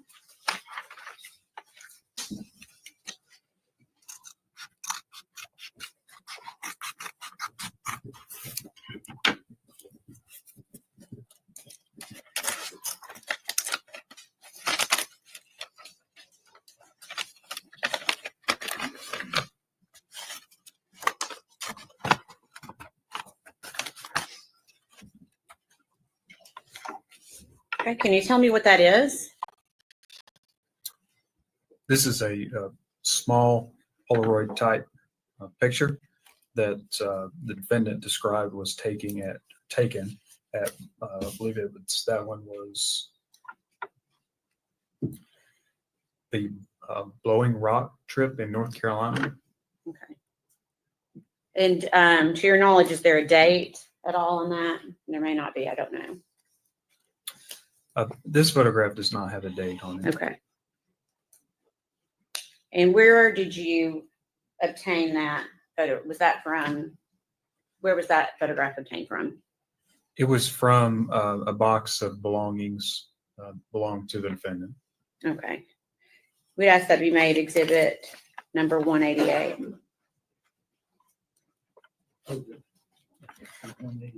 You want it back in there?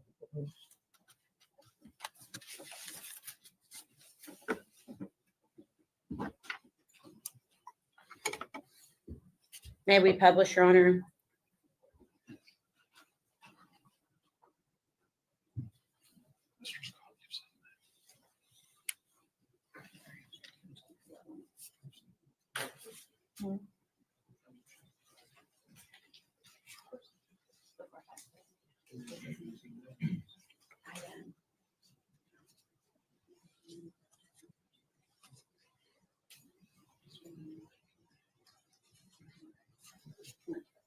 Permission to publish?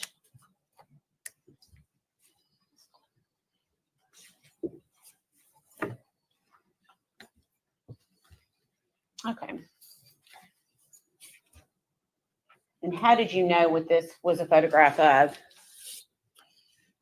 At the time during the interview, myself and Sergeant Price were sitting there with the defendant, pulling these items out, asking her to describe these items to us. Okay. And she described that as being from Blowing Rock. That's correct.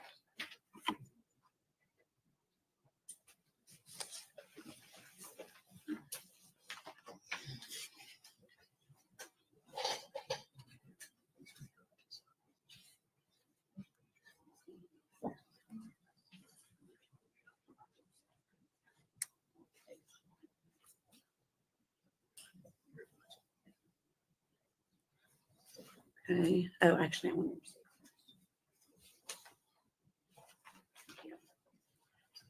Can I get that exact photo?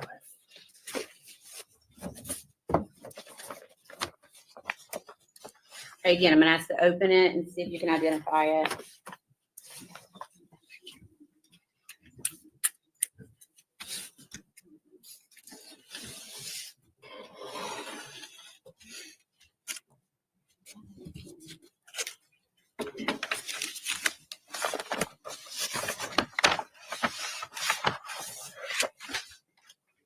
All right.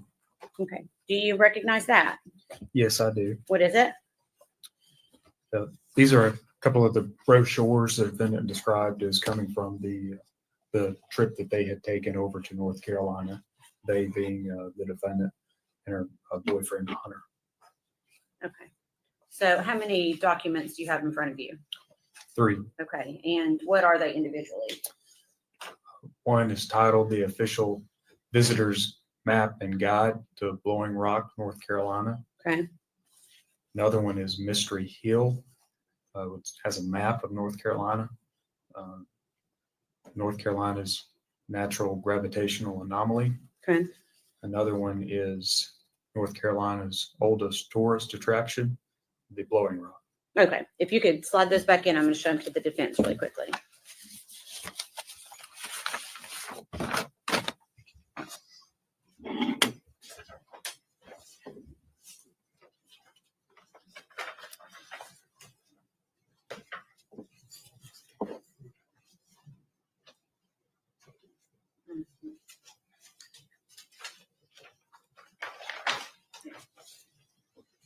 Your Honor, we'd offer this as exhibit number 189, please.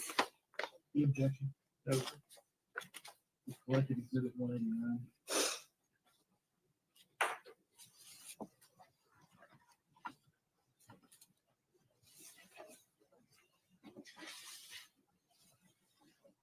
And where did you find those brochures? They were with the defendant's belongings. And where were, when you say the defendant's belongings, where were those belongings located? Inside the residence of Hunter Wood. Okay. That's the next.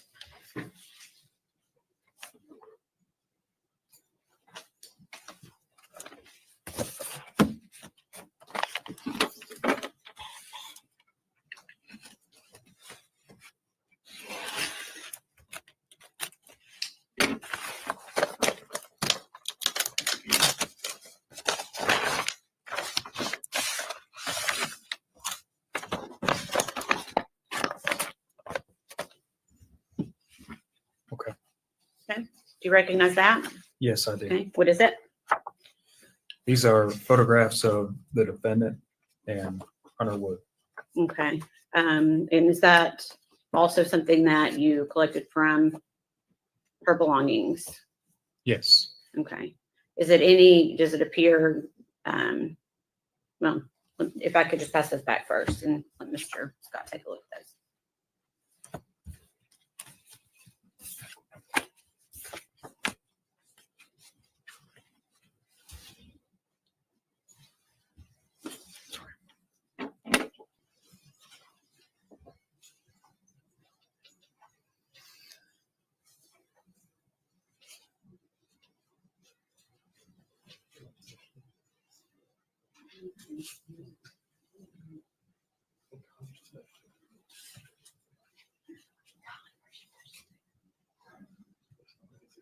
Okay.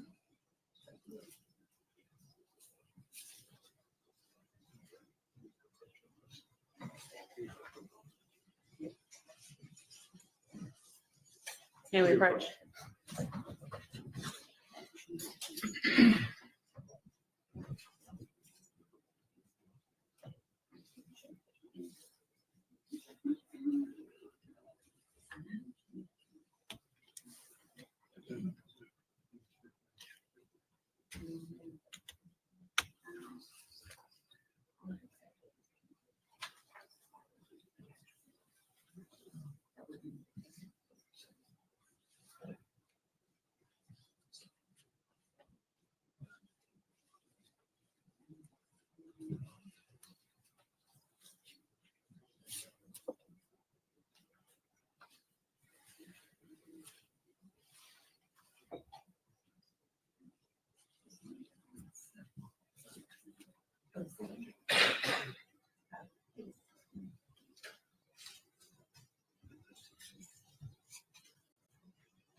All right, sustained in heart, overruled in heart.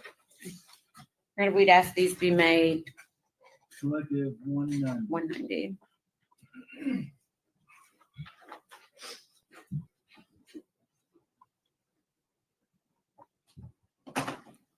Permission to publish. Okay.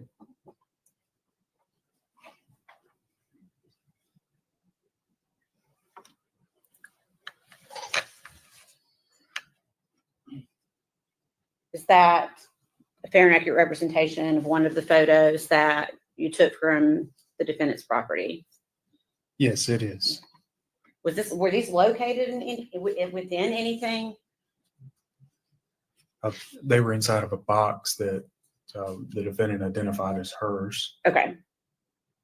Same thing with that one? Yes. Okay.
you recognize that? Yes, I do. Okay. What is it? This is a card titled Thinking of You with Love. Okay. And does it have any names on it? Yes, the names on it are Maggie and Hunter.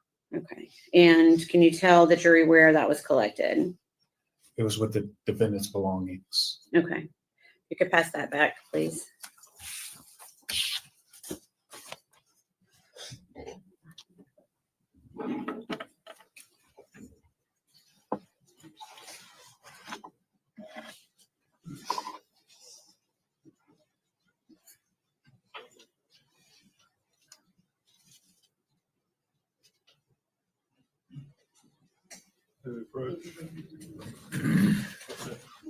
We resolved it. We resolved it.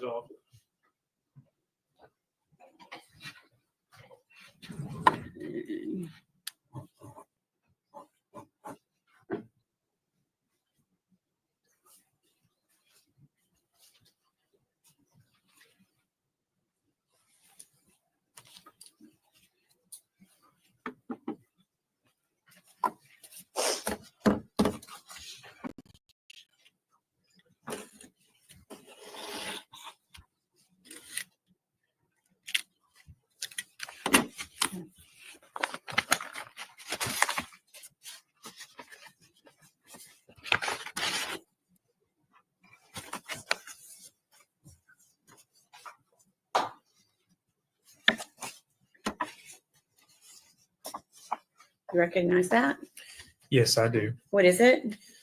These are photographs of the victim, Evelyn, 2 photographs of Evelyn, 1 photograph of Evelyn with the defendant, Okay. And where were those found?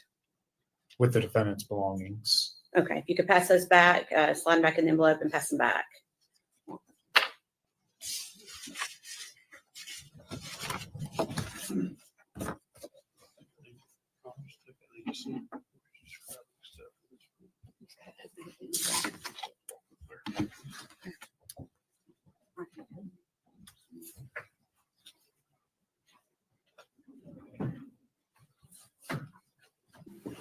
And another sidebar. I mean, every single evidence they've had a sidebar. Is that normal or is it new? Because I don't think I've seen that with every single evidence going with to a sidebar. So it's just interesting. Um, yeah, no worries. Absolutely fine, Toxic. Don't worry. Take your time. But I'm just saying, like, this part of the evidence, like when he's opening and everything, that is making me a bit sleepy. So it's just like I know it has to be done and everything. That one was sustained.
You recognize that? Yes, I do. What is it? This is a receipt from the Olive Garden on Northeastman Road in Kingsport, Tennessee. Okay. Was that also taken from the defendant's property? It was. Okay. We'd ask that be offered as exhibit number 191.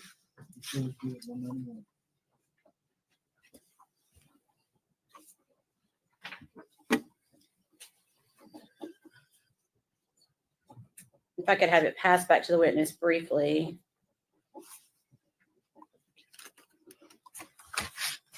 Okay, forgot to ask you, what is the date on that receipt?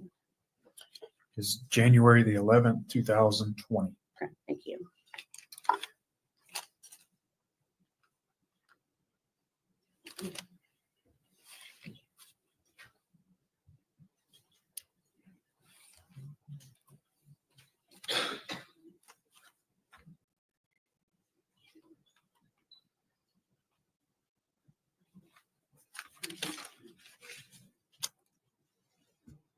Okay. I'm going to ask if I could please have, and you saw that exhibit with you? You can pass that back down to the clerk. And then ask if exhibit number 29 or 21 can please be passed to the witness.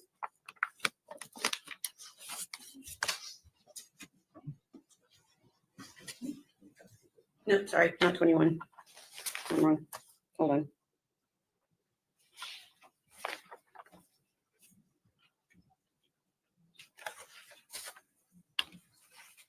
It would be number 91. Sorry. I'm going to ask if you could take a look at that.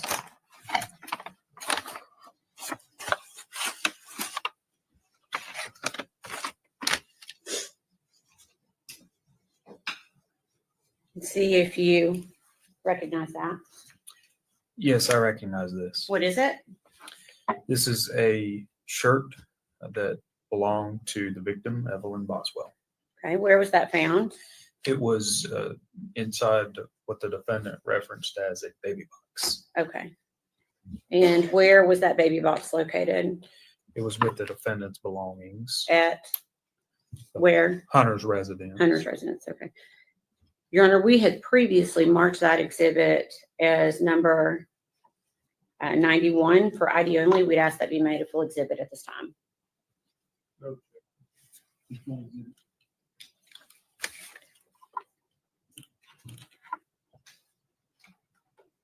Agent Gratz, I'm going to ask for you. Let me ask the court, may I publish it, Your Honor? Agent Gratz, I'm going to ask for you to take it out of the package and show it to the jury, please. Do you just want me to hold it up? Yeah. Yeah, I'm going to stand up so everyone can see it. Thank you.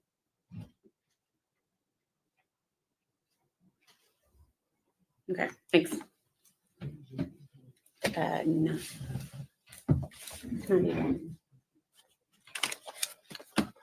I'm going to ask if exhibit 92 could please be passed to the witness.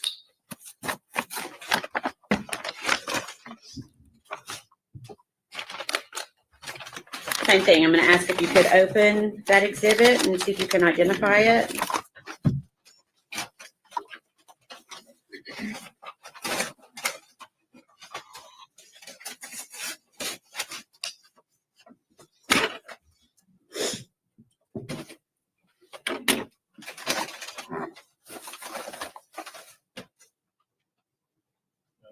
Don't show it to the jury yet. I'm sorry. It's okay.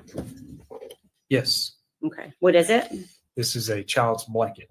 Okay. And does it have any special features on it that are identifiable? What type of blanket is it? It's a shark blanket. Okay. Baby shark. And where was that located? It was with the defendant's belongings. Okay. At Hunter's Woods residence? Yes. Okay. And was that also in that box that you were referencing? Yes. Okay. Your Honor, that had been previously marked as ID only. We would ask that it be made into a full exhibit.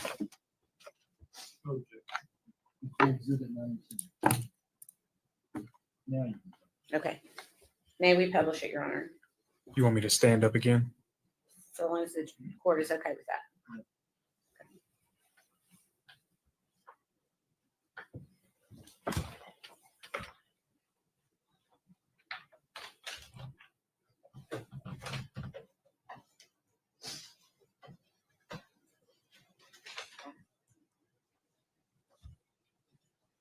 Okay, thank you.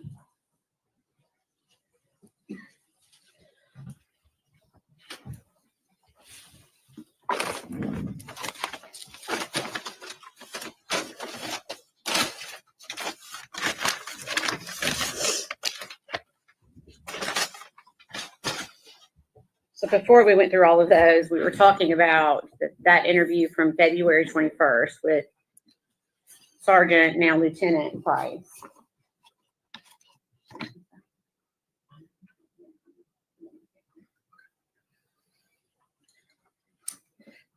Was that interview audio and video recorded? Yes, it was Where did it take place? at the sheriff's office. And is that in Sullivan County, Tennessee? Yes, it is. During this interview, you discussed a second ago the term memory box. At some point, did you have an interview with the defendant regarding this memory box? Yes, I did. Okay. Can you tell the jury a little bit about, just briefly, what you did with the defendant? During that interview, we had what the defendant referred to as the memory box, and we pulled items out of it sort of one by one and had the defendant identify what each item was and the significance of each item, if any. What was your purpose in doing that? You know, at that point, we were just following whatever leads were coming in. We had received that property, and we were trying to identify what it was, determine how it was relevant, and also establish a timeline for the last known whereabouts of Evelyn Boswell. And did the defendant freely and voluntarily go through that box with you? Yes. Okay, give me just 1 second.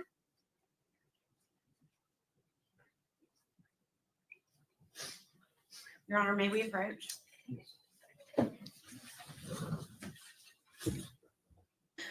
And another sidebar. Wow. The count is getting up. The thing is, I understand all of this. But the thing is, so she had baby things in Hunter's house of the baby. But then Hunter said he never saw the baby, but he never asked about it. Because if I would see the baby stuff in somebody's house, I would ask, oh, so you have a baby, or, babysit one or anything. I would make a decision and ask about it. But I wonder if he asked if there was a baby around. It's so sad that we can't hear from Hunter. It's just horrible. This tragedy that also made Hunter a victim of it. And we can't hear his side of things because she did a massive number on him. That is for sure.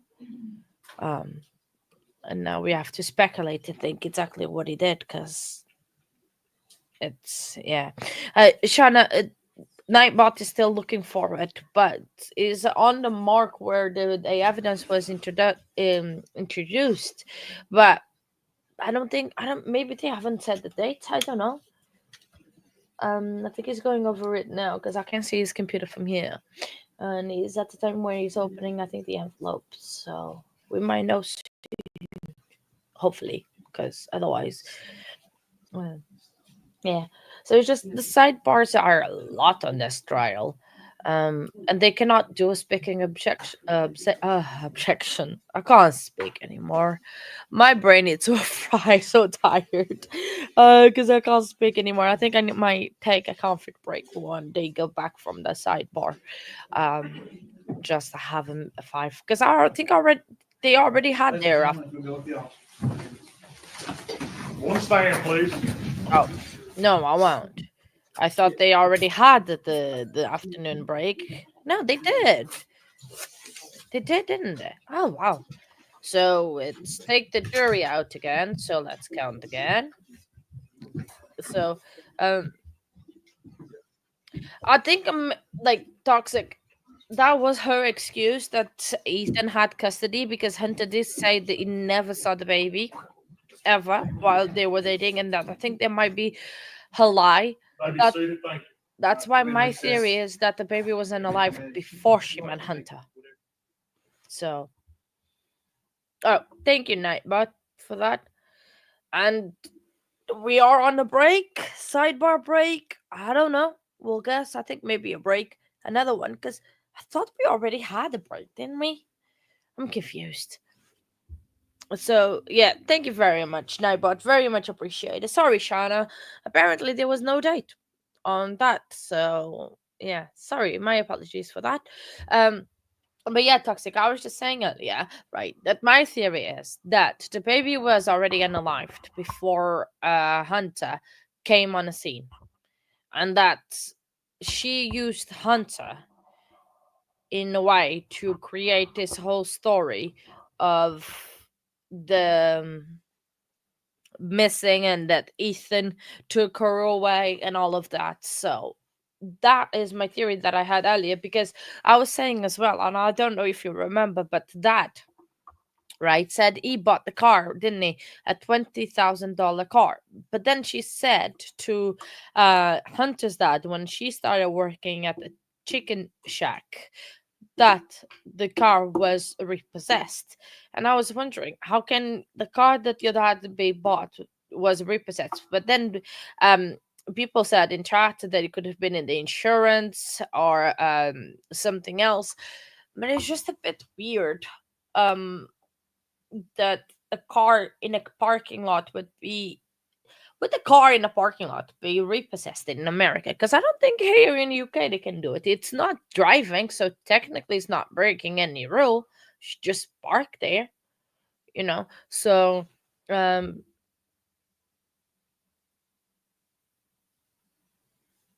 oh, just what? Almost what? Toxic? That's good. Awesome.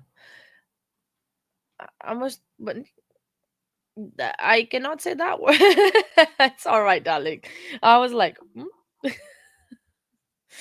but it's just hilarious that like it's not hilarious, it's not funny that she invented so many lies and so many stories that then she couldn't keep track of it herself.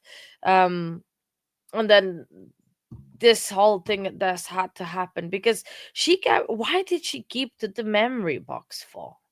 I just don't understand why would she doing should do that for.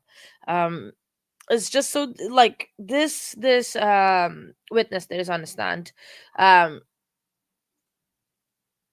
Nice, awesome, that's really good. Good, Toxic, very happy about that. So um uh so like he has been introducing quite a few, like one of the ugh, I can't speak today. One of the pictures were already in the evidence, the aquarium one, because they've spoken about that. I think was one of the witnesses said that they went to the aquarium after um Ethan gotten taken her from custody out of Megan and had him. But then, yeah, so it's just weird. So I don't know. Didn't he say it was a gift or anything? Well, people can say things are a gift and then never pay back. So yeah, that is true. It could be a gift, but it's just interesting. Like yeah, it's just a whole story. I like, and it's so complicated to keep up. I cannot keep up with all their lies and all the tangle webs that she has created and everything. I don't think my brain today has the capacity for that. So it is just like, Megan, like, literally don't, darling, because you are testing my patience. So like I don't know, because I mean she was going around town, so she is known around County Sullivan, probably the area that they lived, for all going around and sleeping with everybody. Because I mean at this point we don't know who. Sorry, just 1 second.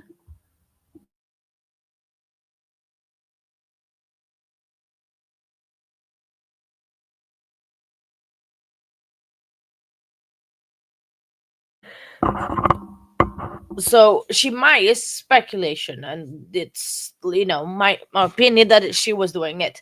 uh but at this point we don't know even who is Evelyn's father, or who was Evelyn's father.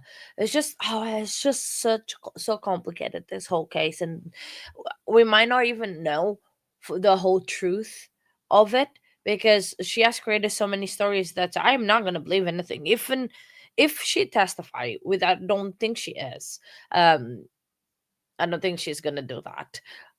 Would not believe a word that she says, and I don't think no one in a gallery or the audience would believe a word that she says in terms of like the Ethan thing, because we already had Ethan, and he said it was not with him, and it was impossible because he was in the army at the time, and he cannot have a kid in the barracks.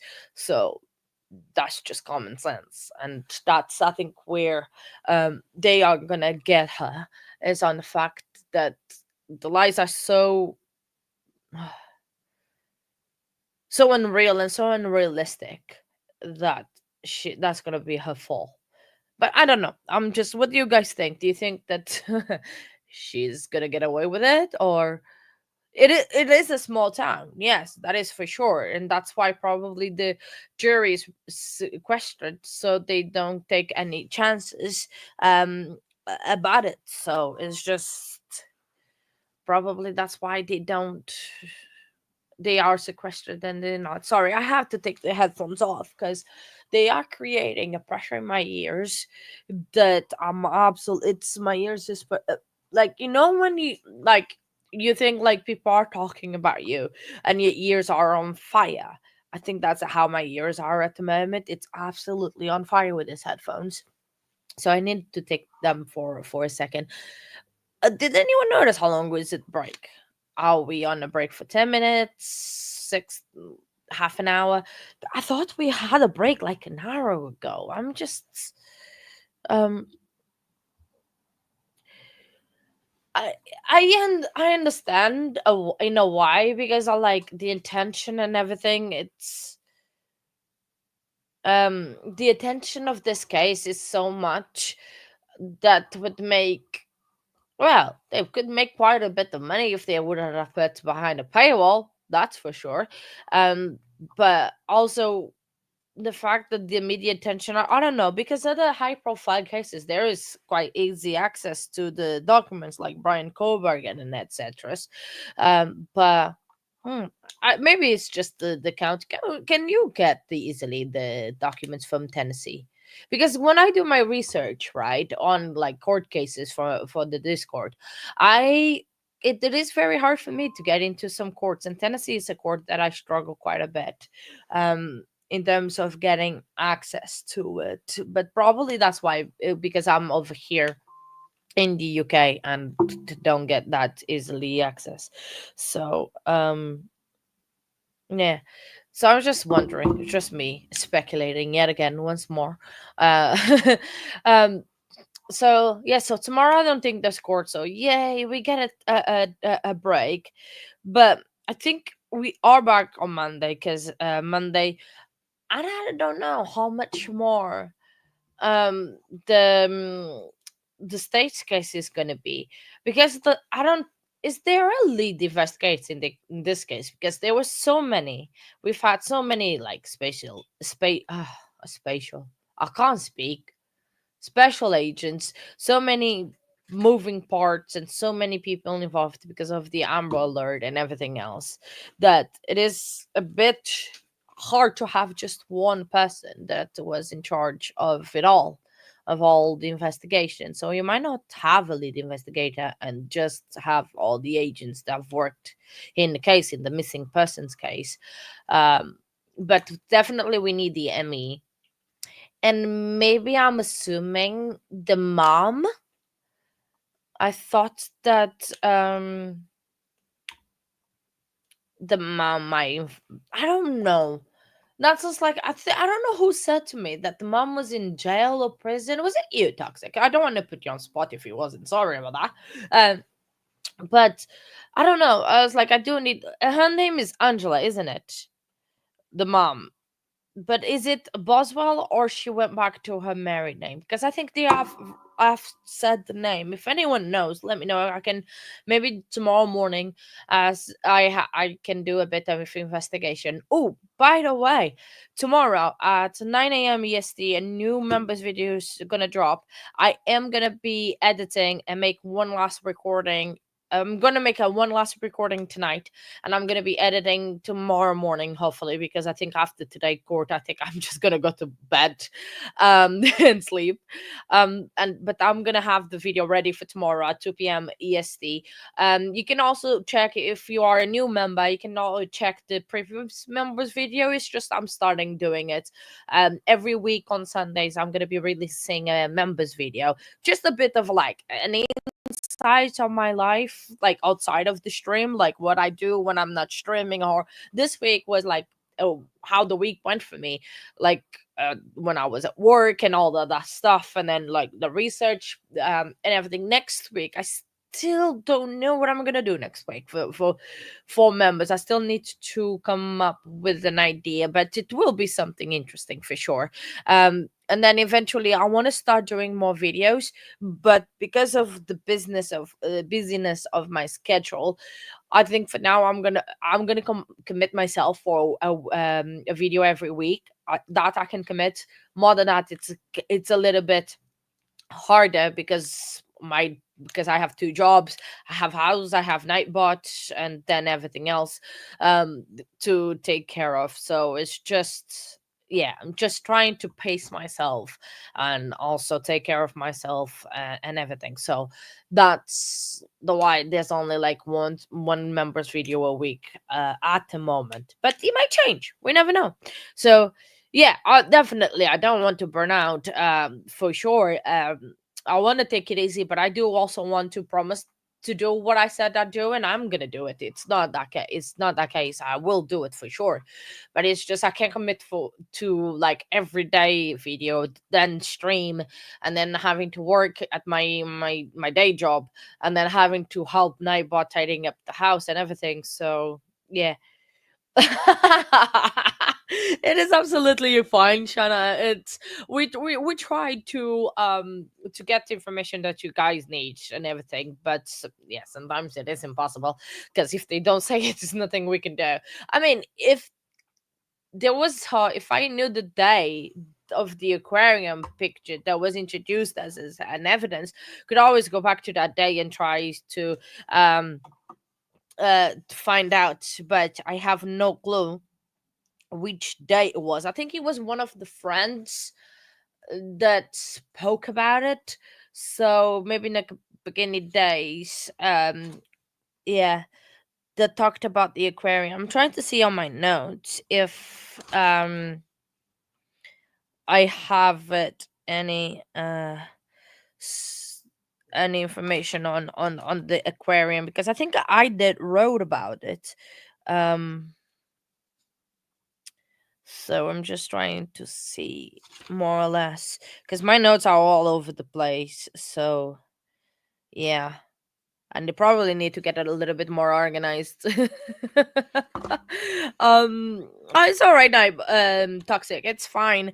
I mean, I'm just trying to see because I think I have the thing that was one of the friends. So either day 2 or day 3 um that talked about the aquarium. So I'm just trying to go through my notes very quickly and see if I can find it. But um oh, so I know, but now it's gonna be in my head, it's gonna be like, where was it? And oh, I found the mom's name, so I've got the mom's name, so that's good. I found it on my notes. See, I will find something in this crazy note that I do.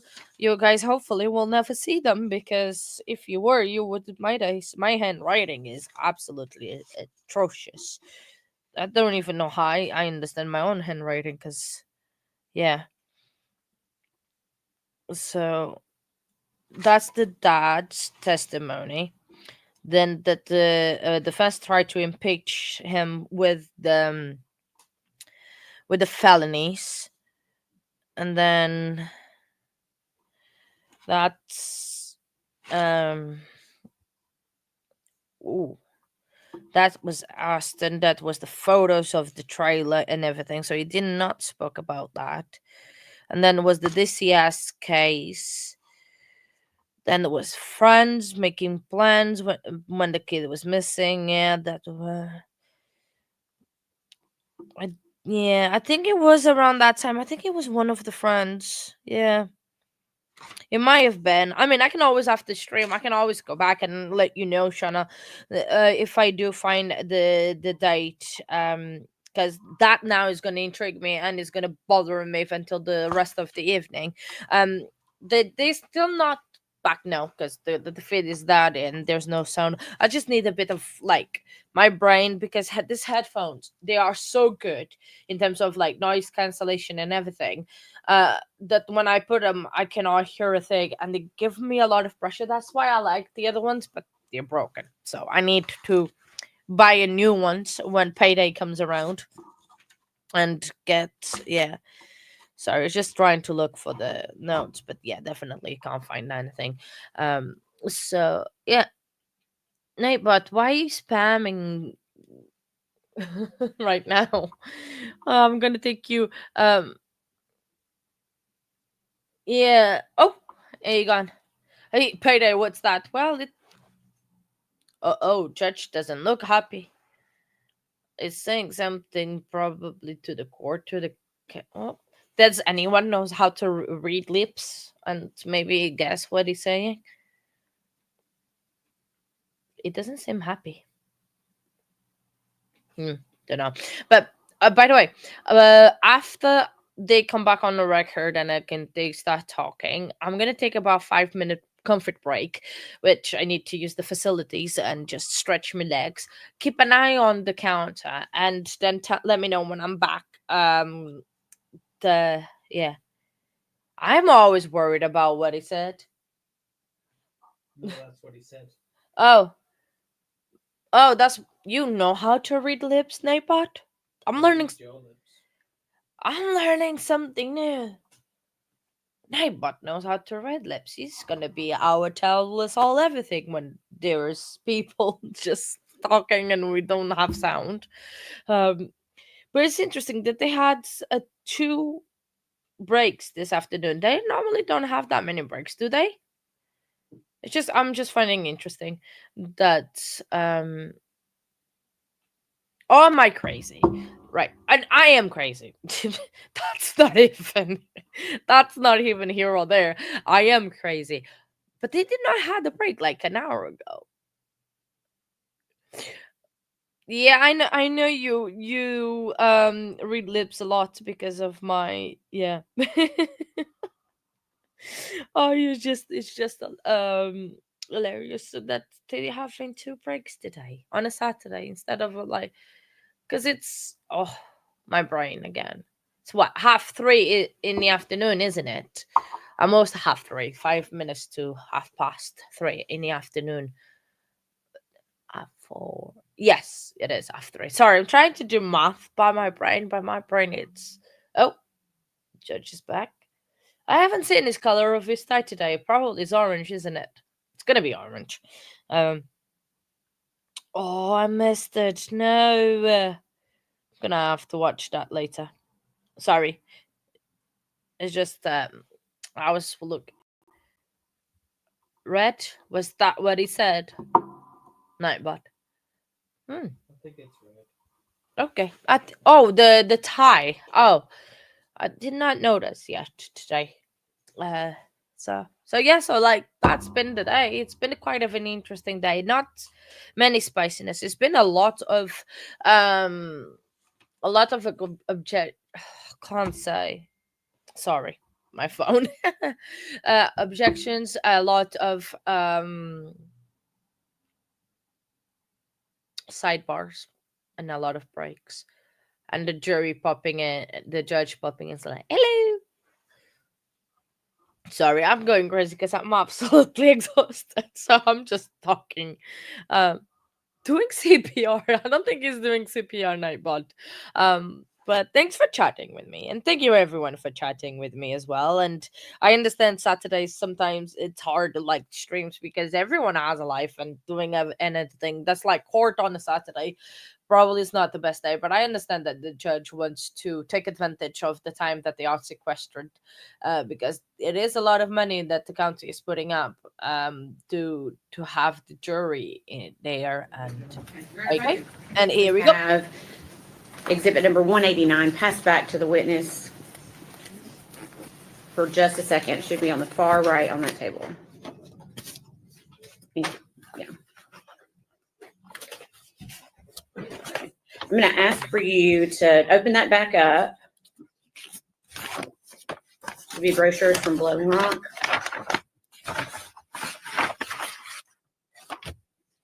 Is that right?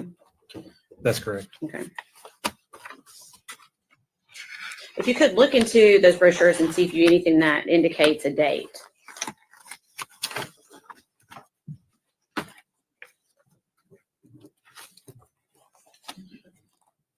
There's a receipt here. Okay. The date indicated is January the 19th, 2020. Okay. Thank you. Okay. That's all I need from that. Thank you.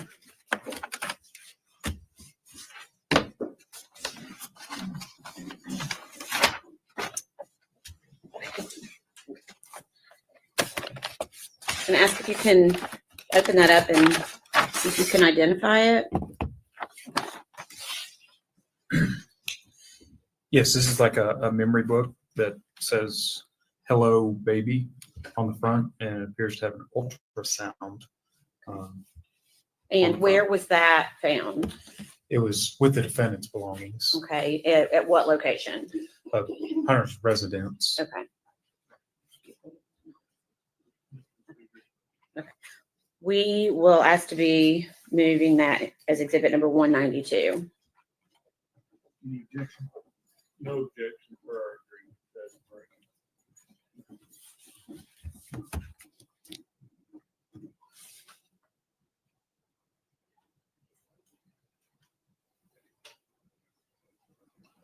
Full exhibit 192. And what I'm going to do right now is just ask for you to, Your Honor, may we publish this to the jury, just the front of the book? Okay. You could just hold up the front of the book so the jury can see the front of the book, please. Okay. Thank you. And we briefly talked before the break. Is that the book that we were discussing in regards to that interview? Yes. Okay. Okay, you can pass that back to the clerk.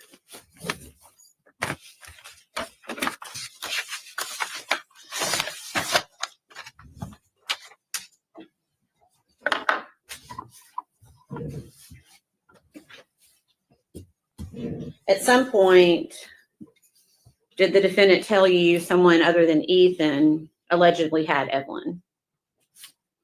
She did, yes. And who did she allege had Evelyn? After a period of time, the defendant told us that her mother, in fact, had Evelyn Boswell. Okay, is that, I'm sorry, go ahead. Her mother's name is Angela Boswell, Okay. also referred to as Angel from Okay. time to time. And were you able to locate Angela Boswell? Yes, she was located And where was she located? in Wilkes County, North Carolina. Okay. Was she with anyone? She was with a man named William McLeod. Okay. Did Angela have Evelyn? No, she did not. At this point in the investigation, had anything led you to believe that Angela had Evelyn at any point? No. Okay. Did you yourself end up going to North Carolina? Yes, I did. And why? To interview Angela Boswell and William McLeod. Okay. Moving forward a few days, do you remember meeting with Megan Boswell again on February 23rd, 2020? Yes, I do. Okay. Who was present for that interview? Now Lieutenant Matt Price Okay. Where did that interview take place? at the sheriff's office. Okay. Is that located in Sullivan County, Tennessee? Yes, it is. What was the purpose of that interview? At that point, we were still speaking with the defendant, trying to get as much information as we could regarding the investigation. Okay. Had you started developing a timeline at any point? Yes, that's one thing that we worked on throughout this investigation that is important when you're looking for a missing person to determine their last known whereabouts. Okay. And were you continually working in and out of the sheriff's department during this time? Yes. Did you have a scheduled interview with the defendant on February 25th of 2020? No, we did not. Okay. Did you see the defendant that day? Yes, she showed up at the sheriff's office. Okay. And is that located in Sullivan County? It is, yes. Okay. Did the defendant tell you why she showed up that day? Initially, or throughout talking with her, she gave a couple of different reasons. Okay. What did she say? She was concerned about having her body spray returned to her. She was talking about forming a search party to go to an area she kept referring to as Mendota. And she was asking about whether she would be, or whether there would be any issues with tampering with evidence. Okay. Did she specify why she was concerned about tampering with evidence? The defendant told us that someone had told her that she might get arrested for tampering with evidence. Okay. Had law enforcement heard about Mendota? Yes, Mendota had been brought up a few times as a possible place to search. Okay. Did the defendant at this time show you any concern for Evelyn? She did not.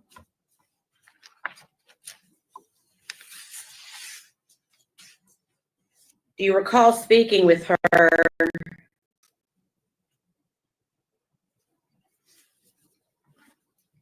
in a different manner to try to get her to give you more information about where Evelyn might be? I'm sorry, could you clarify that for me? Did you give her any possible scenarios? Yes, during the interview, that particular February 25th interview, we discussed with her, were there any other possibilities about the whereabouts of Evelyn? For example, was she aware that something happened and wasn't telling law enforcement? Okay, and what do you mean something happened? Can you describe further what you mean by that? I was specifically asking her about whether Evelyn had any breathing issues, for example, whether she had stopped breathing at some point, and the defendant just didn't know what to do and hadn't yet reported that to law enforcement. Okay. What made you decide to suggest this to her? There were several reasons. Throughout the investigation, we were consulting with our forensic scientist in the lab, as well as the doctors at the William Jenkins Forensic Center about possibilities in child deaths. And some of the issues that had come up were positional asphyxiation. Okay. You used the word positional asphyxiation. Is that a word you used with the defendant? In the interview, I don't think I said those specific words. Okay. Do you know what word or do you recall what specific words you used? Specifically, I think I just was asking about whether the victim had stopped breathing. Okay. So you asked her specifically if Evelyn might have stopped breathing. Were you suggesting an accident, or were you suggesting that it was, for lack of a better word, a homicide at this point? You know, we were open to all types of theories at that point, but we did want to know whether an accident had occurred sometime in the past and she had done something and just not told us about it at that point. When you discussed these things with her, did she continue to maintain nothing like that had happened? She did. She denied that there was ever any breathing issues. Okay. Did she maintain she told you everything? Multiple times the defendant had told us that she had told us everything that she knew. Okay. And do you recall that interview ending? Yes, I do. Okay. And do you recall where that interview took place within the building? It took place in several parts of the building. At one point, we were upstairs in the sheriff's office, and at another point, we had walked the defendant downstairs to essentially escort her out of the building. Okay. So you walked her down yourself? I believe now Lieutenant Price was with me. Okay. When you got to the door, did you see anything outside? Yes, at that time, the news media was just right outside the front door. Okay. What did you do when you saw them? We offered out of a courtesy to the defendants, do you want to go out another door so you don't have to face them? Okay. Did you, in fact, walk her to a different door? Yes, we walked her out a side door at the sheriff's office. Okay. And did you see the defendant after that moment? Yes. What yes, did you we see? What did you see? She had walked from that side door back to the front of the building and then gave an interview with the news. And looking for Evelyn, how many times did law enforcement search that trailer park where the defendant was living with Evelyn? I know multiple. I know I was there twice, and I know other law enforcement officers had gone in addition to that. Anything ever found other than the stroller we've already talked about that was helpful to the investigation? No. Okay. Can you please tell us how many law enforcement agencies had been called in to help find Evelyn Boswell? The specific number, I don't know. However, it was a large amount of law enforcement, essentially all of the TBI resources out of the Johnson City office, several from the Knoxville office. Many people from Nashville were helping. I know our aviation unit, several pilots assisted with a plane, the Federal Bureau of Investigation, all of Sullivan County Sheriff's Office, and probably every local agency in the greater East Tennessee area. The United States Marshal Service was involved at times. Our partner agency in North Carolina, the State Bureau of Investigation, assisted, along with the Wilkes County Sheriff's Office. Okay. Was a tip line established in order to try to find Evelyn? Yes, in scenarios like this, we use a tip line, the number being 1-800-TBI-5. Okay. And do you know approximately how many tips came in during that time? A couple of thousand. How does a law enforcement agency determine which leads to follow? At different times, especially early on in the investigation, we man the tip line with different agents, different analysts in Nashville are keeping eyes on every tip that go in. And we essentially use our experience and determine which tips that maybe we should look at first and try to prioritize them and continue to working them until we can close them and move on to others. Okay. Are you confident that every credible lead was followed to the end? Absolutely. Okay. And were you given leads based on information that Megan Boswell gave you directly? Individuals to look at? I'm sorry, I'm not sure what you mean. Did you follow the leads based on information that Megan Boswell gave you? Oh, absolutely. Yes. Okay. Can you tell us what, like just one at a time, what was one of those leads that she gave you as to where Evelyn was? So we got the initial story that Evelyn was with Ethan, and us and other law enforcement agencies and the Army CID essentially eliminated that lead. Okay. Do you feel confident that you were able to eliminate Ethan as a suspect? Yes. Okay. What about Angela Boswell? Same answer. Yes. Okay. Did you investigate Angela Boswell? Yes. Did you investigate her boyfriend, Will McLeod? Yes, we did. Based on your investigation, were you able to confidently eliminate Angela Boswell and Will McLeod as suspects?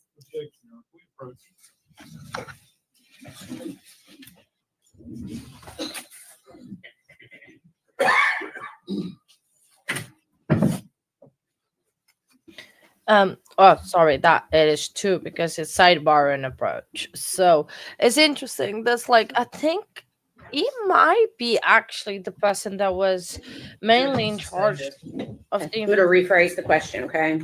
Were you able to eliminate Angela Boswell and or Will McLeod, her boyfriend, as suspects in this case? Yes. What about Mendota?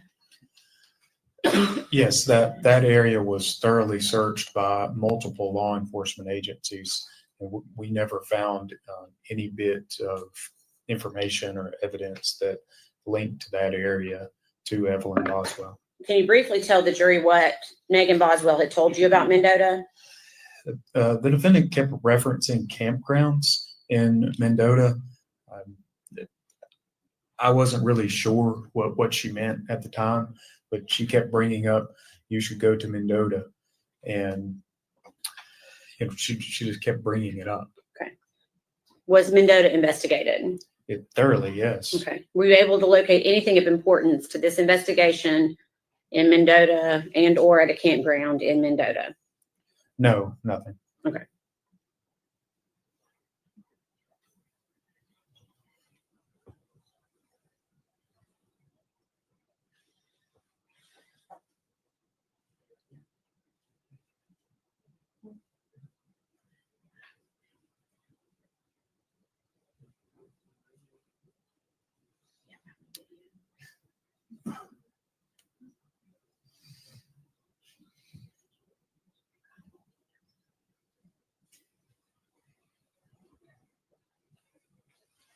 Pass your document.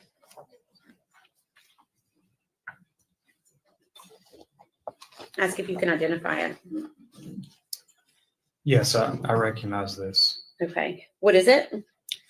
This is an application for applying for a residence at Overlook Apartments. Okay. And can you tell us why you looked at Overlook Apartments? We were given information that the defendant had applied to live there with her boyfriend. Okay. Her boyfriend? Hunter Wood. Okay. And is that something that was collected from Overlook Apartments? Yes. Is that a fair and accurate representation of what was collected from Overlook Apartments? Yes. Okay. We'd ask that be.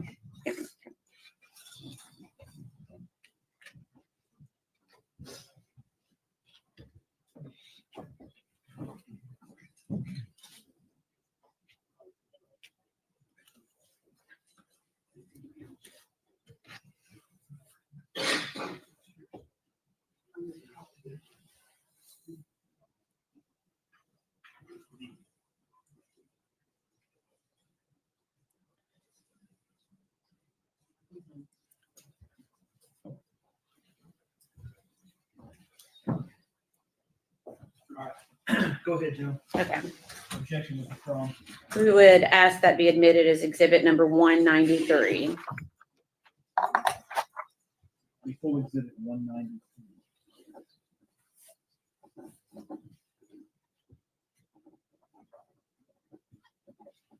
And permission to publish.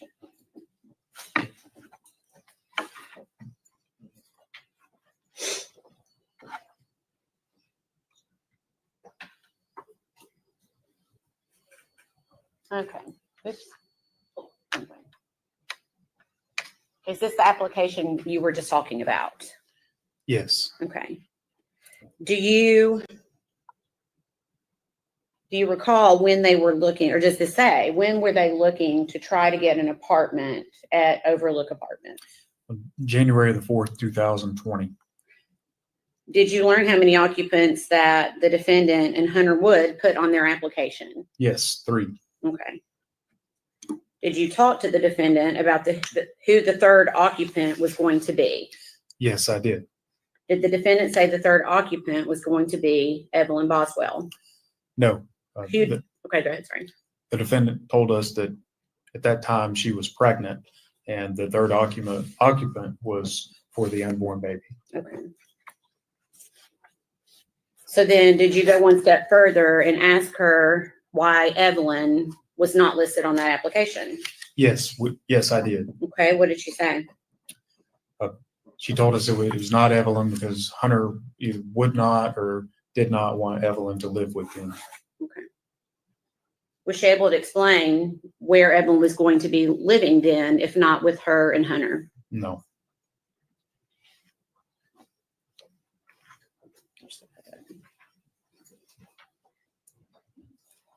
Jumping ahead to March 6, 2020, do you recall being contacted by the defendant's father, Tommy Boswell? Yes. And without going into hearsay on what he told law enforcement, did law enforcement go to Tommy Boswell's property? Yes, initially myself and Detective Haraz. Okay. And is that located in Bluntville? Yes, it is. Do you remember the street name or Muddy, address? Muddy Creek at 539/543. Okay. Is that located in Sullivan County? Yes, it is. What was the purpose of going there? We were under the impression some of the defendant's property was at that location. Okay. Do you recall what time you arrived at that location? It was around 5:30 that evening or afternoon. Okay. And did Tommy Boswell give law enforcement consent to search that day? He did, yes. Okay. If I could please have exhibits number 6, 8, 9. Well, 6 and then 8 through 12, please.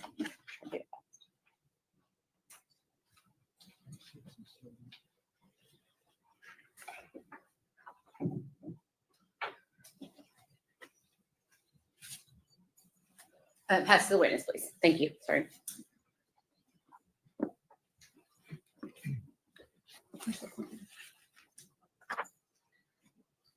Okay. First, if you could take a look at exhibit number 6. Do you recognize that? Yes, I recognize this. What is it? This is a drawing or a sketch of the scene at 539/543 Muddy Creek. Okay. Is there a pointer device up there besides you? There's a flash. That's it. Okay. If you could pass the exhibits to me, we'll try to do it that way to make it quicker.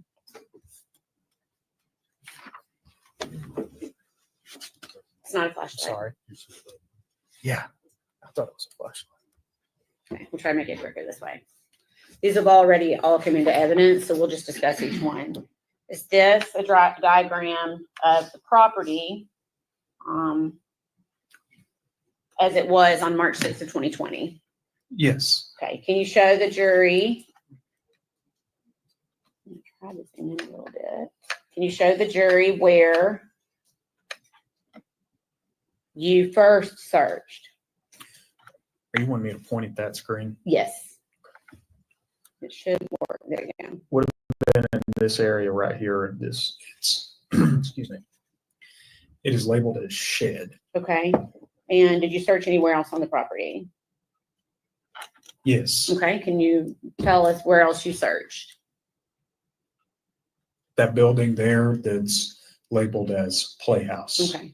Now I see a box below that also appears to say shed. Do you see that? I see that, yes. What was that? That was another outbuilding that was full of, I believe the business name is Tommy's Paving or something like that. And it was full of paving or asphalt related equipment. Okay. All right. I'm going to show you next what's been marked as exhibit number 7. Is that the outbuilding that you were talking about a few moments ago? Yes. Okay. And exhibit number 8. Is that the outbuilding and the playhouse that you were talking about a few moments ago? Yes. Okay.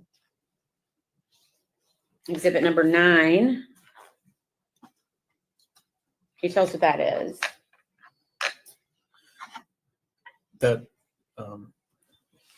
That is a photograph of the outbuilding or shed where it shows either the defendant's or some of Evelyn's belongings. It's essentially the shed with the door open. Correct. Okay. Number 10. Is this what you're calling? Did you call it a playhouse? That is correct. Okay.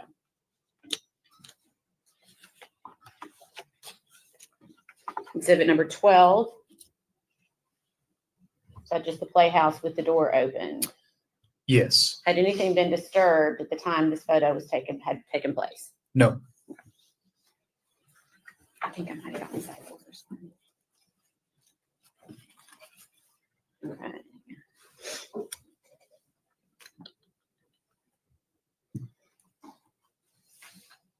Okay.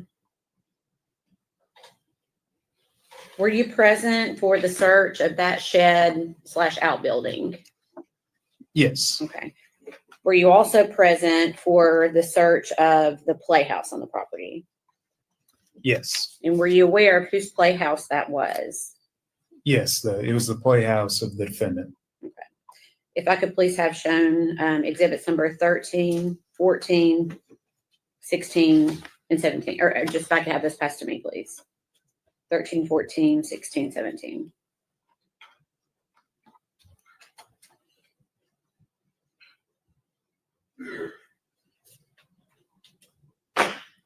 Thank you. These have already been admitted into evidence. First, exhibit number 13. If it,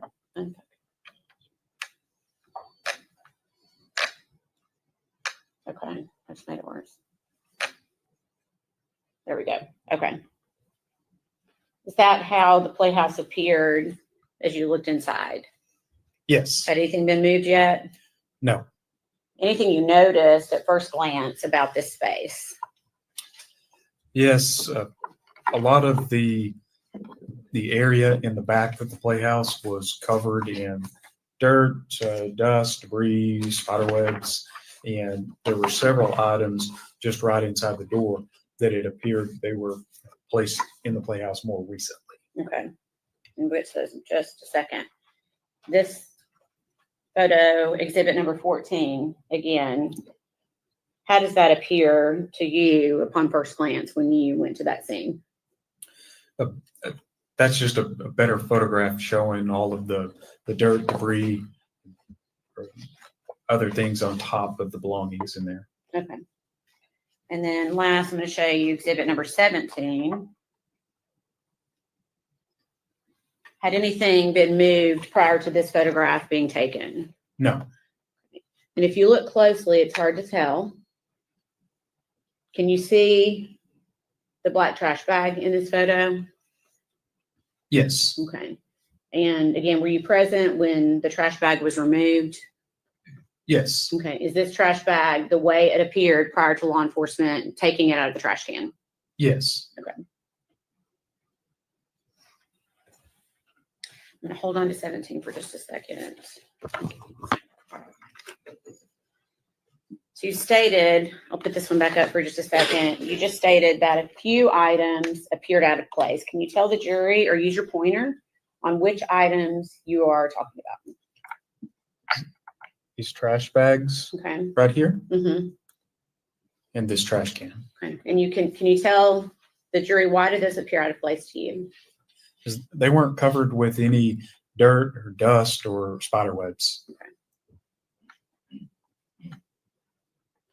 So based upon that, did law enforcement make the decision to look closer at some of the items in the playhouse? Yes. And which items were looked at closer? The trash can and the trash bags. Okay. And who in particular went to take a look at the trash can? Agent Fraley. Okay. Is that Brian Fraley with the TBI? That's correct. And did you witness Agent Fraley do this? Yes. We're going to do this kind of in steps. What did you see Agent Fraley do first? Just reach in for the trash can. Okay. And does he pull anything out of the trash can at some point? Yes. What does he pull out? Initially, the bags that were on top. Okay. And did you notice anything at the time that he pulled the bag on top? Yes. What did you notice? A couple of things. There was some things that looked like flesh in a sort of this part of either an elbow and an arm or the part of a knee and a leg, and noticed immediately the smell of human decomposition. Okay. Had you noticed that smell prior to that trash bag being removed? No. Okay. And again, in looking at this photo, actually, I'll pass that back out. If I could please have number 18 and 19. And 42, please.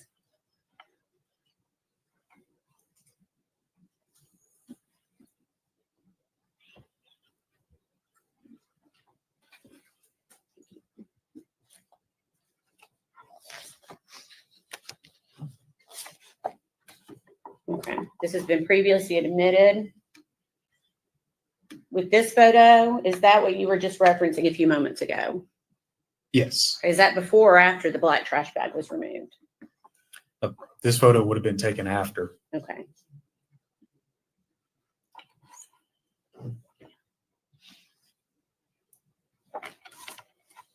So now, did you think that was a baby's leg? Initially, when I first saw it, I really thought that it might have been a baby doll. It looked like an antique, kind of a flesh color, and it was, it's hard to describe the look of the skin, but it almost did not look real. It had like a shine to it.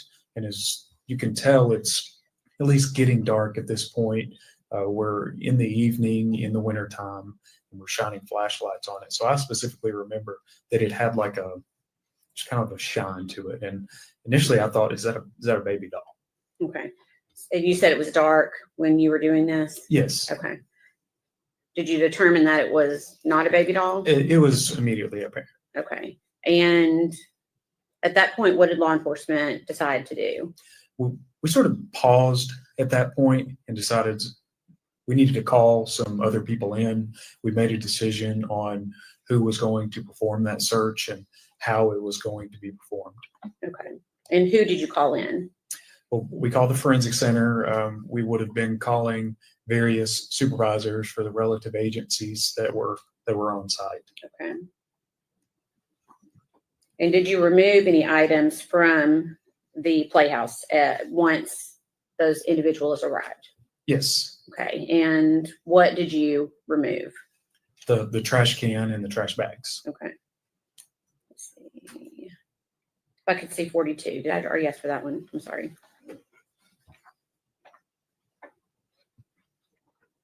And I'm going to be asking for 22 through 27 in a second. If that helps. Okay. So I'm going to show you what's been previously marked as exhibit number 42. Now, are these items still inside or are they outside the playhouse at this point? Can you tell, or do I need to? It might help about there. That helps a little bit. As far as it goes. It's a little dark on the screen. Would you like to see the exhibit itself, or the photograph itself?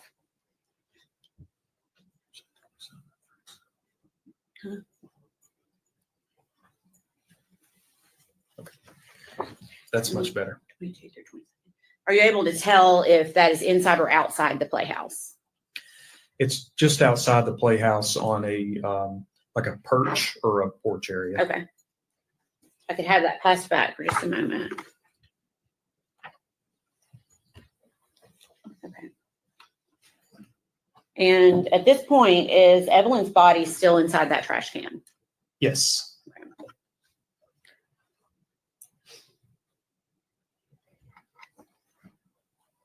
Did law enforcement start the process of removing Evelyn from the trash can? Yes, we did. Did that take place there? Or did it take place at the forensic center? Removing the items body in the trash can? Yes. It took place there on scene. Okay. I'll show you what's been previously marked as exhibit number 22. Is this the start of that process? Yes. Can you please use your pointer and show us where Evelyn's head would be located in this photograph?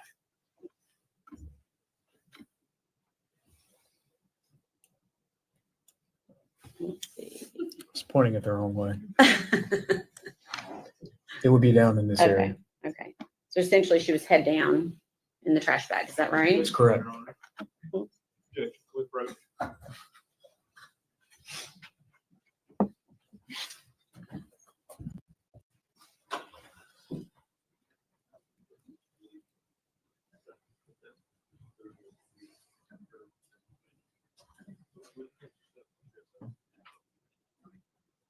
Sustain.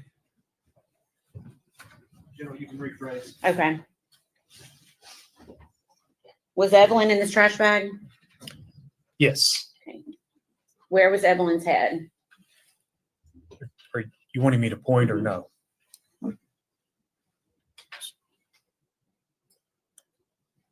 In this area. Okay. Can you tell me, well, that's all I need on that one. Okay.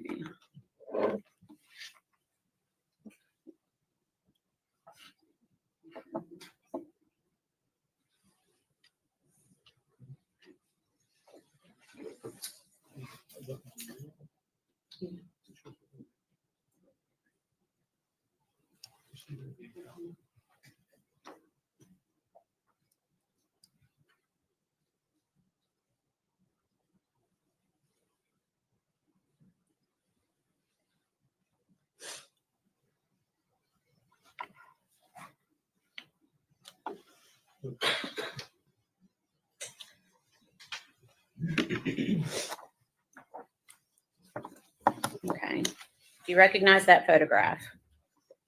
Yes, I do. Okay. What is it? This is a continuation of the photographs that were being taken at the time I was taking the photographs. Okay. You can see the continued process of removing the contents from the trash can. Okay. Is that a fair and accurate representation of how that looked on that date? Yes. We'd ask that be made exhibit number 194.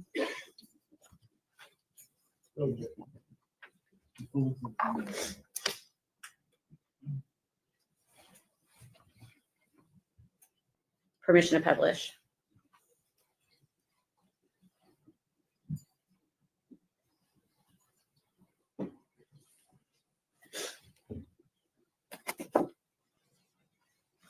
Okay.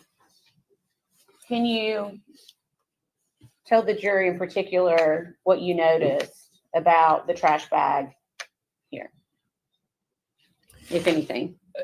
Yes, this is a really good representation to show how the bag was packed down in the can. As you can see, essentially the outline of the can, the bag has maintained the shape when being pulled out of the can. Okay.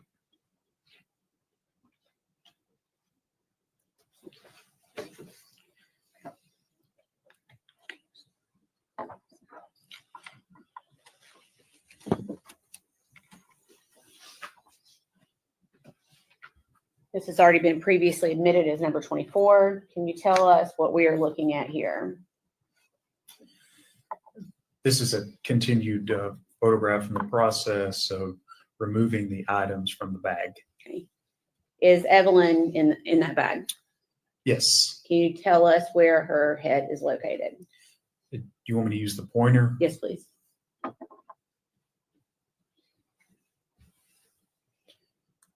It would be down in this area here. Can you tell me what's depicted in this photograph? This is the body of Evelyn Boswell. Okay. And can you tell us what we're looking at here? Using the pointer if you need to. Could you be more specific?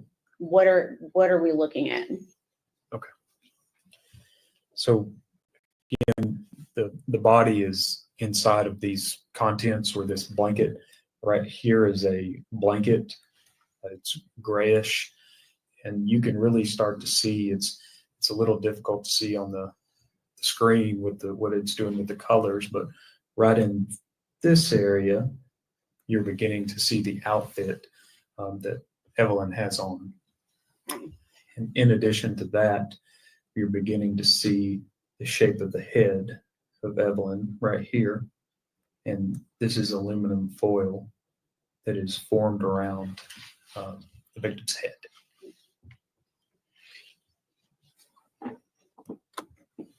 Previously marked exhibit number 26. Can you tell the jury what we are seeing here? This is a photograph of the trash bag after Evelyn's body was removed from the trash bag. Okay.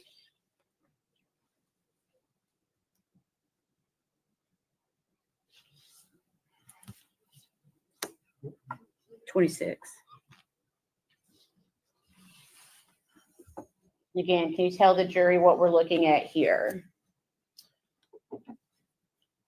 Here's the pointer. Mhm.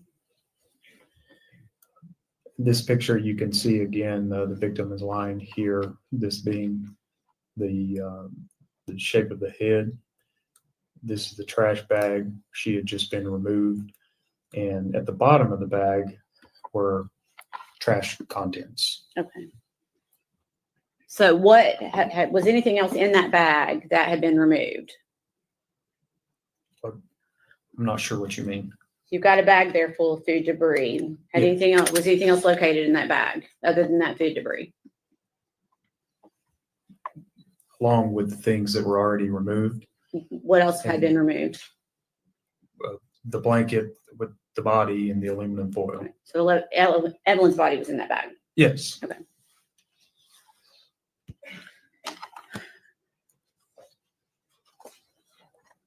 It's 34 and 40.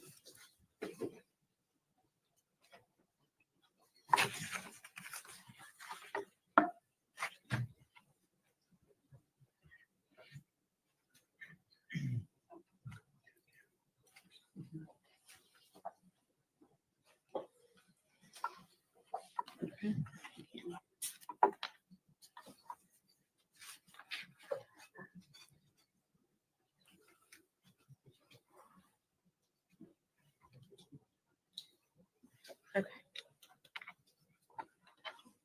I'll show you what's been previously marked as exhibit number 34. Can you tell the jury what they are seeing here? Yes, you can really start to see the outline of the body at this point, of the body of Evelyn. Which right here is the head with the blanket formed to the head. This is the outfit. That is Evelyn's hand. And this is a blanket that is wrapped around Evelyn. Okay, can you tell us where Evelyn's face is located? Be right in this area. Okay. And I'm going to show you one more, previously marked as exhibit number 40. Can you tell the jury what they are looking at here? Yes, here I was focusing in on the trash can, specifically for this item, Okay. which was a piece of gum that was stuck to the side of the trash can. And was that collected? Yes. Okay. All right.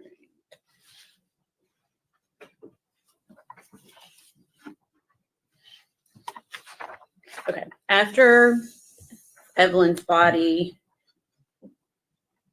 had been taken out, what was done with the foil, if anything? The foil was collected and ultimately sent to the TBI lab, initially in Knoxville, and later on it was sent to our lab in Nashville. Okay.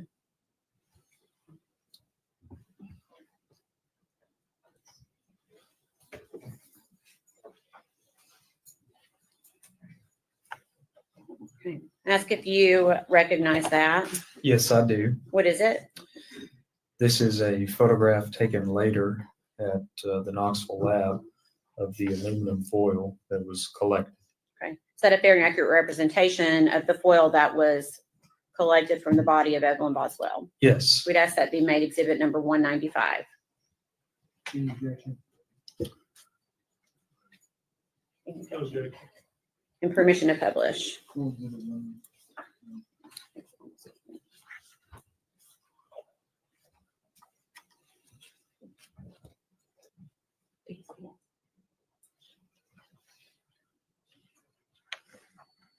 Okay. Can you tell the jury what they're looking at here?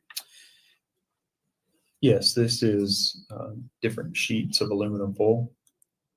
They were stretched out as best that I could without damaging them. And I stretched them out onto a large table at the Knoxville lab and photographed them. And were those also collected as evidence?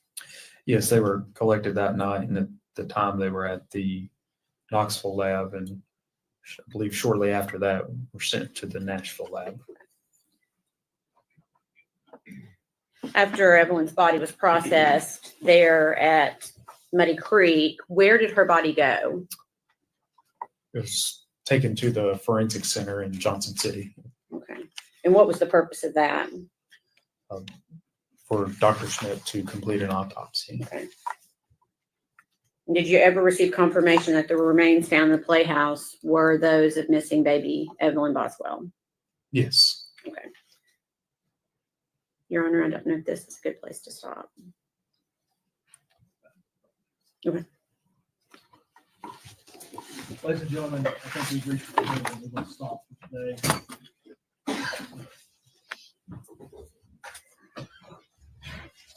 I wanted to admonish you not to communicate with other jurors or anyone else regarding any subject connected with this trial.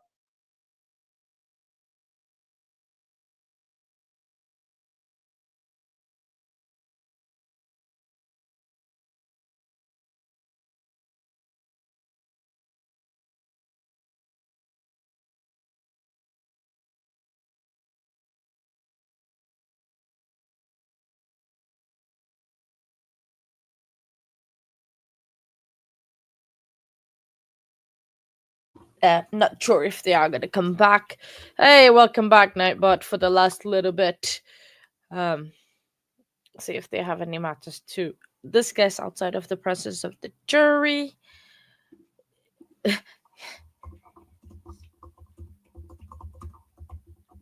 Yeah, I think they are done for the day.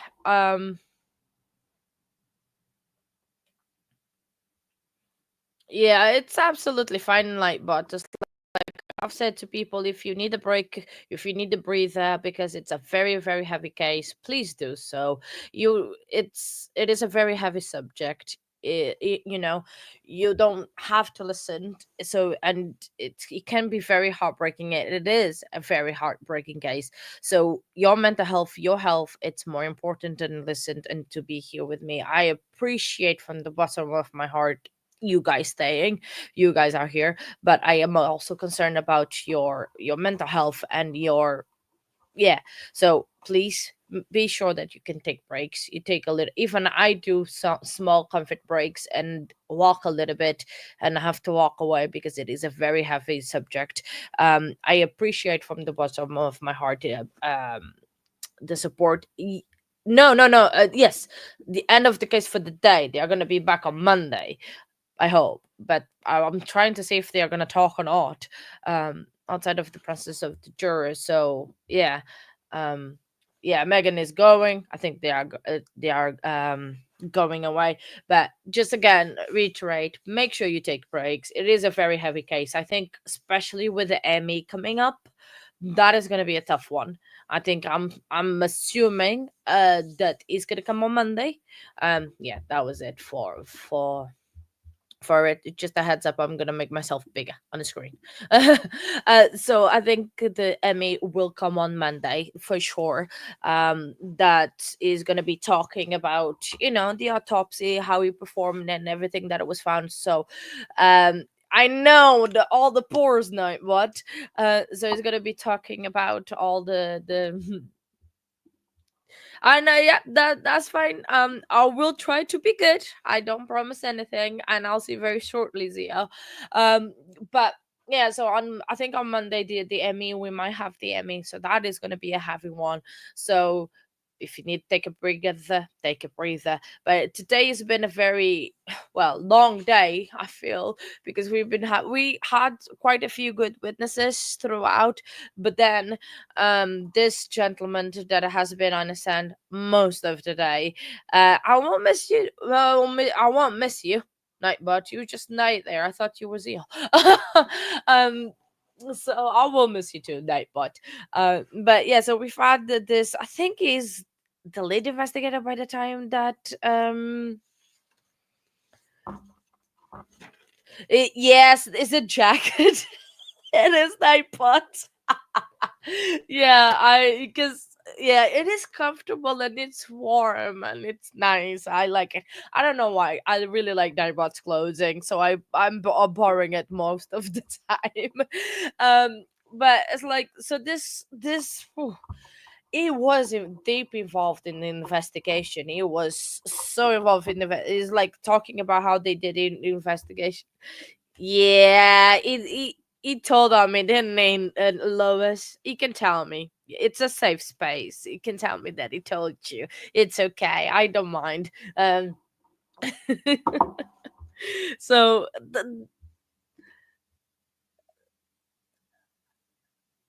oh, you do. I mean, you two have a better style now that we've been married than before. But anyway, yeah, I do like wearing Nightbot's clothes. We actually are thinking of, just because I like my style is more comfortable style. I was always and always will be a tomboy, and I like baggy clothes. I don't like clothes that tight to my skin and I can't breathe and I can't move, and if I move everything is out of place. Like, I don't like it. I like comfy clothes. So we kind of combining our wardrobes. I still have like a few dresses and everything, like, for when we go somewhere special or something and I decide to dress up, I still have it. But like, why was the point? Because we can share and we can buy clothes that we both like. So my style, it's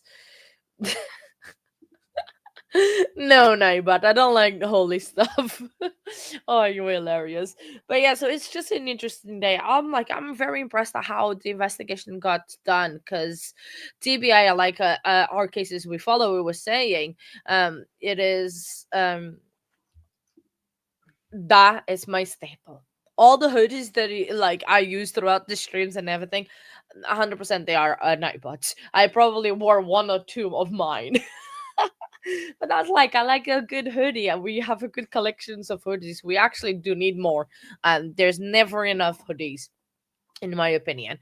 uh so it's just that was a good day. Even though it was a Saturday, there was a lot of breaks, a lot of objections as always, just a lot of parts moving, and I think we are getting close to the state resting. I don't know why I have that in my mind, that the state is very, very close of resting for the case, and we might hear or not hear from the defense, because I think they ended today, because I think she didn't know had any questions, and I think the other guy they spoke, and the other guy, the defense guy, had more questions that they probably, so it was not worth it to start now and then having to stop when they were get going. So they will resume on Monday.